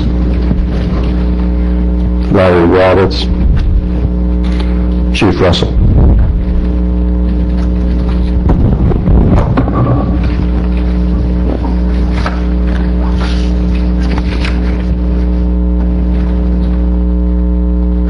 It's a little bit late for what I had to say, so I will say this: you can vote this down and correct an earlier mistake and prevent a future one.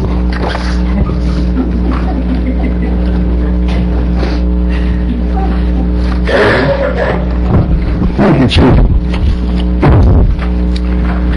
Further board discussion? Hearing none, call for the motion. All those in favor signify by saying aye. Aye. Opposed? Aye. Passes 3-1. Commissioners, item number 26 is request for board consideration and approval to accept a modification for an extension to the Weatherization Assistance Program, Low Income Home Energy Assistance Program, or LIHEAP contract. Mr. Chairman, this actually builds upon a meeting that you attended with us and staff and your housing department staff at DCA.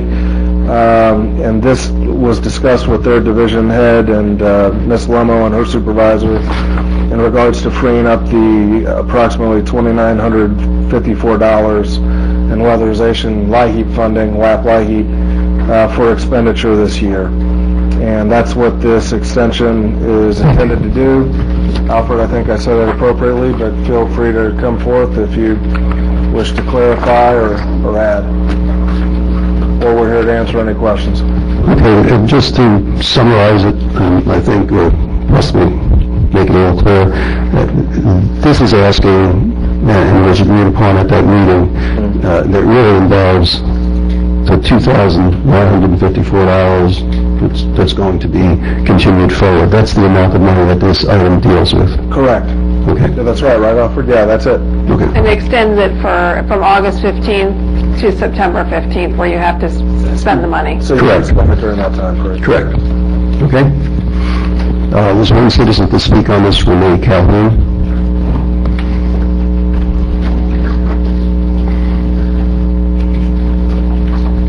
Commissioners, before I came to the Renee Calhoun, 211 Bettywood Circle, before I came today, at 4:27, I printed out a copy of the agenda, and this item was not on there. There are rules that you guys have to follow around here, and this stuff should have been posted, the attachments should have been on there. People that are at this meeting today should have been able to know about this beforehand. Now, as I said earlier, there are lots of things going on in this county, Commissioners, and this is a simple thing to do. Put it on the agenda and have it available to the citizens. Thank you. Thank you.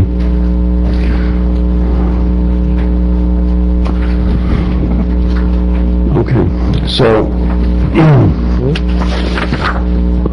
there's a motion in a second. Is that correct? I don't think there's a motion for a second. Okay, getting late. So do we have a motion?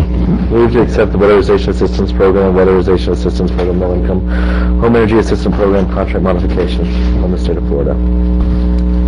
Second. Motion by Commissioner Brock, second by Commissioner Green, and again, this is involves almost $3,000 that was not utilized in our weatherization funding that the DCA has agreed to forward it, and so it's for use for our county. Chair, please. This is a follow-up on an agenda item that we submitted a couple months ago for weatherization money, not non-stimulus money, that we were given an opportunity to extend. In the meeting, they gave us another opportunity to extend this money just in case we needed to use it, and that's basically it. Thank you. Any questions for Mr. Nelson? Okay, call for the motion. Commissioner Nelson, do you want to say something? Yeah, I'm just concerned about what Ms. Calhoun said, because staff is saying it was on the agenda. I know it's Wait, please. It's on the agenda that I've had since last week, so... I think what you're saying is on the computer. And I think they're looking in the back. Jessica, are you looking at a computer back there? Jennifer? Jessica? Girls? Ladies? Sorry, I shouldn't say girls. Okay. I think that's good. There was a printout, however... Okay, so there was something that came late. It wasn't posted on our website. Right, and I tried to explain that we do not control our own website. The information is sent out to the person that controls it, and that's something that maybe we have to inform them that needs to respond quickly to that. Should, And it was available in hard copy at the Commission Administration Building. Correct. I'm sorry you weren't able to get a copy. Okay, so call for the motion. All those in favor signify by saying aye. Aye. Passes 4-0.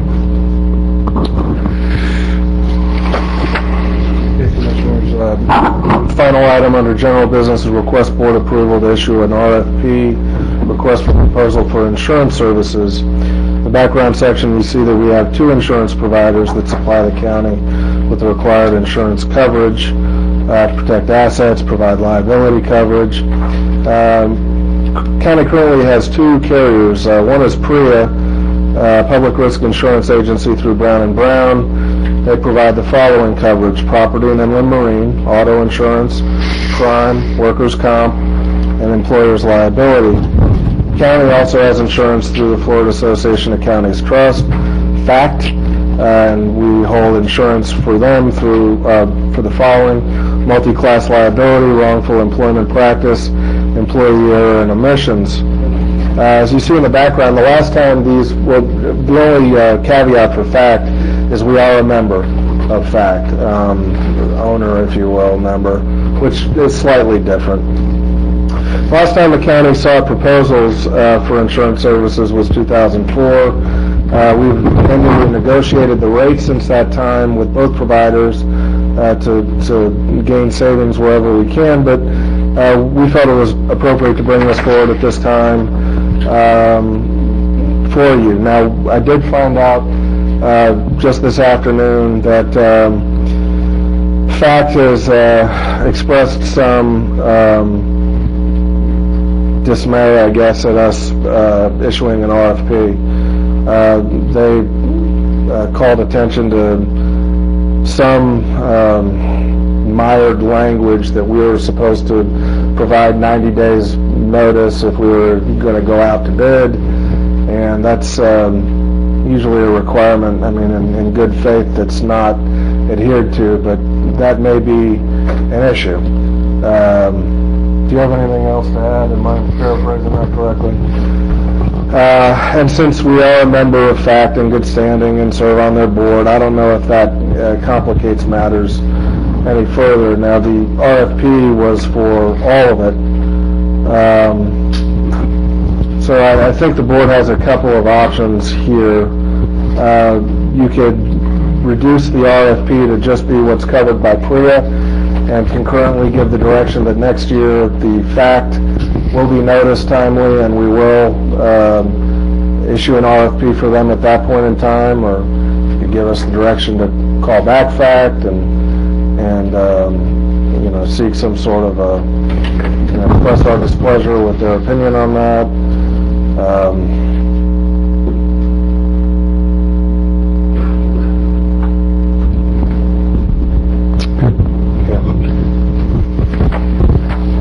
So hearing that, is there a motion that wants to be forwarded? I'm going to move to approve to issue a request for proposal for insurance services for the stuff covered by Brown & Brown currently, or PRIA, or PRIA, and that the stuff covered by FACT currently notify that we might bid out next year. So we will bid out next year. Okay, we'll give them their 90 days notice, 390 days notice. Okay. So there's a motion and a second. A motion by Commissioner Brock, second by Commissioner Arndt. Are there any citizens to speak on this issue? Commissioner, discussion? No, I think it's great. They're going to see quotes. Thank you. I support your motion, Commissioner Brock. What I'm concerned about is, and I think that we have to, if that's our agreement with FACT, then we have to honor that agreement. That's what it is. But I was concerned that we sort of waited to this time, and I'm just looking at when whatever you're going to be bidding out, I'm just worrying about by the time you put out an RFP, in time to respond, do we have enough time to get that done? And in our budget, this has to be, because our premiums come due October 1st, is that correct? Usually they flow at the fiscal year. Yeah, and I think that certainly with fact for next year, we want to maybe take 4 months out or something like that, or whatever the number of months, just to give it some time away from that deadline, so we're not really pressured. Understood. Okay. And do we have anything in our, I see this, we've had things like this in the past where we've had a contract in place and we've been really happy with the provider and it slid along. And I want to be clear, we're happy with both providers at this point. Correct. But it is an opportunity for local vendors to also bid on or respond to the RFP. And that's good. Hopefully they'll be competitive. But is there anything in our policies that say, like in something like this, like insurance, that we're supposed to be going out? I'm totally unaware of it, but... I'm not aware of it either, no. Well, just want to make sure. So this is a good thing that the administration is putting forward so that we can, we want to look to see if there's any cost savings, and two, open it up for local vendor bidding, as we just passed that policy to give them an incentive. Okay. Okay, call for the motion. All those in favor signify by saying aye. Aye. It passes 4-0. We're up to commissioner items? Are you withdrawing two of yours? No. Okay. But there is a statement when we get to it, I guess, when we proceed until we hit the bump. Okay. So, the first one is a request to approval to direct staff to work with the DEP to identify all man-made canals in Cole County. That the DEP would routinely grant exemptions and obtain, if possible, a blanket letter of exemption from requiring such permit for canals. What's taking place in the permitting process is that we have contractors that put in docks and piers. One of the requirements is to either get a permit from or an exemption from one of the agencies being the DEP. The DEP apparently routinely does not care about man-made canals that have docks or seawalls on both sides, obviously. And so the feeling is to take this burden off of the contractors is one step. That is an automatic, if it is that way, an automatic exemption to basically have that letter cover that, to identify these canals that may exist in Shell Point, Manchester Sands, etc. So that's what this is for, to direct staff to work with the DEP to identify all man-made canals in Wakulla County, that the DEP would routinely grant exceptions and obtain, if possible, blanket letter of exemption from requiring permit on those canals for the work. So, Second your motion. I can't make the motion, but I'll Make your motion. Okay, there's a motion by Commissioner Brock. Second by Commissioner Green. Are there any citizens to speak on this? There are none. Board discussion.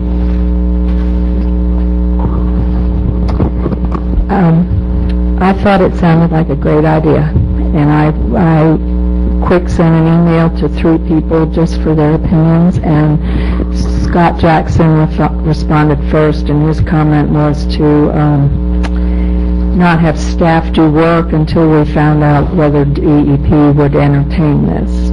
And then Leslie Hope with Hydro Engineering said she also thought it would be a good idea. And then I heard from Catherine Gilbert at DEP, and I hope you won't mind, I'm not texting or reading anything other than Catherine's email, if you will permit me.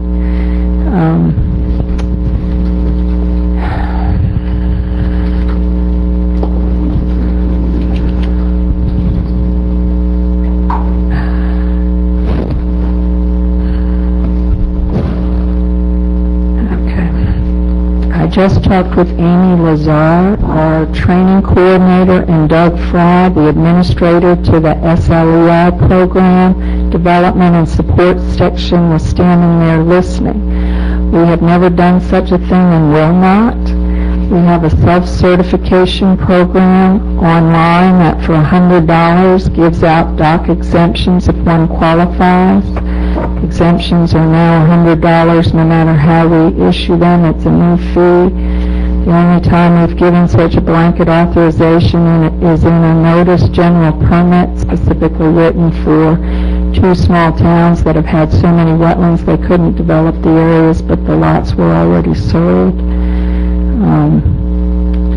I don't know, I'm not going to go on, but it didn't sound like there was much receptivity, and that's just one person who works there, but it seemed to be some key people, so I guess I would support maybe Scott's suggestion about not investing a lot of staff time, that the first thing be to see if there's any to kind of confirm what the initial thing is.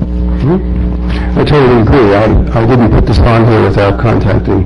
Oh, okay, so you got something. So I have different input, and that there are canals where they routinely exempt because they're not quote-unquote interested in canals that have already docks on, they were man-made.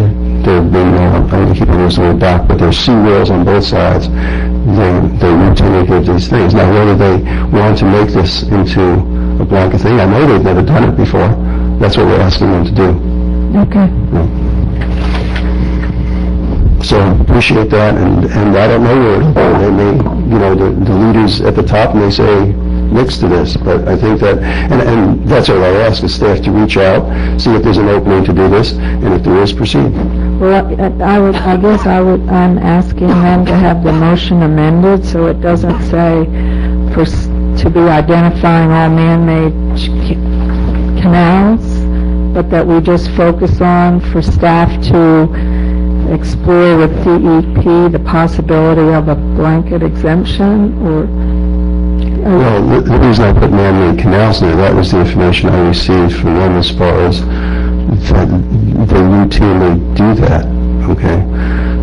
So, I mean, you could say blanket exemption, but then what would you be exempting if you didn't identify certain areas? Okay, I was just, if it's not going to happen, I didn't want to have staff spending a lot of time identifying all these canals. No, that was not my intention. No. Okay, so let's bring it back. I'm sorry, maybe I wrote this unclearly. It is not my intention to have staff go out and identify any man-made canals. It's my intention that if the DP has identified what they consider man-made canals with both sides with seawalls, and they are not interested in going through a permitting process for this, that they would routinely grant the exemption. So I'm not asking staff to identify anything except to reach out to DEP and see if they are interested in moving in that direction. Okay, that's fine then. Okay, call for the motion. All those in favor signify by saying aye. Aye. It passes 4-1. Thank you, Howard. That's 4-0, rather. Sorry. Thank you, Howard. Seems like a really good idea. Well, thank you. Appreciate it. Let's see if it flies. Okay, now I guess would be an appropriate time to read Commissioner Stewart's comment, I think, or request. Yeah, I guess it was one of the June meetings when he announced that he was not going to be here, and the offer at that time was made to defer any agenda items that he may want to discuss till a later date. And he asked me to ask the board if to defer 21B and C until a meeting when he can be in attendance. Okay, so what we're dealing with here is really approaching deadlines of setting these two meetings, one a workshop and one a meeting. So what we're talking about here is, one is a request to schedule a workshop dealing with issues concerning county administrator. The second is to request for it to set a special meeting for the annual performance of the county administrator, which we've learned should be be taking place in the sunshine. And that is how we have been doing it, and I did it last year. So, as long as there's ample time to set up those meetings, I would be receptive to doing that. So Do it on the 16th. so that would be done on the 16th, and we would be able to schedule those workshops and meetings in enough time to get that done, I would think. Right? Okay? I'm okay with that. If there's anyone that's waited to speak to those two issues, since I'm going to ask to continue it into the next meeting, I'd like to speak. Are there any speakers on this two? Oh, okay, great. So, Do you want to move to table these to the 16th? yeah, I think that would be a good motion to entertain. So moved. Second. Okay, so it's motion and seconded to table items B and C to our next regularly scheduled board meeting, August 16th.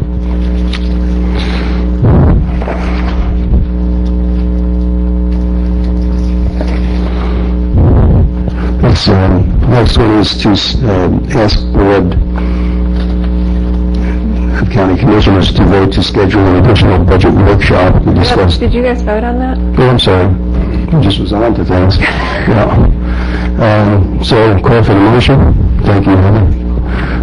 All those in favor, signify by saying aye. Okay, passes 4-0. Now we're on to, probably have to take another break soon. Approve the schedule of additional budget workshop to discuss proposed budget 2010-2011. We have one scheduled for August 5th, that's Thursday, 5 p.m. I'm asking that an additional one be scheduled, and we still have 2 budget hearings. This to me is a really important issue, and I think we need to spend more time on it. I move to schedule an additional budget workshop to discuss the proposed budget for 2010-2011 and hold it on August 19th. Motion by Commissioner Hart to schedule a additional budget workshop for August 19th. At 5 p.m. You already have several that day, don't you? Yeah, you'll already be here. 7, okay. You have one at 5 and one at 6 that day? Okay. So if those two are, might be considerable people at those 2 workshops, so I don't, okay, so if you're comfortable with that, it might be a long evening, but, okay. You still. Okay, so that's it. Thank you. So, schedule at 7 to follow the pre-existing 2. All those in favor, signify by saying aye. Aye. And it passes 4-0. Oh, I'm sorry. Okay.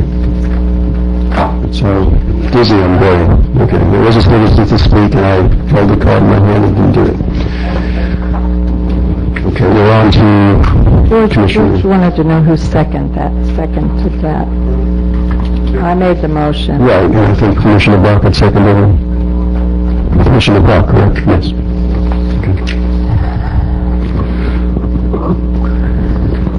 Okay, Commissioner Watts. Thank you. I have 2 items. The first one is addressing Hidden Meadows. This is an item that I had brought to the board quite some time ago. I also know that staff has spent a lot of time researching this.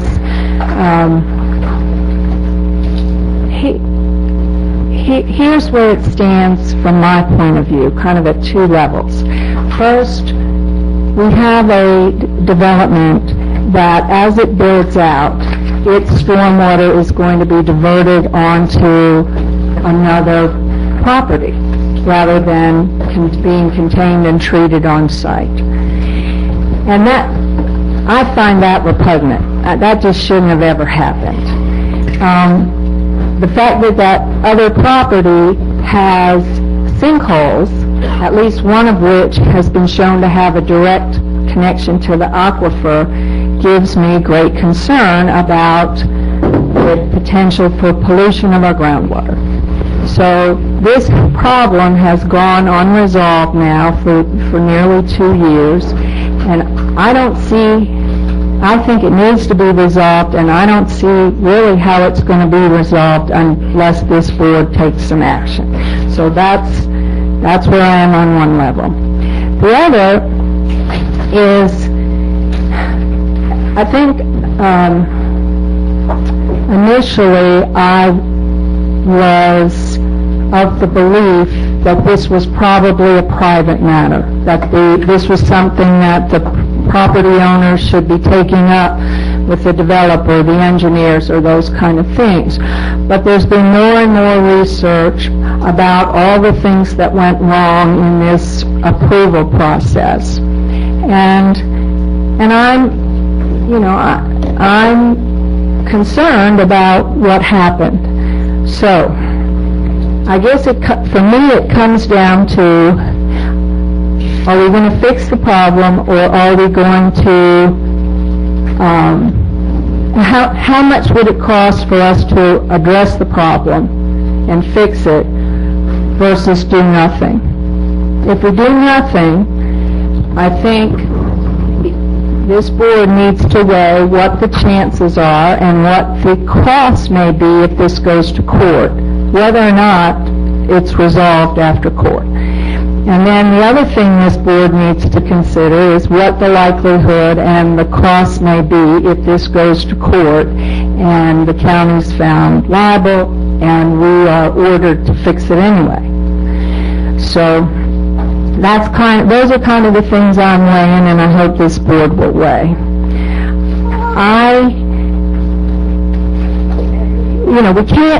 We can't fix it the way, we can't do what was originally designed that got changed and have the 6 stormwater ponds and so forth. My hope is that we could do some things that might not be so expensive. Maybe we could still put in 2 of the stormwater ponds, one that's right near the sinkhole, one that's near the wetlands. Maybe do a berm around the sinkhole. Maybe put in ditch blocks. But I've been told we shouldn't go ahead and start doing any of those things without having a stormwater study that would tell us, prevent us from creating other problems. So what I am asking the board to approve would be to direct staff to obtain a stormwater engineering study to explore the possibility of retrofitting this subdivision so that there can be on-site retention and treatment of the stormwater. So that's my motion. I would appreciate a second for discussion. I have a question. Okay. Well, I guess there's people here to talk about this, so I think my question might be directed at them. Okay. Because I think one of the questions, I'll mention to you now and they can address it when they talk, is if instead of completely reworking the entire subdivision's stormwater plan, if we can direct staff to try and come up with a plan to protect the best way to protect the wetlands and the sinkhole that the water's being directed to now. Because if there's a way that, if it's all it takes is putting a berm around the sinkhole and putting some berms around the wetlands, that's cheaper than us buying property and digging ponds and fixing things in the entire subdivision. So that's. It's kind of a friendly amendment to have the study focused on. If that's possible, if that's amenable to the people who are going to come and talk, because one of the reasons we're doing this is avoiding a lawsuit. But there's still going to be a lawsuit. That doesn't get us where we're trying to go. Make sense?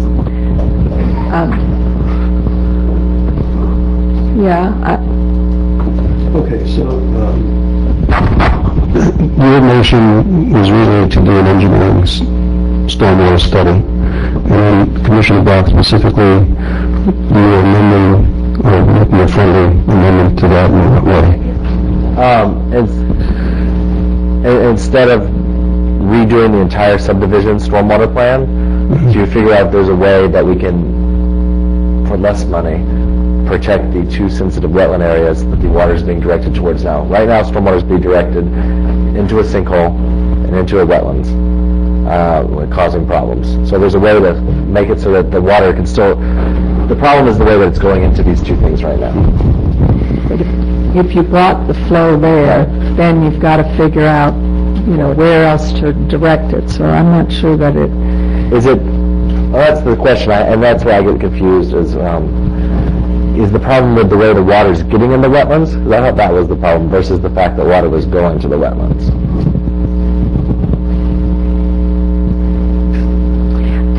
Can I ask Commissioner about exactly the motion you want to make? I'm not... The motion. I am trying to figure out if there's a way to... And it may not be, and we'll hear from... But I know the people around them are going to comment on this, so I'm just curious if there's a way to protect the environmentally sensitive area that is not being protected under this current plan. So I would assume that maybe assuming wrong, but in the engineering study that would be done, there would be different alternatives. What I assume is going to come out of the engineering study. That's a good question. So what I see happening with the engineering study is it's going to be a very, very, very expensive fix. And I'm hoping that if we can somehow put a berm around the sinkhole, that is a much cheaper fix than building 3 stormwater ponds. But when I explored the possibility of putting a berm around the sinkhole, I was told that I was advised by our county attorney that she didn't feel comfortable with us, the county, taking that kind of an action without knowing where the water would flow instead, and because we don't want to flood somebody's house or whatever. So. And we'd have to study where the water. You'd have to study where it would go instead, but you can study where it would go instead around the sinkhole versus where it's going to go all over the entire property. Like if it goes from around the sinkhole into the wetlands around the sinkhole, that's not as bad as if it's just flooding. Okay, we'll hear from people. Okay. You don't have to take this very minute. It's just something I'm bringing up for conversation before they speak. Okay. Okay. So there's a motion and a second. Okay. And that is to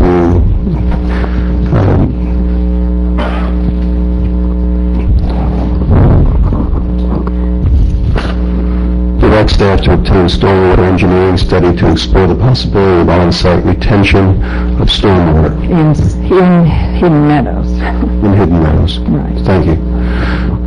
Ms. Kathy Shire.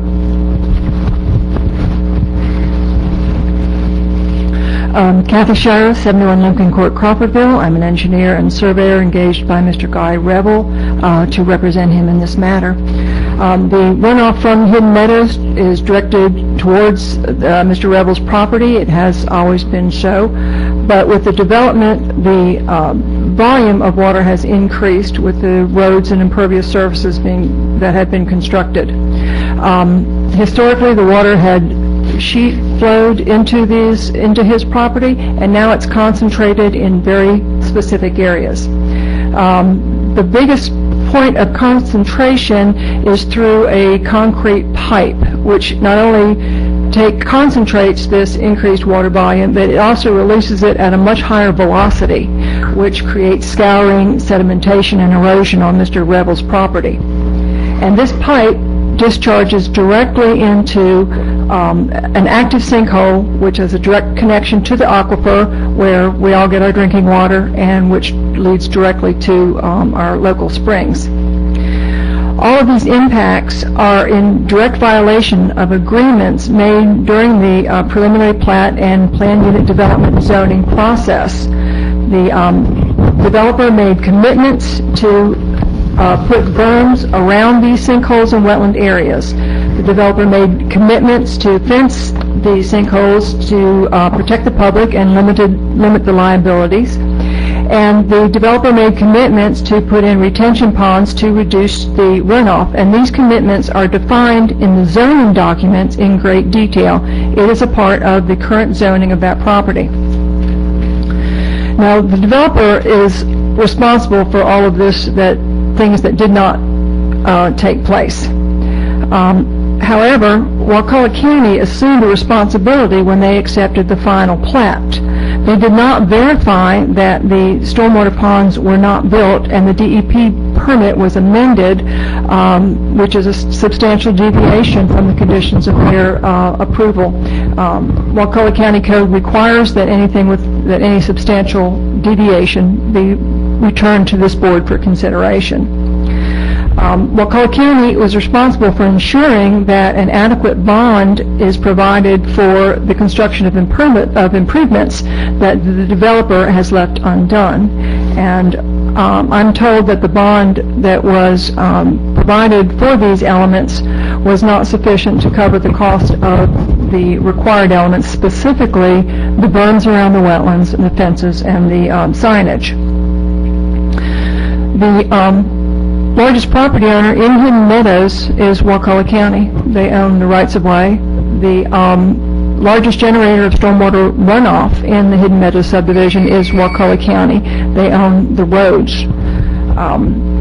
And as a property owner, they are required to comply with the zoning codes. And Wakulla County, the property owner, is in violation of the zoning code for Hidden Meadows subdivision, which requires that all stormwater runoff be retained in these retention ponds. Now, as Commissioner Arch has pointed out, the property owner, Guy Revel, has been attempting to obtain compliance for several years with limited cooperation from Wakulla County. Now, with all respect to Commissioner Arts, I don't think that Wakulla County has to spend $20,000 to $40,000 for an engineering study on the stormwater. We can agree that the retrofit of this property to what was committed to by the developers and approved by Wakulla County is not feasible at this time. It would require the purchase of a number of lots that have passed into private ownership, and it would require that the drainage along the roadways be entirely reworked. We understand that.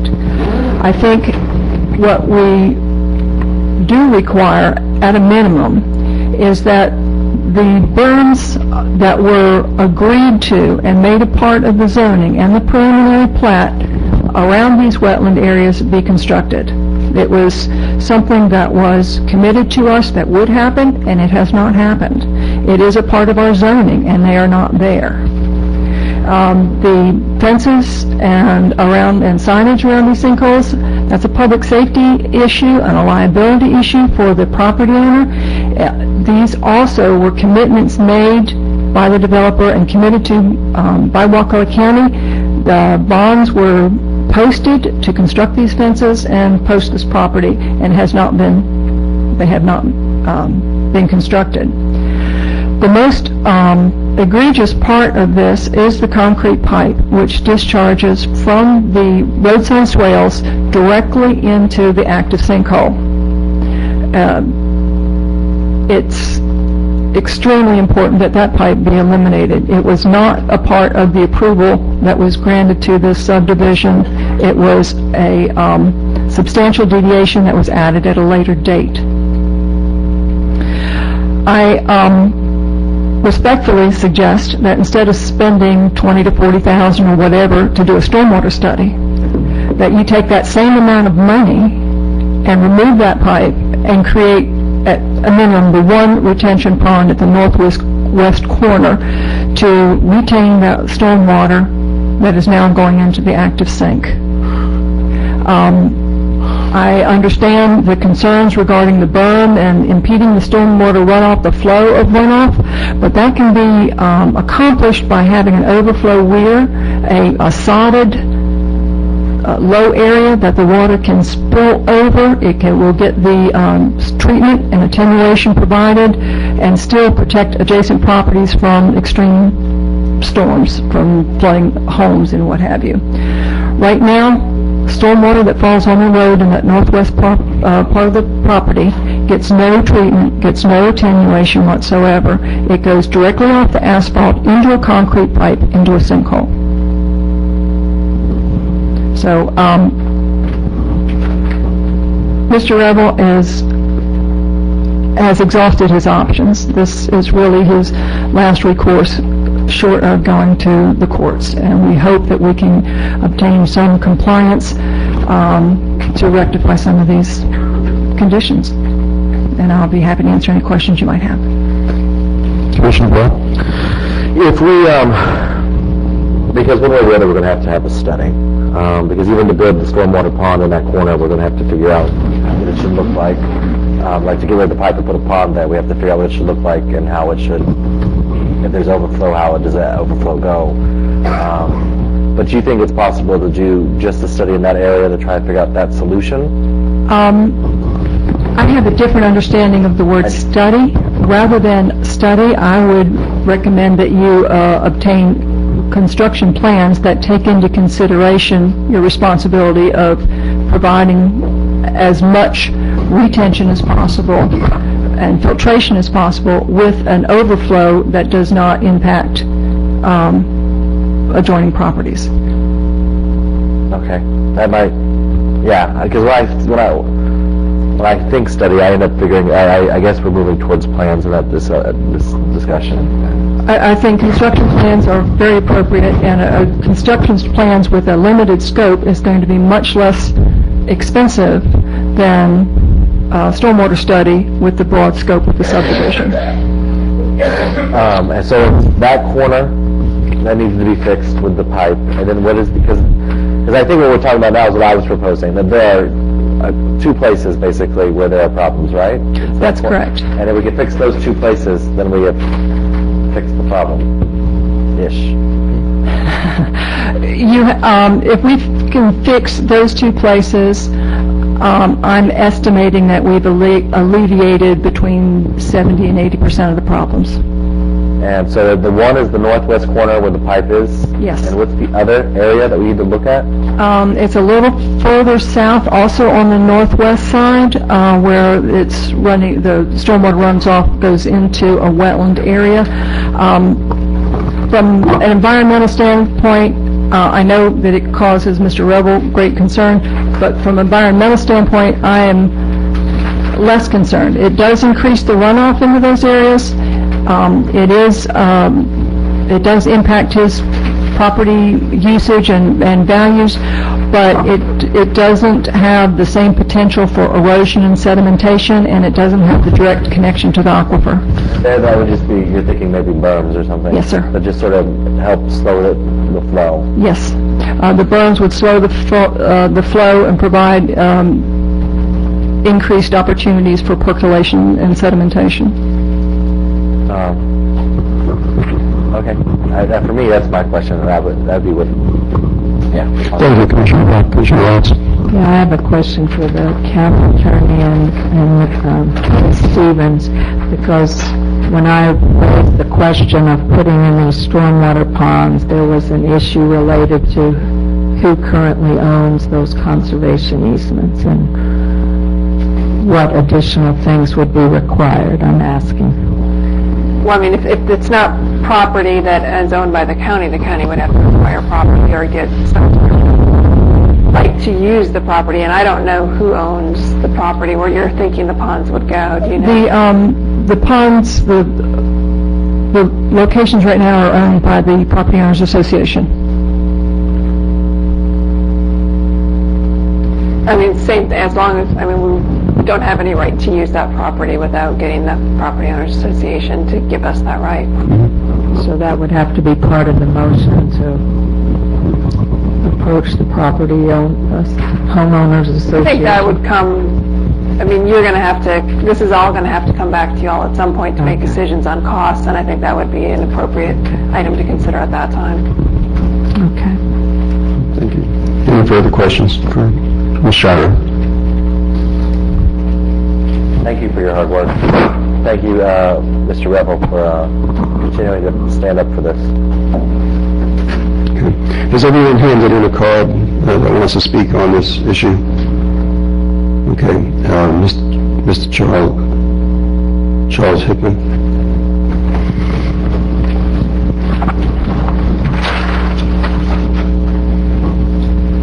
My name is Charles Hickman. I reside at 528 Hickorywood Drive. And if you look at the plat plan that you have there. My property backs up to it. And I have been actively reviewing what was going on this project since January of '05 is my earliest notes. So that gives you an idea. I did sit down this afternoon and I reviewed the bond issues. They were point specific. They were specific on pavement, sidewalks. They were, you may not have those, but there was no mention of any retention ponds, berms, or anything else that money could be used for. So that becomes an issue. Through the course of the entire development, I was probably over there once, if not twice a week, made friends with the project manager, actually on site, watched him do different things. And one of the things that I will say that I believe you can save is the money that you're going to put into any kind of study. Forget it. The application that went into DEP said that the swales meaning ditches, was sufficient to handle all the rainwater for 72 hours on a 3-hour event. It didn't mention anything about draining off property. It said those swales, the swales being the ditches. And in this situation, I can tell you, because I was there and watched it, and they were very quick in seeding the sand bottom in those ditches so that the perk would be very quick. So how this culvert ever got put in, I have no idea whatsoever.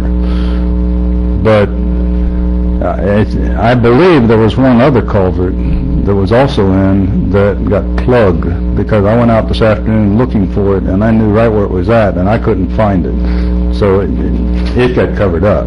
But the other culvert in the northwest corner, it was still there. As a matter of fact, the way it's constructed, it is below grade of the berm itself. In other words, the bottom of the ditch, it's lower than the bottom of the ditch. So what happens is everything flows out of there and it's not really treated. Whereas if it had been constructed appropriately, it would go ahead and perk into the soil. And according to the engineer's study that was submitted with the application for DEP, it states, or it states at least in your records on file, because I had your clerk pull it, it states that it was sufficient to hold and retain all water for 72 hours on a 3-hour storm event. So my personal opinion is save your money. It's not going to do any good. You're going to get the same results. Now, now we just fix, like we just put a, did you observe a problem with the culvert? Like funneling sending untreated water into the sinkhole? I never saw the. Rephrase your question. So you're saying that. So right now, the concern, what we're talking about, what I'm suggesting we do, instead of redoing the whole stormwater system, is right now there's that culvert there, the ditch, the culvert where water comes straight out of that and picks up speed and goes into a sinkhole. Right. It's connected to the aquifer. Right. I'm saying that we need to fix that corner. You're probably right, and it's a situation where the ditches were actually built larger than normal, from what I could understand, because they didn't put in retention ponds. So they made them larger to adequately hold for a period of time and perk into the soil. So based on that, they didn't feel that it was necessary to go in and actually make some of these retention ponds. There's a couple of ponds on site anyway that gets natural runoff, and you have natural runoff going into the wetlands to the southwest. Yeah.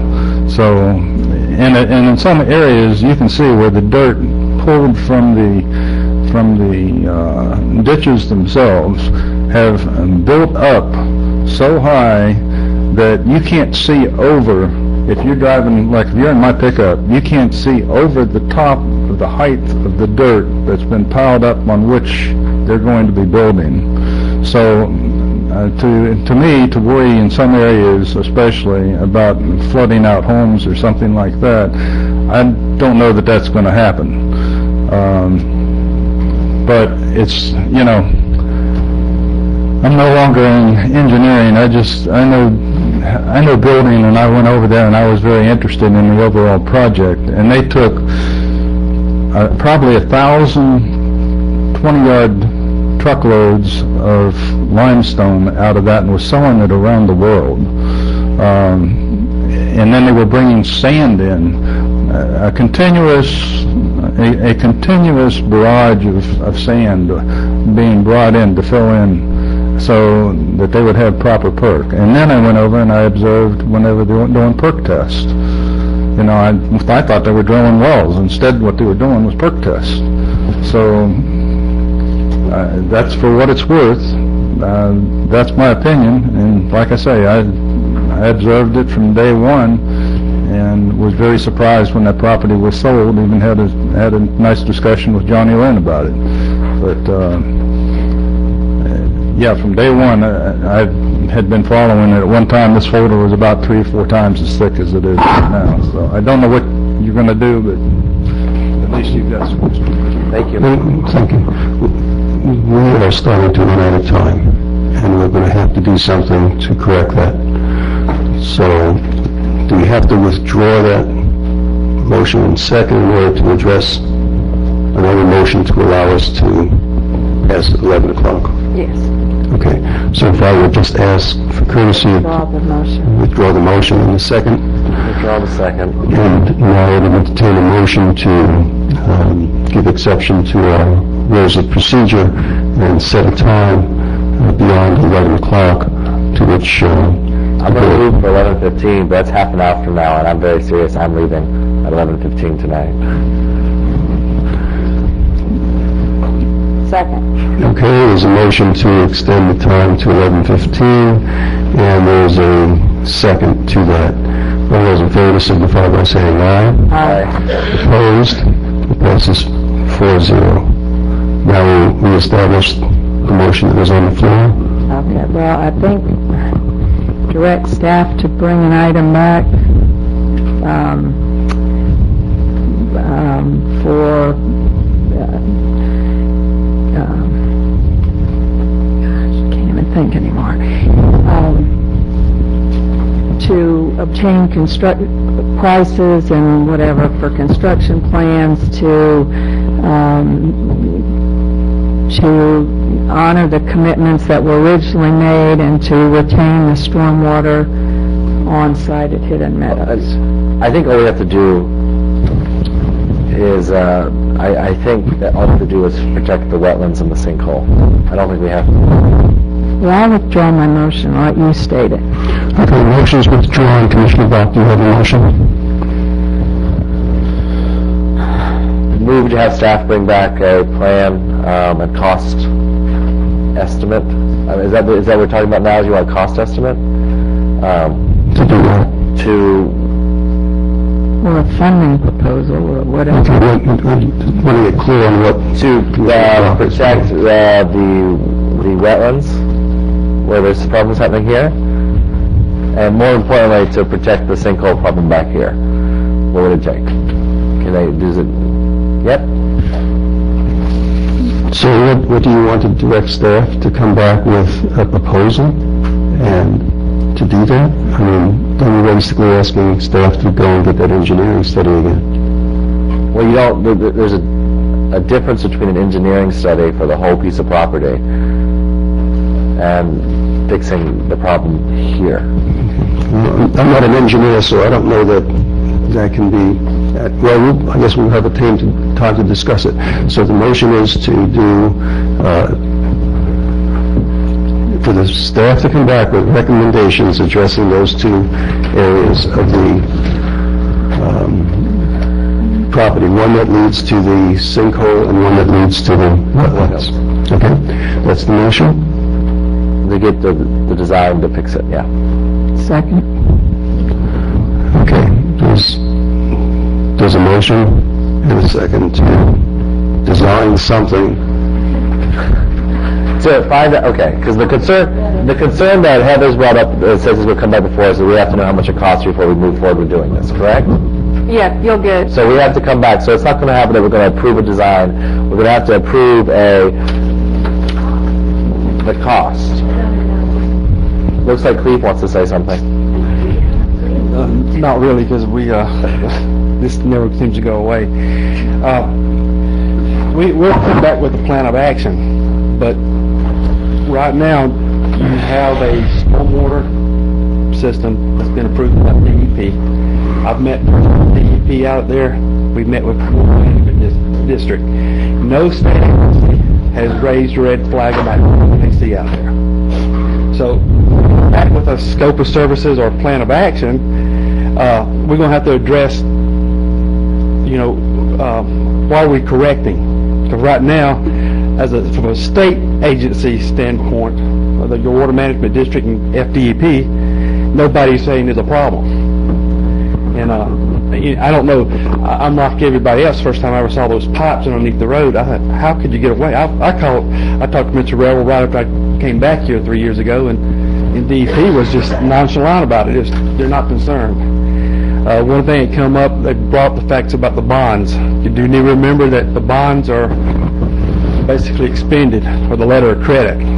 We completed the paving projects and the sidewalks. That was a citizen that brought that up. Okay, well, I just want to remind you, I think we got like about something less than $50,000 to do some landscaping and a little bit of fencing and playground stuff. But, you've used up that $800,000 or $500,000, whatever it was, to complete the paving and the sidewalks. The other thing is that the county, to the best of my knowledge, has never accepted any of the roads out there. So we don't own the roads. How can that be on the final plat? Well, okay. I don't think we have accepted the road after the 2-year warranty period. Okay. But we did pay them. We have paid them based due to the default of the developer. Okay. Thank you. And it's my understanding some of this is not to satisfy concerns with state agencies, but to adhere to our own zoning requirements of the PED. So I like your suggestion of coming back with a plan of action.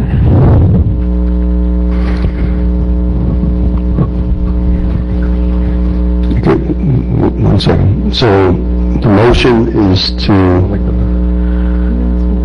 Okay, well, I'll amend the motion to be that ESG will touch base, we'll come back with plan of action, touching base with Mr. Revel again and Ms. Shira. Also, I want to include in that the Northwest Florida Water Management District. You've probably already met with them, including them because you didn't say their acronym. And let us know what the best solution is. Okay, that's the motion in the second. So broad discussion. Okay. I think it's important we fix this problem. I think, I don't know that we fix the problem. If there's a problem, I guess we have to identify. But, so I ask questions like this. First of all, with water going into the wetlands, I thought that was one of our best ways of treating stormwater runoff, so I don't know that we want to stop that from happening. So that's one question I have. The other thing is, I did also some looking around and looking at files. There's one thing that is incorrect on the background and description. It's the third paragraph. that I think is incorrect. This sentence that begins further, the staff report for approval of the final plat incorrectly stated that the stormwater would be detained on site and directed into 6 stormwater management ponds through drainage easements. When I called,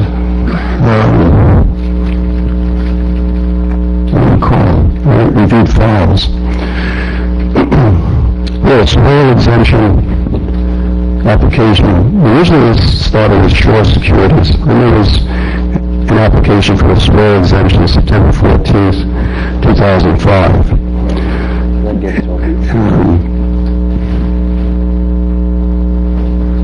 On the final plat I'm going to go to. Okay. This was by Carlton Dillon.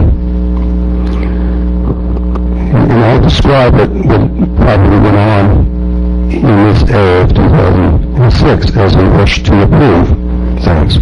So what we did is, there was a construction completion review that was done by the best public roads and such, and their recommendation was signed off on a review of something that was going to be bonded. And so what happens is the final plat does not have anywhere on it that has these stormwater ponds. Now, final plats don't normally have that kind of description on them. They don't have the sewer on them. I've come to learn that. So what did the board approve? They approved something that on October 11, 2006, the construction and completion review was done. October 16, 2006, a public hearing took place. The soil exemption had already been obtained, and the DEP has come out to that site. I know when excitement started. I know I was out there, at least twice that I can verify, but I was told no less than 6 times. And as Cleo said, as many times as we asked them, is there being a problem, they could not identify a problem. But and also, I think what Mr. Hickman said about the swales, that the DEP was confident that these swales were going to retain. Now, why they allow, or anyone allows, water to go for somebody's property into somebody else's property, I don't have an explanation for it. I think that's wrong.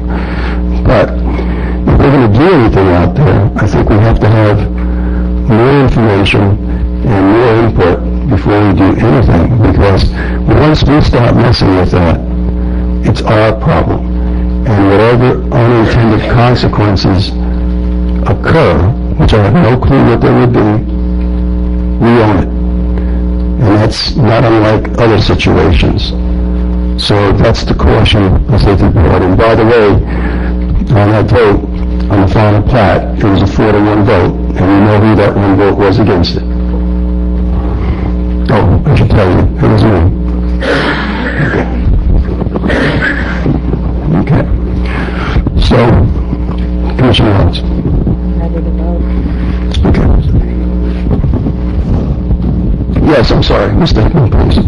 Mr. Kessler, Board, this afternoon, whenever they pulled out the plans for showing the final plat, it was the first time I had seen those drawings, and I thought I had been keeping up with it. What you have there is not the final plat. It's like 2 or 3 or 4 generations before, so it's not up to date. And there was a note on the final plat that the roads and sidewalks, and I think there was something else that it mentioned, was the responsibility of the homeowners. So that could be one of the reasons why the county never took possession of the roads, but because it actually was supposed to go to the homeowner association. So I'm just throwing that in for what it's worth, that without having a copy of the final plat here to view, you're really flying blind. This is a preliminary plat. I never intended to show the final plat. I just wanted, all I wanted to show was where the sinkholes, I mean, where the stormwater ponds were supposed to be that aren't there. That was all. Yeah, understood, because that's the only way you would see them is on the preliminary plat. And so what we're asking for, do you have any idea of what this will cost? Right now, it's just going back to the cost estimate and the plan. If you have When we bring back plan of action, we'll bring back some hard costs. I'm trying to work with Mr. Kathy Shire and Mr. Revel on just trying to protect the two areas we're talking about tonight. Okay, and do we have to, what can you suggest, and I don't know, this is maybe more from the attorney, is in order to protect the county, if it does have an action plan and wants to do something, how does the county protect itself from unintended consequences of an action it's going to take to alter a DEP-approved stormwater management? Let's have that conversation when I bring the proposal back. Do you want the analysis? I mean, that's part of it. Can we want to make a part of the motion to include the attorney and come out as part of the report? So, I would include. Let's have that included with the motion. Good question, sir. Glad you brought it up. That's fine. So, what are you suggesting to add to it? Including the attorney to come up with what she's concerned the legal ramifications would be.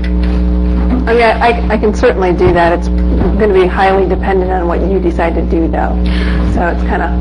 I would suggest this. If there's any plan of action, because what concerns me before, and it also concerns me now, is stepping into situations that are private and we fix them. And I know we may be disturbed at what's happening there, but I think that's an important thing that we have to consider. I lost my train of thought now. Commissioner Roth, you want to say something? I'm just going to call the question. Well, we have now, and Mr. Guy Revel, you want to come up, please? Thank you. Guy Revel, live on South Road. We have a copy of the final plat where the county did in fact accept the roads, number one. It's written there. You're welcome to see it. It's all the signatures. There was a couple of other points you made, and I can't remember what they were. The DEP wrote me a letter, too. And in my letter, they said they don't concern themselves with where the water goes after it leaves in these storms, these berms. It's very clear. I thought I had the letter. I'd be happy to share it. They came down and met with me, and they said that's we don't concern ourselves with where that water goes after it leaves the ditches. And I don't think they didn't give permission or not give permission for putting those pipes in. And the other thing is that, Commissioners, I'll tell you, this has been a long, drawn-out process, and let me just tell you what went before the Commissioners that were sitting. I understand, but Commissioner Brock is going to leave in a few minutes. Okay. Well, he said he's going to leave at 11. I'm not cutting you off. I'm saying he's going to leave at 11:15. One more point, and I don't want to be. I have what went before the commission at that time, and you remember.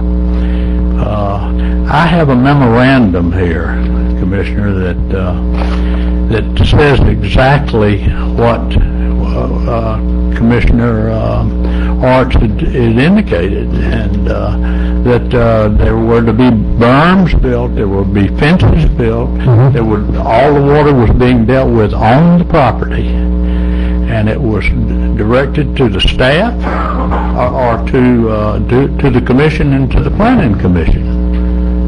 And so that's all I got to say. They did not know what they were voting on. All four of them that voted for it are willing to testify under oath in court that they never knew that those ditches were put in there. And I'm prepared to take it further. I don't want to threaten you or anything like that, but just be aware that there's just an awful lot of evidence here. Thank you. Right, thank you, Mr. Revel, and two things I think. One is, the roads being on the final plat, as I understand it, there's a 2-year warranty, after which the county can decide to accept them.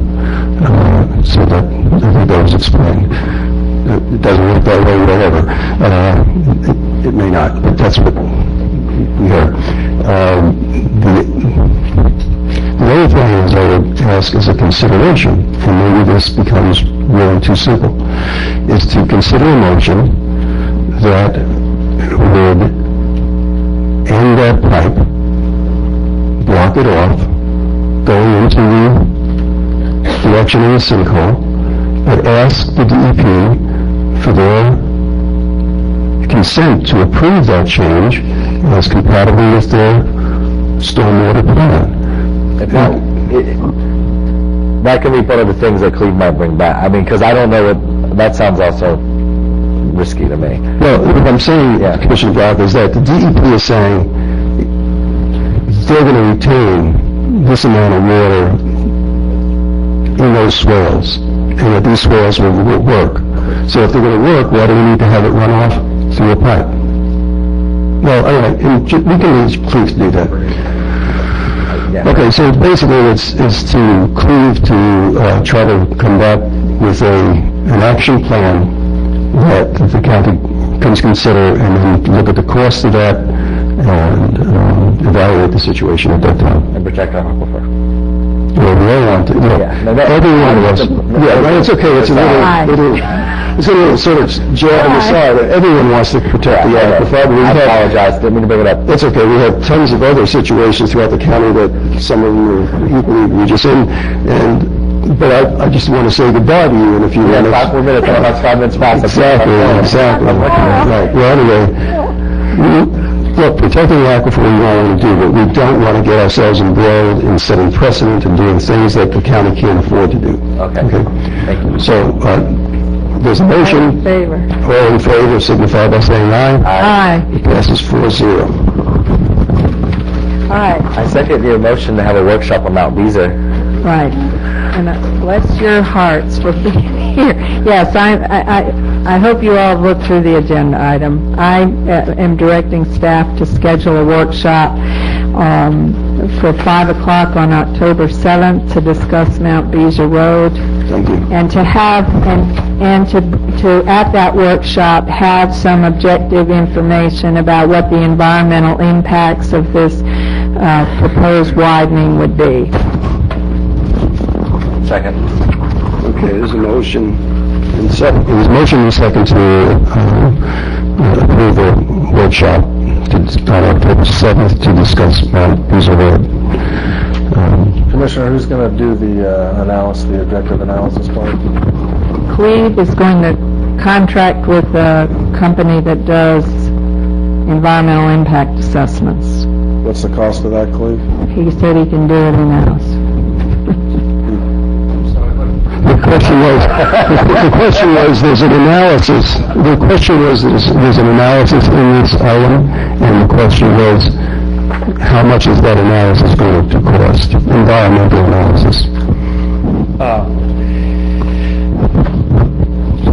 I don't have a hard cost, but we're going to use Eva Pepper, who has done lots of work for the county in the past, and we will bring it back.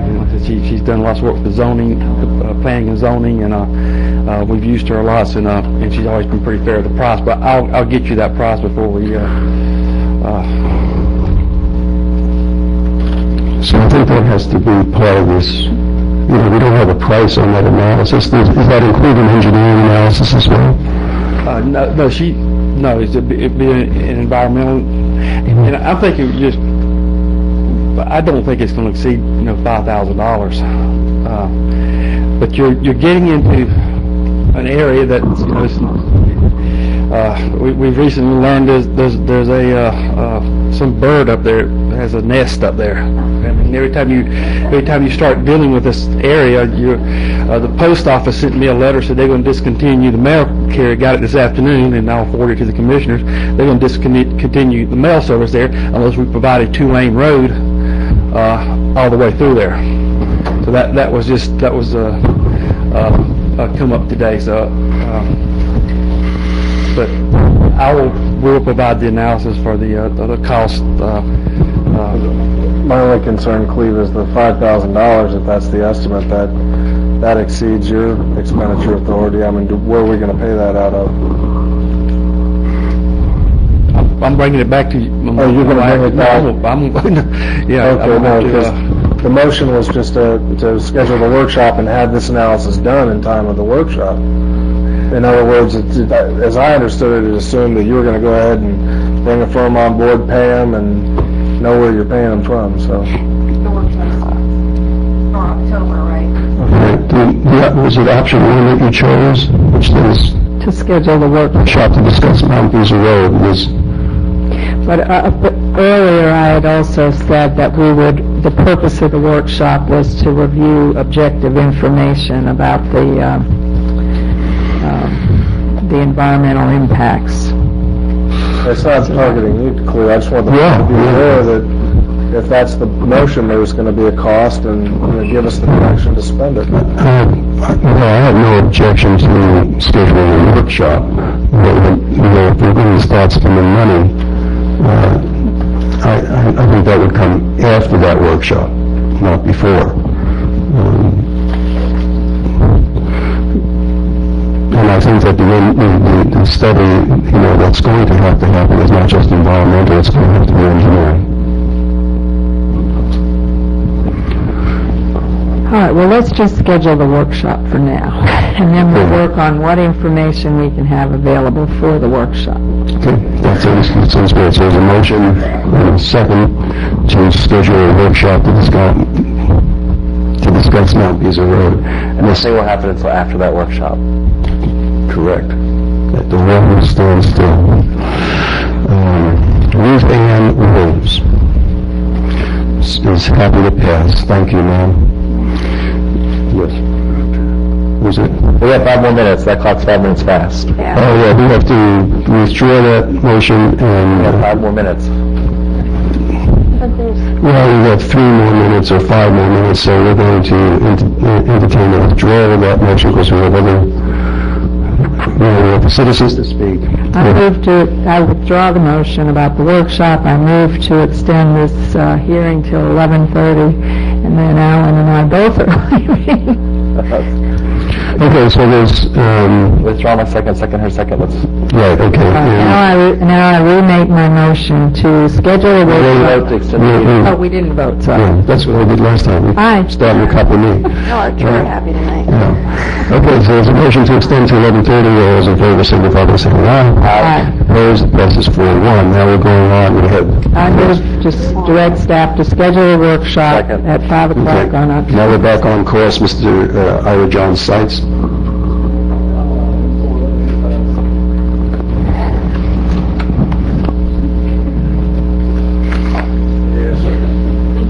Yes, sir. Ira John Seitz, 154 Mount Beezer.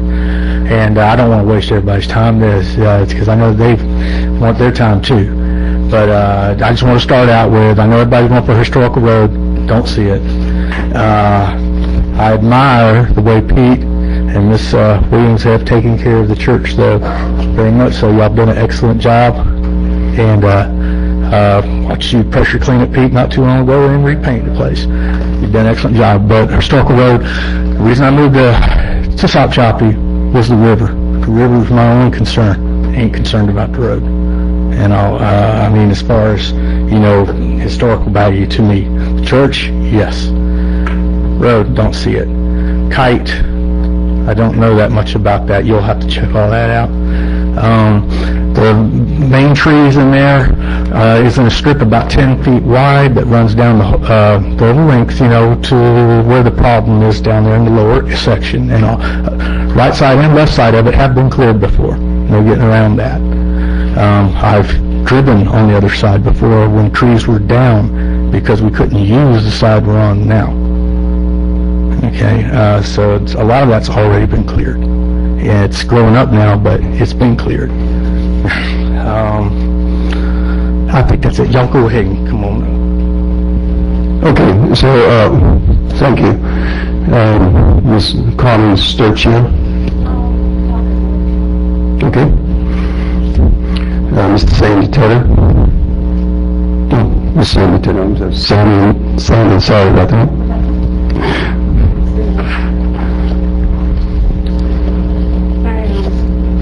I wanted to say that I love the river too, and I've driven that road for about 31 years now, and it's a very stable road just the way it is. I don't think it needs to be a two-lane road. There are a lot of roads in this county that aren't passable as two-lane roads, even though the intent was to make them two-lane. They're just down to one lane. The postman comes. People travel them all the time. I don't think that's valid. I would request that the road just be left the way it is. It's been there for a long time. It's very stable. The grader, and all the time I've seen that road, the grader's been down it a handful of times, and those times I don't think he's needed to even have been down there. So the road is very stable. I don't think you need to spend money to widen it, to clear any of the trees, to make it any different, except maybe where Mr. Seitz built his fence right in the road. It still is a little tight there. Maybe right there. But I don't think the road is unstable. I think it's very stable the way it is. The county doesn't need to be spending a lot of money on that road. I don't think the county needs to spend hardly anything on that road. I don't think you need an environmental analysis. I don't think you need to do a big study on it. If it was left the way it was, I think a lot of people would be very happy. Thanks. Thank you, Sam. Emily Smith.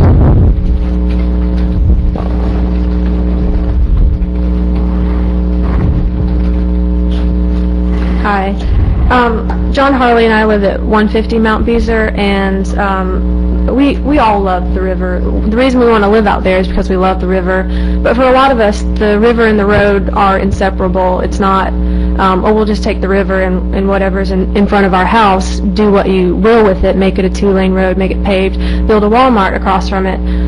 That sort of mentality, like we have reservations about that. To us, the Canopy Road is part of the appeal of living at the river. I'm in favor of a workshop if it will provide us with an opportunity for transparency and oversight, which are our two main concerns with this project as it stands, that we feel like not a lot has gone into looking into the logistics, environmental impact, and even the sentiments of the people who live out there. I feel like that information might be a little flawed and outdated.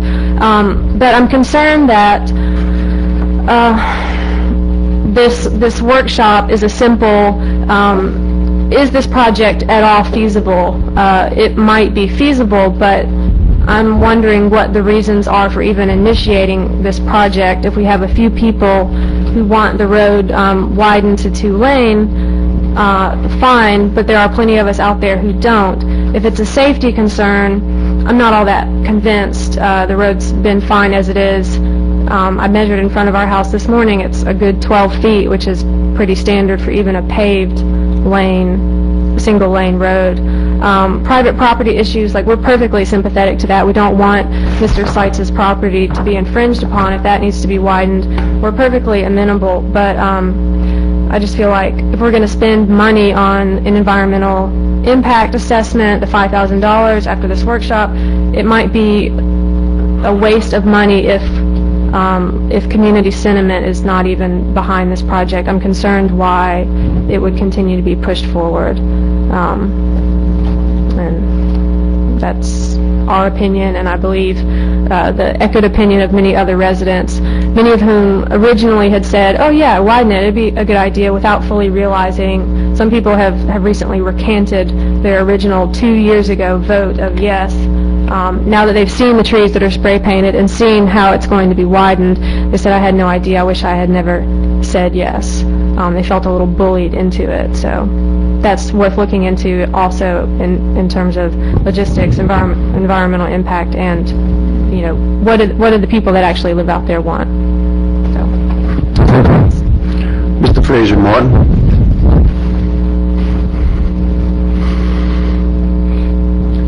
Yes, I'm Fraser Martin. I live at 104 Clark Drive in Panacea, but I was vested interest in Mount Beezer Road, and that I own a small piece of property that's got about 2,000 feet of frontage on Mount Beezer Road.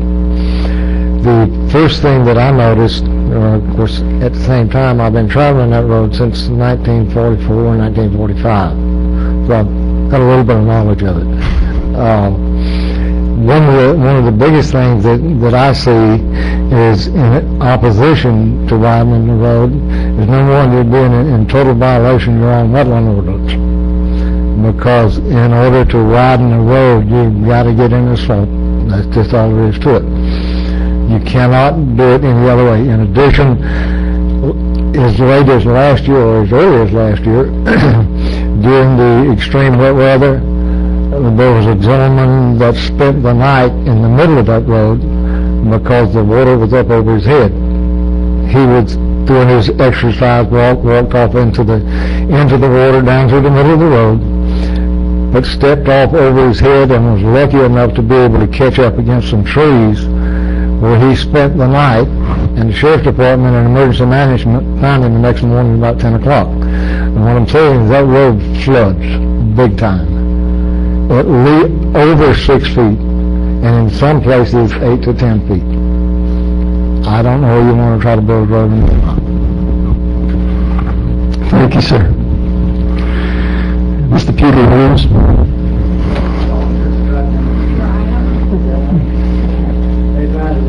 Commissioners, Peter Williams, 120 Mount Beezer Road. It's a very sensitive environment there. If you go and bulldoze a bunch of stuff down, you're going to create erosion, bad problems. Been there since '68, and I just feel like, well, it's a very sensitive thing, and I just don't see it working out well for the trees, the environment, the runoff, and the habitat for everything that lives there. And also, my property is actually a historical site, and it's also now being registered with the National Historical Society, and there's all kind of factors that would play into that if that road was being widened. So I just feel like it's maybe not such a smart idea. Thank you. Mr. John Harley.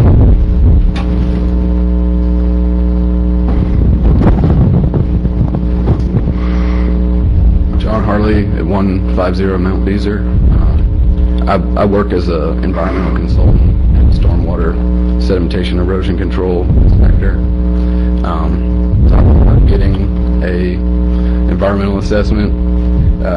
The stormwater, the amount of money you're going to spend in stabilizing that road, if you clear the vegetation, which is what's, like you say, down road, it floods. You've got stuff moving around. Where we are, we're good. We've got a stable sides from the trees. It's a beautiful road. It just doesn't make sense to do anything there. About the swallowtail kite, it's listed U.S. Migratory Bird Act. You can do whatever you want to them, pretty much. When they're not there, if they don't have juveniles, you can do whatever. But is that what we? I mean, is that what we want? You know. And on top of that, all the costs. You hear about the fire department doesn't have enough money, and we're going to spend $5,000 on something that's not needed and not wanted by a lot of people. You know, some people want it, and that's understandable, but that's the way I feel about it. Thank you. That's all the speakers. Can we call for the motion? All those in favor signify by saying aye. Aye. That passes 4-0. Now, we have... This is, because now it's county attorney items, or is it county administrator? County attorney. So, I picked up my phone earlier for calculator reasons, and after months and months and months of never actually having a text message or a tweet or anything, someone actually had sent me a message saying, asking us to table this until the next meeting, because they were concerned about it and they wanted to have time to get more information. And with our time limit, are you okay if we table this? Absolutely not. No, of course not. I'd like to move to table this to our next meeting. Second. There's a motion to table, is that the update on the legal analysis? That's the vote. Sure. Okay, there's a motion to second. There's no citizens to speak on this. Any board discussion? Hearing none, call for the motion. All those in favor of the table, next meeting, signify by saying aye. Aye. Passes 4-0. Okay, where are we? Is it one Four has been withdrawn. I do have a statement to read from Commissioner Stewart. Real quick. This is verbatim. At the 19th July BoCc meeting, I stated that I had served my country for 37 years, and I want to clarify how I obtained those numbers. I proudly served on active duty for 20 years, and prior to retirement, I chose to gain certification as a naval science instructor. Wakulla High School, coincidentally, was looking to start an NJROTC at the same time. I was expected to retire from active duty. I interviewed for the job at Wakulla High and was hired to start the NJROTC unit in 1993. My position with the school is unique in that half my salary is reimbursed by the U.S. Navy, and I am required to wear a Navy uniform as part of my daily duties. The Navy inspects our program annually, and we have been consistently one of the top units in our area, which consists of 52 schools across the state of Florida. I am proud of my service to the country, and will continue that service as long as needed, and I stand by these 37 years of service as just that, service to my country. And Commissioner Stewart, I guess there had been some questions raised following the last meeting, and asked me to read this for clarification since he couldn't be here today. Thank you very much. Are there any administrative or additional attorney items? I have some comments to make, but if we're trying to move out and you guys are going to waive yours, I'll be a good I think the commissioners I'll wait. I think the commissioners are willing to waive their discussions. Okay, make a motion to adjourn. I don't make it, someone, we made it. Okay, second by Commissioner Wilmer. Those in favor to adjourn, signify by saying aye. Aye. That's reserved.